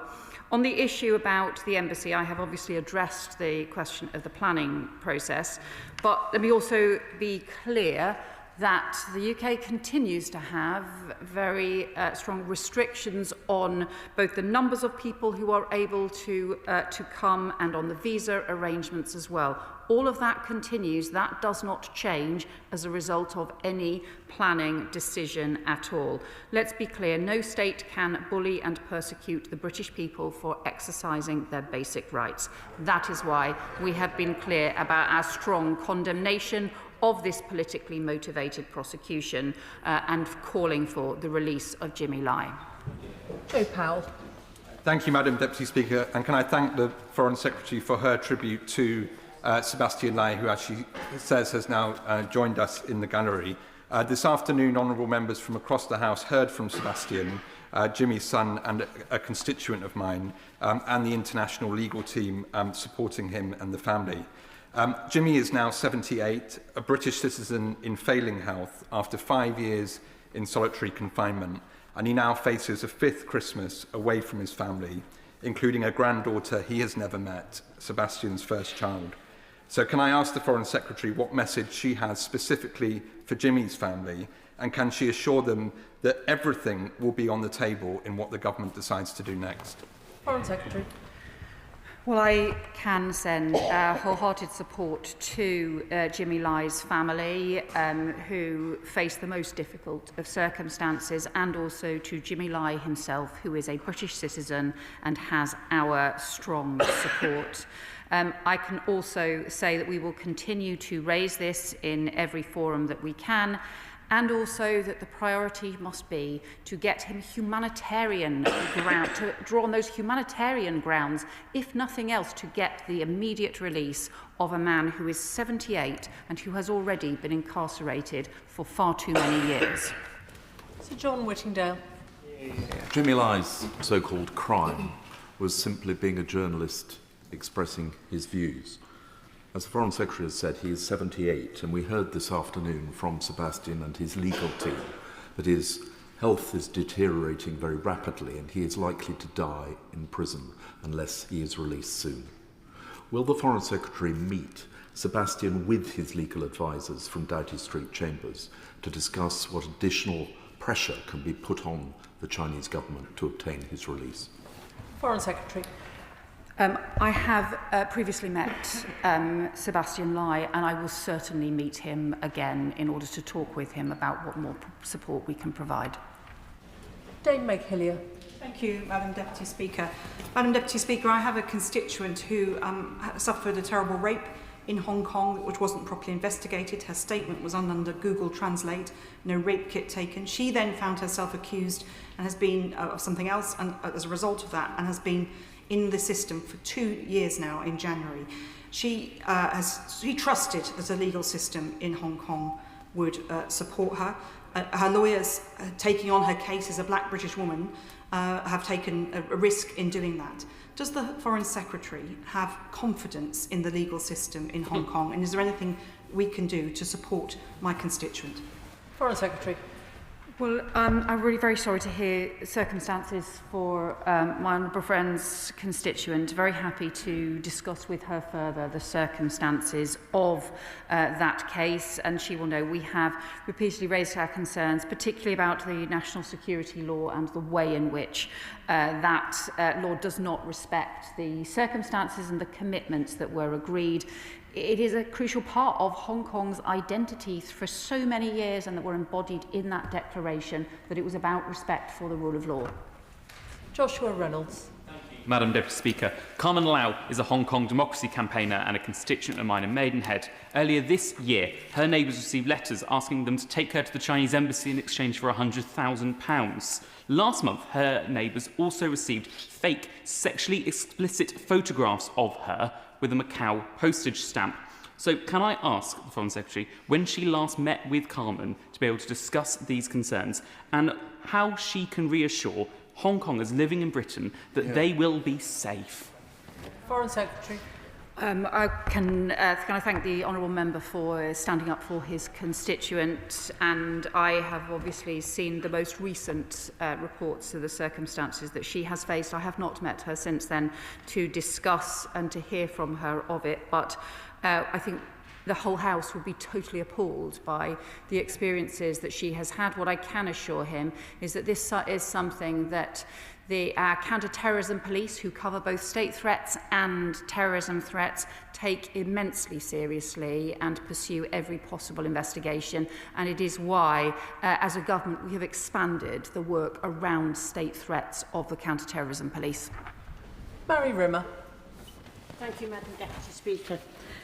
The use of foreign lawyers by both prosecution and defence is a long-established tradition in Hong Kong, yet Mr Lai, Jimmy, has been denied that right, even as judgment has been passed. This is about justice, not rigged justice. This verdict not only devastates one British citizen and his family, it represents a brutal attack of free speech and the rule of law in Hong Kong. It confirms that the national security law is being used to silence critics, destroy independent media and dismantle the freedoms that were promised to the people of Hong Kong. And I quote from the Committee for Foreign Freedom in Hong Kong to say that Jimmy Lai is guilty of the unwavering belief in freedom for the people of Hong Kong. Contrary to Beijing's intentions, the verdict today highlights Jimmy Lai's courage and integrity and sends a clear message around the world that Hong Kong's once proud judicial system is severely tarnished under Beijing's authoritarian regime. The Foreign Secretary and many ministers, as is quoted today, have raised this, spoken to different people and our international colleagues, and we must continue to do that. But it is evident that that is no longer sufficient. The Prime Minister here must raise this with the Chinese regimes at the highest possible level. Jimmy Lai is a British citizen, and I ask our Prime Minister to consider carefully what action we will now take to protect this citizen and many, many more. After all, it is the British government's first duty to protect citizens at home and abroad. Can I welcome my honourable friend's championing of Jimmy Lai? She's right that these are about some of the most basic freedoms of all. Freedom of expression, freedom of speech, freedom to freedom of assembly, freedom to gather, and also the fundamental freedoms around journalism that are what are so important. and have been such an important part of Hong Kong's identity and history for so long. That's why they were embodied in the declarations, in order to recognise that uniqueness about Hong Kong. And that is why we will continue to maintain those. I can assure her the Prime Minister has already raised this directly with his counterparts, and so too have many other government ministers, and we will continue to do so. Tom Tugendhat. Thank you, Madam Deputy Speaker. May I start by saying I welcome very much the Foreign Secretary's words about the horrific anti-Semitic murders in Australia, and to those who died, may we all just say, may their memories be a blessing. When we talk about Hong Kong and we talk about Jimmy Lai, could we remember that the attack on Jimmy Lai, the arrest of Jimmy Lai, isn't just a punishment against his family or against him. It is actually part of the repression of the Chinese state. It is actually deliberately being used to threaten and intimidate Hong Kongers here in the United Kingdom. So when we talk about standing up for Jimmy Lai, we're actually talking about standing up for ourselves. We're talking about defending our own freedoms and defending the liberties that British people have the right to expect, both at home and abroad. And so will she forgive me when I say, and I recognise that she's only been in the role for a number of months, that what we're hearing again is the bureaucratisation of process and not the leadership that politics is supposed to offer. When we don't hear that decisions like the embassy or the visit are potentially on the line, then Beijing hears that they can just continue as normal.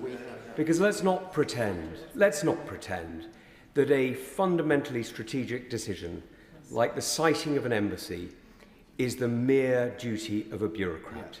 It's not. It's the role of a government to offer leadership and direction. I'm afraid, at the moment, this government's offering none. Foreign Secretary. Well, let me say to the honourable member, as having been formerly Home Secretary before now being Foreign Secretary, I'm very clear of the nature of the security threats that China poses.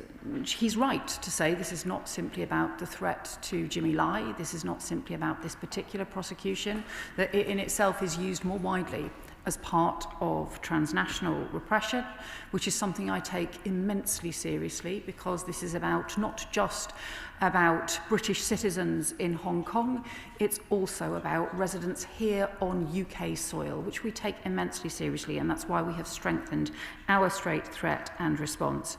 He will recognise too that the sentencing is expected in the new year. We are very clear that we need the Chinese government to hear not just the condemnation from the UK, but also from other partners around the world of what has happened with the politically motivated prosecution in this case, and to recognise the urgent humanitarian circumstances around a central issue in all of our discussions with the Chinese government. He will know that there are also know, given his background and experience, the importance of recognising independent processes. Alex Sobel. Thank you, Madam Deputy Speaker. I first want to associate with the comments of the front bench on the horrific anti-Semitic murders on Bondi Beach. In the case of Jimmy Lai, this result was obvious from the point that the national security laws were passed, and we've been descending down this road for many, many years with the Chinese government and Hong Kong authorities. The sentencing of Jimmy Lai will start on the 12th of January. Can I ask the Foreign Secretary and actually National Security Advisor to urgently meet with Jimmy's legal team, who briefed us today before the sentencing starts, and to reassure me that there'll be no positive signals towards Beijing during that time and after that time if Jimmy is indeed sentenced for a long period, because we are sending the wrong signals to the Chinese government if we keep bending towards their will. Secretary. Well, let me say just again to my honourable friend, thank him for his words about the appalling attack on Bondi Beach, and also for championing the case of Jimmy Lai. And both the Prime Minister and I have previously met Sebastian Lai, and I will certainly very happily do so again. Sir Andrew Mitchell. Thank you, Madam Deputy Speaker. The whole House will welcome the Foreign Secretary's words on the terrorist attack on Bondi Beach. Madam Deputy Speaker, without seeking to interfere directly in matters that are before the court in Hong Kong, we can note that Jimmy Lai is 78. He's held in solitary confinement. His health is in sharp decline. He is unable to practice his religious beliefs, and he is a British citizen. Surely this case cries out, at the least, for clemency. And in view of Jimmy Lai's British citizenship, will she directly engage afresh with her opposite number, Foreign Minister Wang Yi, and the Chinese state to mount the very strong case for clemency for Jimmy Lai? Foreign Secretary. Can I say I agree with the Right Honourable Member that the immediate circumstances for a 78-year-old man who is in poor health, there is an urgent issue about clemency, about humanitarian recognition of the circumstances that he is in. We have strong differences, of course, around the national security law, which we are very clear is a breach of the declaration, but we also surely have a shared humanity that should mean we urge the Chinese authorities to recognise that shared humanity and release Jimmy Lai immediately. Mark Seward. Thank you, Madam Deputy Speaker. Given that the Chinese Communist Party has clearly broken its promise in the joint declaration to protect freedom and the rule of law in Hong Kong, and given that this judgment was handed down by a politically appointed judge in a sham show trial, does the Foreign Secretary agree with me that those members of the House of Lords that still serve on the Court of Final Appeal in Hong Kong should step down from those roles so as not to lend their credibility to a system which has clearly abandoned the rule of law? Foreign Secretary. Well, my honourable friend will recognise that we obviously have independent processes around the judiciary. However, he is right to say that the issue about the rule of law is a really important one, and it's an important one for the UK. These are values that we stand up for at all its dimensions. It is also an area, though, where the Chinese authorities have increasingly spoken about the importance of the international rule of law, and also said that the major countries ought to provide leadership on the international rule of law. So again, I think our strong message to them is that in order to show international leadership on the rule of law, they need to recognise their legal obligations that are still present, and their legal obligations towards the declaration, to implement the declaration, and that means ending the national security law and releasing Jimmy Lai. Alistair Carmichael. Thank you, Madam Deputy Speaker. There's a legitimate and necessary debate to be had around our wider foreign policy towards China, but surely for today the most important thing is that this House should speak with one voice in condemning the sham of a trial and demanding the immediate release of Jimmy Lai, and I thank the Foreign Secretary for having done that. The Interparliamentary Alliance on China, of which I am a member, is cited, I am told, no fewer than 500 times in the judgment in Jimmy Lai. They have had no contact from the FCDO, despite having initiated correspondence. When the Foreign Secretary returns to the Department, can she investigate that and ensure that they are given the proper level of engagement that they require and deserve? Secretary. I will certainly do so. I will follow up, and I will get back to the Right Honourable Member. I also agree with him that it is immensely important that we speak with one powerful voice on all of us calling for the release of Jimmy Lai. John McDonnell. The Jewish community in Australia eloquently from both the front benches. In the representations on Jimmy Lai, can I ask again that the case of Lee Chuk Yang is raised? Lee was the General Secretary, he's a trade union colleague of mine. He was the General Secretary of the Confederation of Trade Unions in Hong Kong. He's been in prison now since April 2021. His trial was postponed twice this year. We've now been given the date of January the 22nd. We're fearful now that that trial might be delayed again, but also fearful that he would be sentenced to a long sentence as a result of all he did was to participate in the campaign for democracy in Hong Kong and also for trade union rights. Any representations that could be made would be gratefully received by the whole campaign. I thank my honourable friend for his points. He is right to say that there are many other people also either facing prosecution or who have been already charged and been through a process under the national security law. We are very clear that national security law should be repealed. It directly contradicts the declaration and the legal obligations of the Chinese authorities as part of that declaration, and I will also follow up the case that he raises. Julian Lewis. Like every other communist regime that's ever existed, the Chinese government behaves with ruthlessness, impunity, and unmitigated mendacity. So I welcome the strong words in the statement by the Foreign Secretary, but what we on both sides of the House wish to see is stronger actions. It's not so much a case of one country, two systems, but one government and two faces. If the government can't even say that a country which poses so many strategic threats is itself a threat, then we've got an awfully long way to go. Well, I note that he obviously shares the concerns about and the calls for the release of Jimmy Lai. What I would say to him in terms of the wider issues is I have been very clear about the national security threats posed by China, whether that be around transnational oppression, whether that be around their support for Russia, for example, in the war on Ukraine, or, for example, around the cyber threats, for example, where we have recently introduced more sanctions.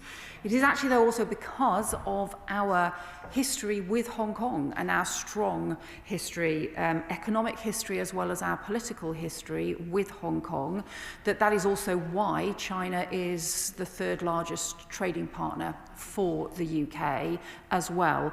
And those are not things that we can trade off. We do not trade off them, as the Prime Minister made very clear in his speech just a few weeks ago. National security is always the first duty of any government, but alongside pursuing those threats, alongside pursuing issues around human rights, we also have to recognise that trading relationship and ensure that we pursue both and pursue those national security issues as the first duty.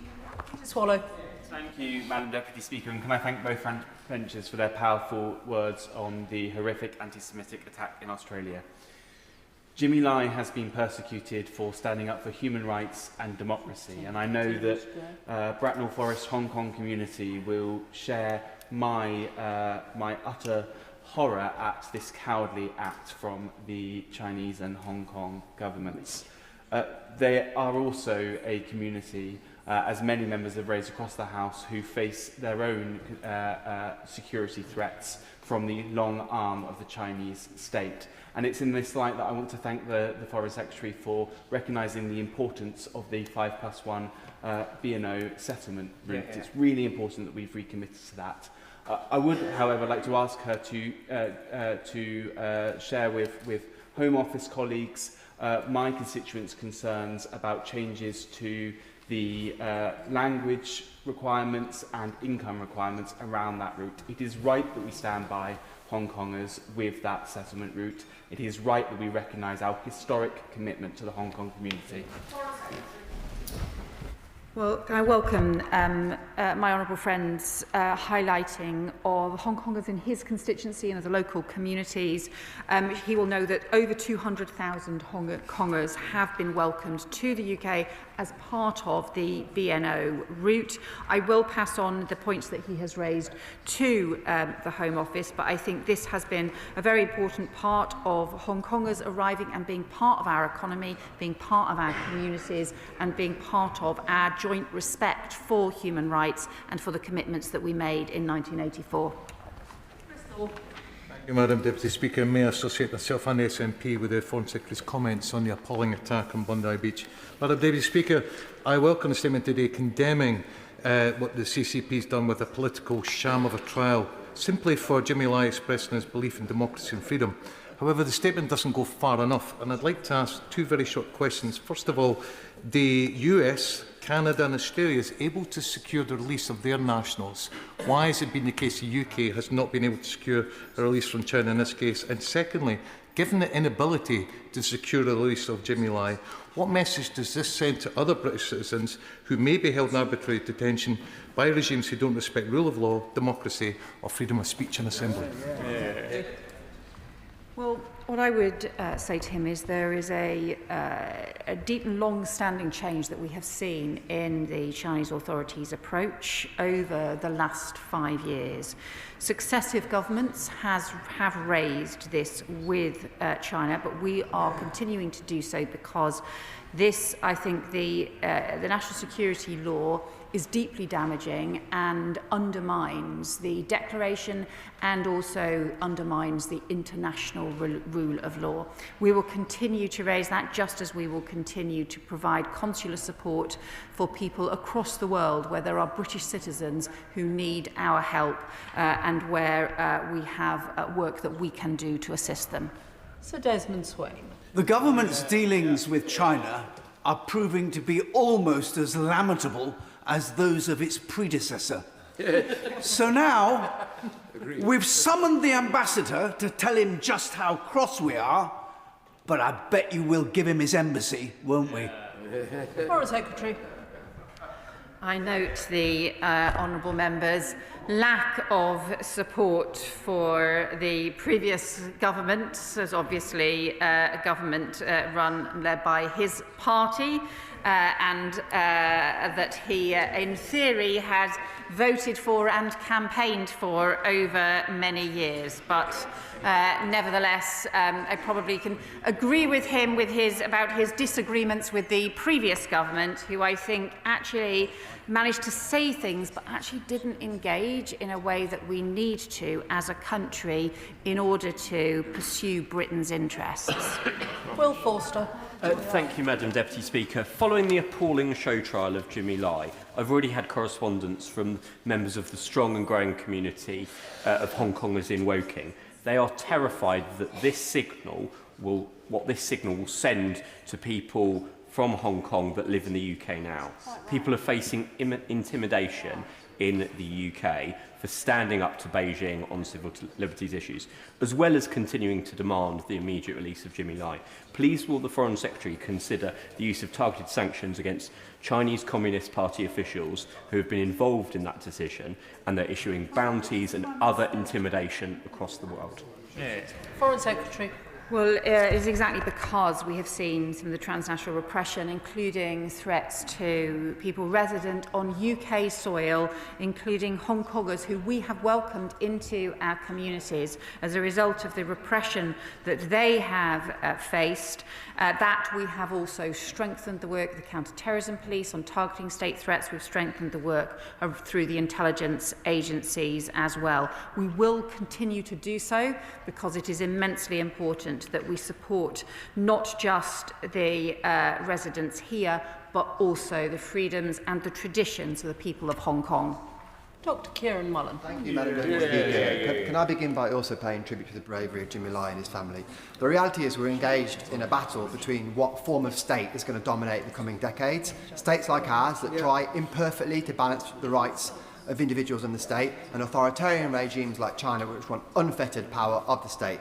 Those sorts of regimes respond to strength. The Foreign Secretary has talked about how we feel about this and how the government feels upset and angry about this. Those sorts of regimes respond to strength. So given that, would the Foreign Secretary agree with me that it would be a disastrous decision to allow the super embassy to go ahead?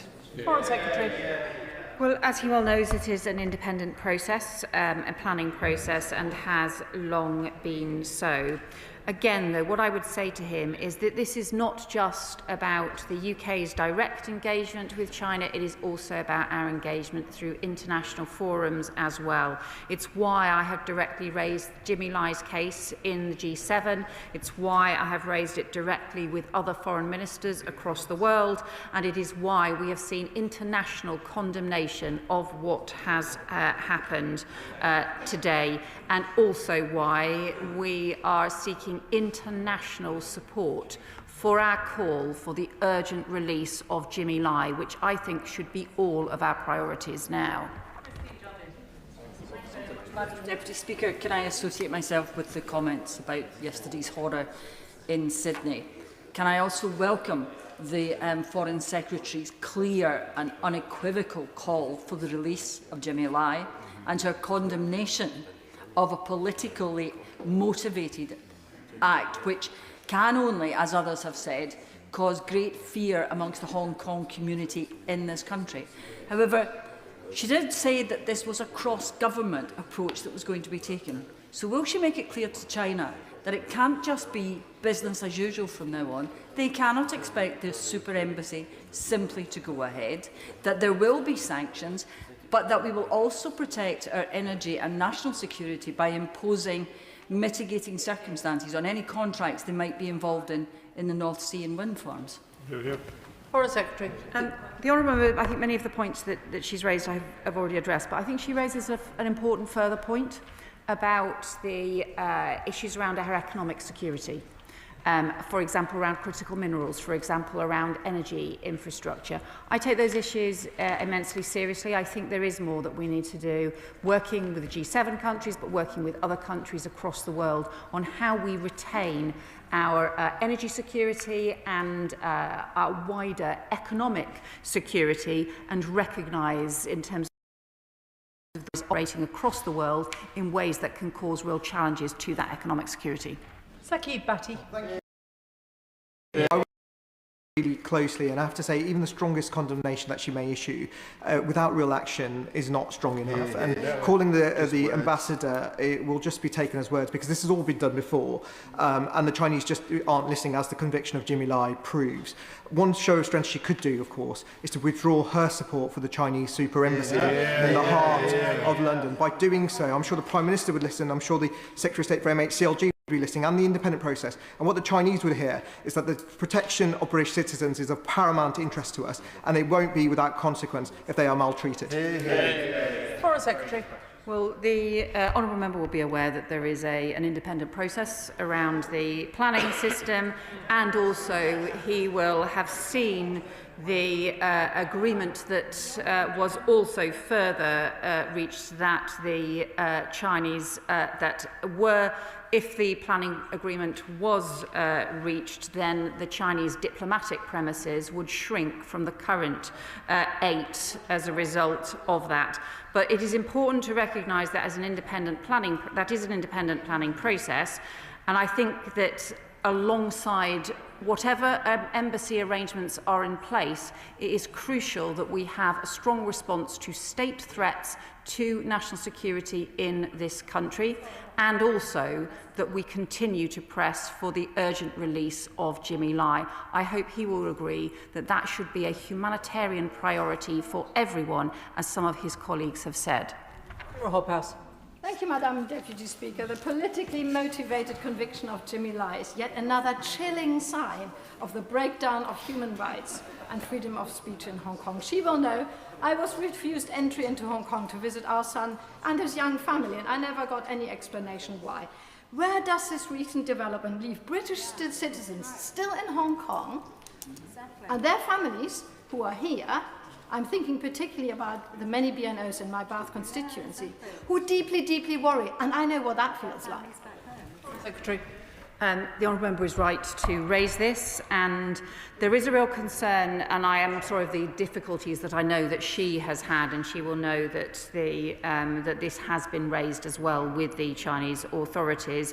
I would also say she's right to raise the concerns of the Hong Kongers who live here but who still have family back home, and then as a result do not feel that they can visit them, because even where they have British citizenship, The Chinese authorities do not recognise dual nationality, and therefore there are real concerns for anyone visiting family either in Hong Kong or more widely in China, that dual citizenship or that their British citizenship simply will not be recognised. That is what has happened with Jimmy Lai, and it is why we continue to raise this is an issue about British citizens, and we will stand up for British citizens. Luke Taylor. Thank you, Madam Deputy Speaker. I'd like to take an opportunity to pay tribute to Sebastian Lai, who I met with alongside a number of colleagues earlier, and his courage and fortitude throughout this process. Ever since the verdict has been announced, I've been inundated with concerns from Hong Kongers in my constituency of Sutton-Cheam, concerned about what this means for their safety under the programme of transnational repression that the Chinese are persecuting. They said that diplomacy works until it doesn't, and I think now we can see that this hasn't, so there need to be consequences. So can I press again on an answer to why China has not been placed on the enhanced tier of the Foreign Influence Registration Scheme? But also, I understand as Home Secretary, the Minister submitted evidence to the Housing Secretary regarding the security implications of the super embassy. Has she updated that advice since new risks and threats have been identified? Foreign Secretary. So he will know that the Security Minister has updated the House several times about the FIRS process and about the work that we do continually to keep different countries under review as part of that. He also raised the issue about the security considerations that were raised as part of the planning process. I can again assure him that not only does the Home Office and the Foreign Office, but also the agencies, the security and intelligence agencies, take these issues immensely seriously and have been involved in the consideration. As part of it, some of the further information that has been provided to the committee, to the planning process, is around the consolidation of the diplomatic premises as well as wider security considerations. Jim Shannon. Thank you, Madam Deputy Speaker. First of all, can I associate myself with the comments that the Foreign Secretary made earlier on in relation, sending my sympathies, our party sympathies, to those people who were murdered at Bondi Beach just this week. They're very much in our thoughts and prayers, and we need to support as well. I believe this government needs to support the Australian Prime Minister and government and the action they will take against the terrorists that are now in Australia. To be honest, Madam Deputy Speaker, we're not really unexpected when we read this. We have all read the character of governments and officials in this travesty was always going to be the result, while China has been permitted to rule with an iron fist. But what cannot be forgotten, that this is not a Chinese-only issue. Jimmy Lai is a British national, and as such should have had his government protecting him from protection. I'm not too old to remember, Madam Deputy Speaker, that when you held that British passport, it did give you protection. Well, I want to see, if you don't mind asking where that protection is. What steps will our British government take to enable this elderly British national to secure a just result, rather than the theatre that we have witnessed and watched? And with respect, Foreign Secretary, will the Honourable Lady confirm that if the time for watching is ended and government will finally take time to act? Thank you. Foreign Secretary. Well, I can confirm we will not relent in our calls for Jimmy Lai to be released, and we will also continue to do so with other countries from across the world, because we need to draw on the international support that there is for Jimmy Lai to get an urgent humanitarian release for him. But can I also welcome the points that he made about Bondi Beach and assure him that we continue to offer our full support to the Australian government through the Five Eyes, but also more broadly in their action against terrorism. Can I thank the Foreign Secretary for her statement this afternoon? Point of order, Sarah Bull. Yeah. On the 12th of November, at Prime Minister's Questions, the member for Clacton and leader of Reform announced that the Reform-led West Northamptonshire Council will be issuing foreclosure notices on 3 migrant hotels, including one in my constituency, in the next few days because of grave concerns about the safety of women and children and girls on the streets of West Northamptonshire. But a Freedom of Information request response on the 9th of December confirms that no such foreclosure notices have been issued. Surprise, surprise. I asked the member for Clacton to correct the record and apologise for inadvertently misleading the House, but I've received no response. So given the seriousness of this issue and the sensitivities of the implications in his question, can you please advise how I can take this matter forward, because members of the public should be able to trust what is said in this place? Can I thank the Honourable Lady for notice of her point of order, and I understand that she has notified the member for Clacton in advance. She will know that this is not a matter for the Chair, but her point has been well and truly put on the record. The Clerk will now proceed to read the orders of the day. Employment Rights Bill, consideration of Lord's message. Now. Before we move to consideration of the Lord's message, I can confirm that nothing in the Lord's message engages Commons financial privilege. We will begin with the government motion to disagree with the Lords in their Amendment 120N to Commons Amendment 120G and their Amendments 120P to 120S to Commons Amendment 120H. I call the Minister to move the motion. Kate Dearden. Madam Deputy Speaker, I'm returning the Employment Rights Bill for the consideration of Lord's amendments for the fourth time. This bill will bring employment rights legislation into the 21st century, extending the protections many British companies already offer their staff to all. I cannot hide my frustration that once again we have been blocked from getting this bill onto the statute book by the other place. So early on, of course. Which British company offers unlimited compensation for unfair dismissal? And what message does it send to those companies that can locate well-paid staff anywhere in the world? I will allow the honourable gentleman to listen to my reflections further on in my speech. I'm not sure he entirely grasped the compensation cap proposal and what we are intending to do here. I will, of course, give way. Would the Minister agree with me? What message does this send to the British public when 33 hereditary peers have tried to defeat the government by 24 votes on a manifesto promise on sick pay, for example, which will miss the deadline for April for some of the lowest earners from some of the wealthiest? Shouldn't we get on, go through the night if we have to, and get this bill passed? Minister. I thank my right honourable friend for her intervention. We are absolutely determined to get this legislation through and urge colleagues in the other place to pass this bill for the reasons my honourable friend outlines today. 1.3 million people will be entitled to statutory sick pay from as early as April this year, and that is significant and why it's so important we get it onto the statute books. I will give way. My colleagues in the other place, they all expressed concern about the open-ended unlimited compensation. It's a concern not just for colleagues in the other place and colleagues here, it's a concern for businesses back home. I know the Minister means well, but can I just ask, for goodness sake, this will not work for businesses. Stop. If audible friends allow me to make some progress in my speech, I will get to the background and reasonings for the compensation cap. So on that note, I will proceed. Continued delay to this bill will put implementation at risk, and that creates insecurity and uncertainty for workers and employers alike.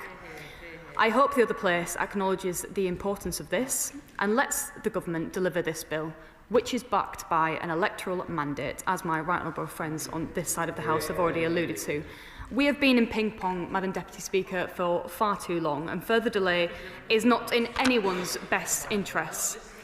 So I hope the points I make today can address the reservations of those members of the other place who have been engaging with this process in good faith when they have had genuine concerns to the changes to the bill. And as I told the House last week, I convened a series of constructive conversations on the unfair dismissal provisions, which resulted in a workable agreement with trade unions and business representatives, and was the subject of the government amendments made last week.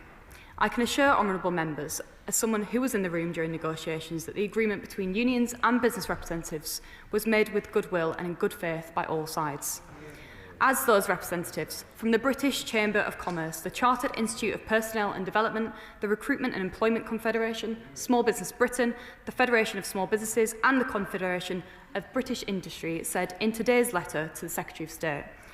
The outcome of the dialogue represented a significant step forward, which will have a positive impact on growth and opportunities. The amendments tabled in the other place undermine that agreement, as they would amend the bill so that the compensatory award cap is not removed, and instead the government would publish a review of the impact of the cap. The removal of the cap would then require further primary legislation. I will give way. I'm very grateful to my friend for giving way. I mean, she set out how sensible the conversations have been thus far, but doesn't she agree with me that they're being totally frustrated by colleagues down the corridor who've got no regard for the mandate that was returned to the government at the last general election? And we should stand firm and make sure that these rights are not further impeded by the unelected House. Absolutely. Minister. I thank my honourable friend for his intervention. That's why our motion today disagrees with the Lord's amendments and insists on our amendments from the previous round of ping-pong, which deliver on the agreement made by trade unions and business representative organisations. I will give way. I thank the Minister for giving way, and I draw attention to my register of interests.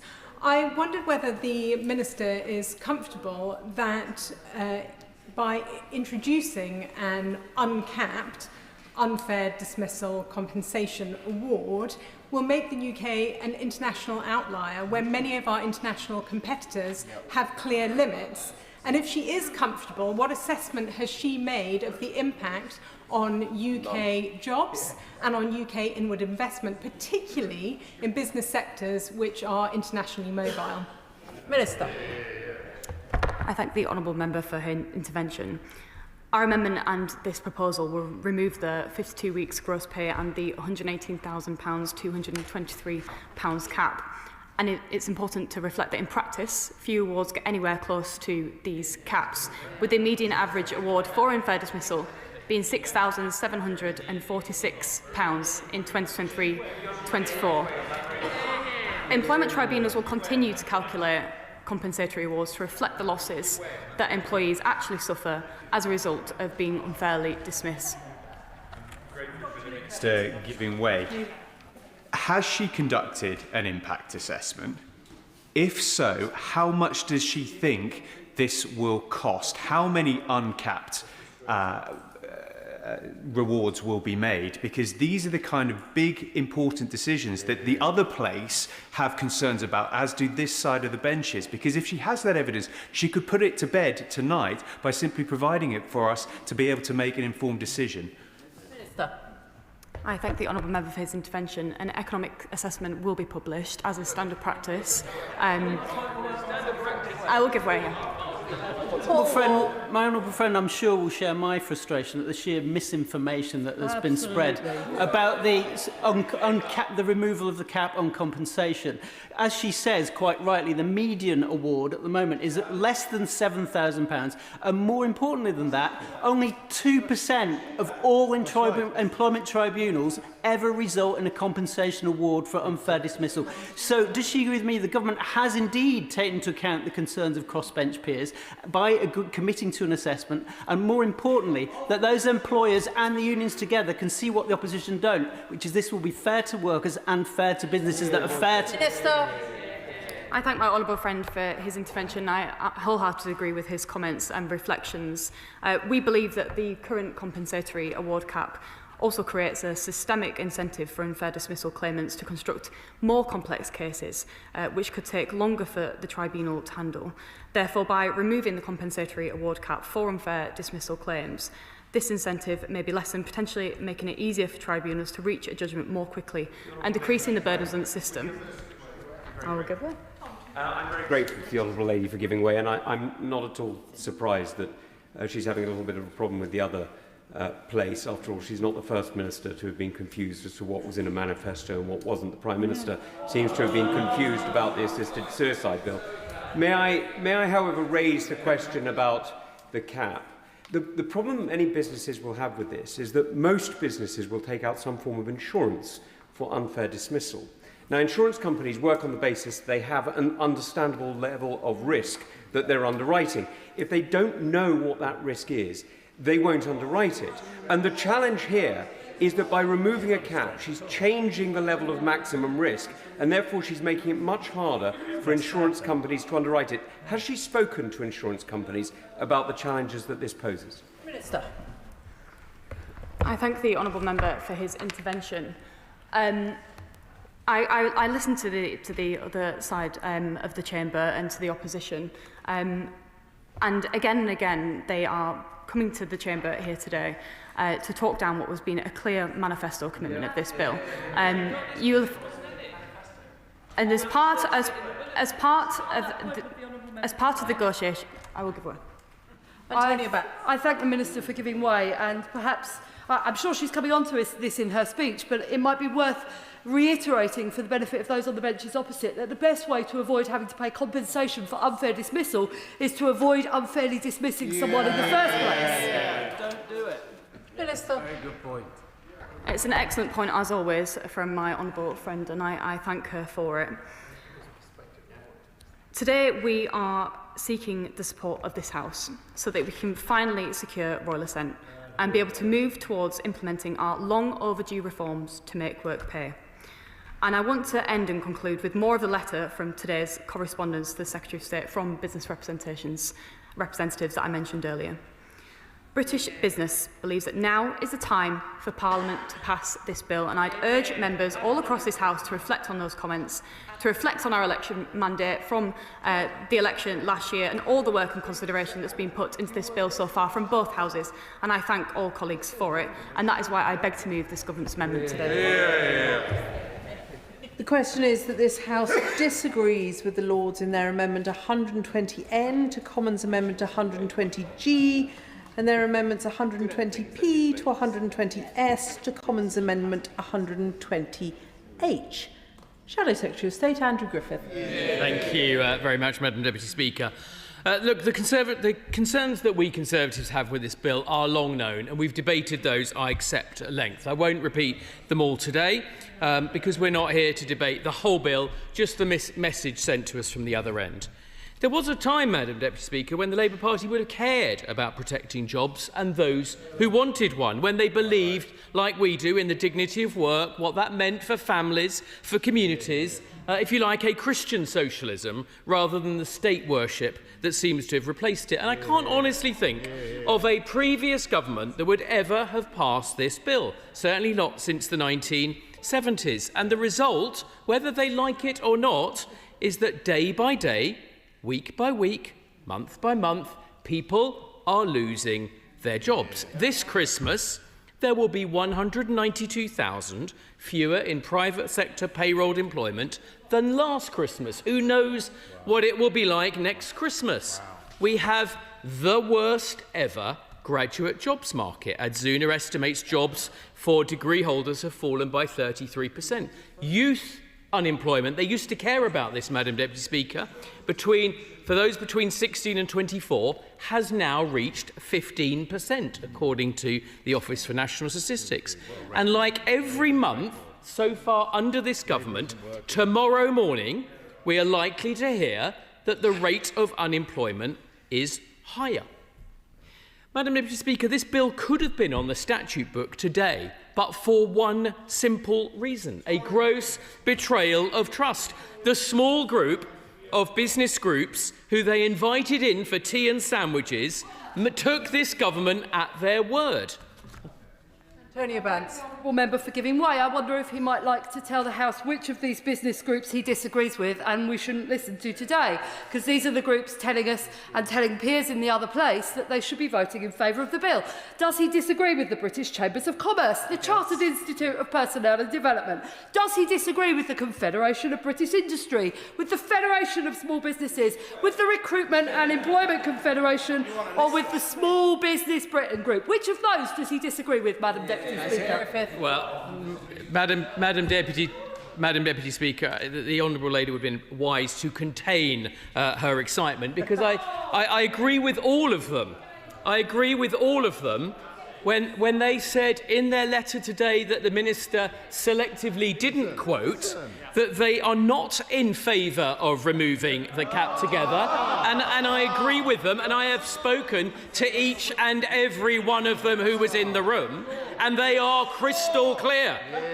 This was not a concession discussed with us or agreed by us in the negotiation. I invite the Minister to intervene on me if she thinks a word of what I say is wrong. She is misquoting and it is misrepresenting those business groups who are not supporting that. And why, Madam Deputy Speaker, why would any sane government scrap the cap entirely? Indeed, this government didn't for 13.5 months of the 14 months that we've debating this bill. It wasn't in the manifesto, it wasn't in the bill, it wasn't in the impact assessment, it wasn't considered by the Regulatory Policy Committee, and it's never been discussed in this House until they threw it in at the last moment in a breach of trust with the business groups that they negotiated. There is an immense... Of course I'll give way. Minister for giving way. I mean, I know where this came from with the New Deal for working people, and so do business and so do the trade unions. As the Minister has pointed out, there has been discussions and they have come to that conclusion. What is it about protecting people from unfair dismissal does the Minister have a problem with? Andrew Griffith. Well, what is it about protecting people from unemployment, from preventing young people getting jobs, from the economic growth that this government, of which she was once a member, said was their #1 priority, their obsession, and has been singularly failed to deliver. So on this side of the House, we want to get Britain working again. We want those jobs for those young people. We think it's a stain on our character that 15% of young people are unemployed, and all we get on this side of the House are union-paid representatives trying to put more people out of jobs, deny more opportunities for young people. Yeah, come back at me. I thank the Minister for giving way again. He's been very generous with his time. Again, what is the problem the Minister has with the insecure, low-paid work that people are often had without any contract that gives them regular hours? Does the Minister realise how difficult that is for young people, for any person to have any security in their life? And that was what he presided over the 14 years of his failure, and that's why Labour were elected on this manifesto promise. Under our government, Madam Deputy Speaker, we created 4 million new jobs. This government has lost jobs every single month that they've been in office. But the points that the Right Honourable Lady makes are not the points that we are debating here today. There is one issue in front of us, which is their desire to defend and remove a cap of 118,000. Nothing to do with ordinary workers. What is it? What is it about today's modern Labour Party that they're focused? The whole reason that we are back here, that this compromise wasn't accepted, is their desire to remove a cap of 118,000 that will only ever benefit those who are the better off. And look at what is happening. I'm grateful to the Shadow Minister for giving way. Does he recall that in 1999, when the Blair government increased the cap, it held a consultation beforehand? And in 2015, when the coalition government introduced a cap, they held a consultation beforehand. Why is this government behaving differently? Well, my right honourable friend makes a very important point, which I hope somebody on those benches will address themselves to. We've seen no analysis. We have no idea of the cost of this measure.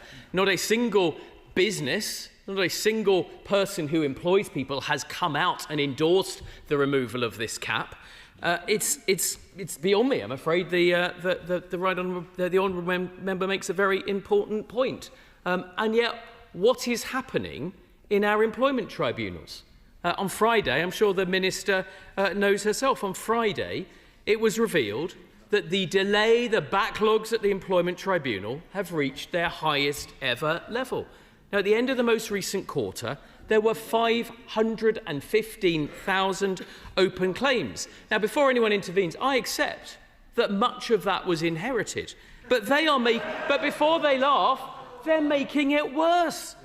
Since this bill was introduced to this place, the claims backlog has increased by 65,000. They're doing nothing to address this backlog. It goes up every single month. I don't think they've even discussed this with their calamity of a Justice Secretary. And we know that they've carried out no impact assessment. Extraordinary.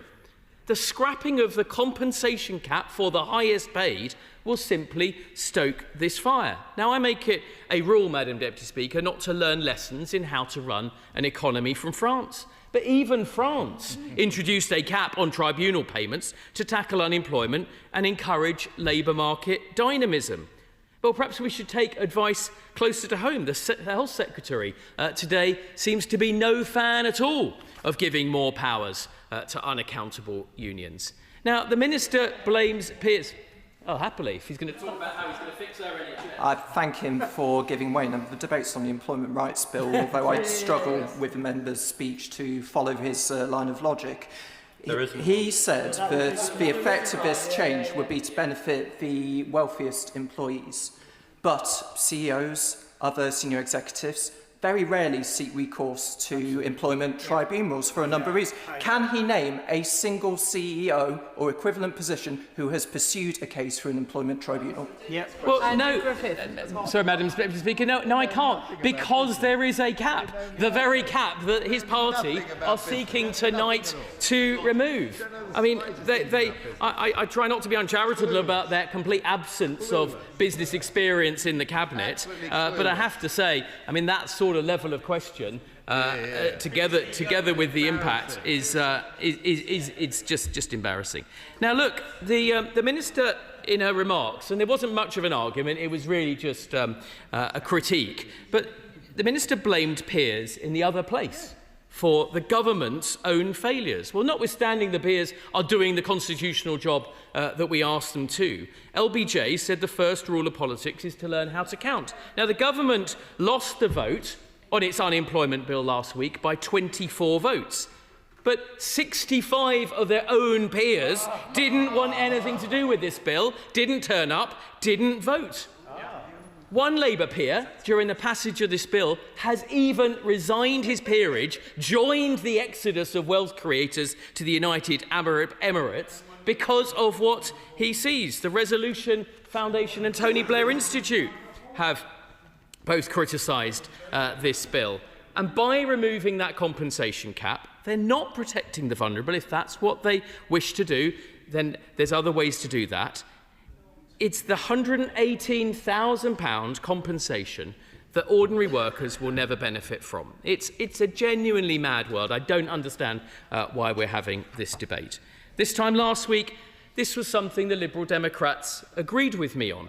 The honourable member for Tunbridge Wells has been campaigning for the boss of South East Water to be fired. But without a cap, his payout could be millions. Is that really what they want? So what changed? What changed, Madam Deputy Speaker, other than the appearance of 5 new Liberal Democrat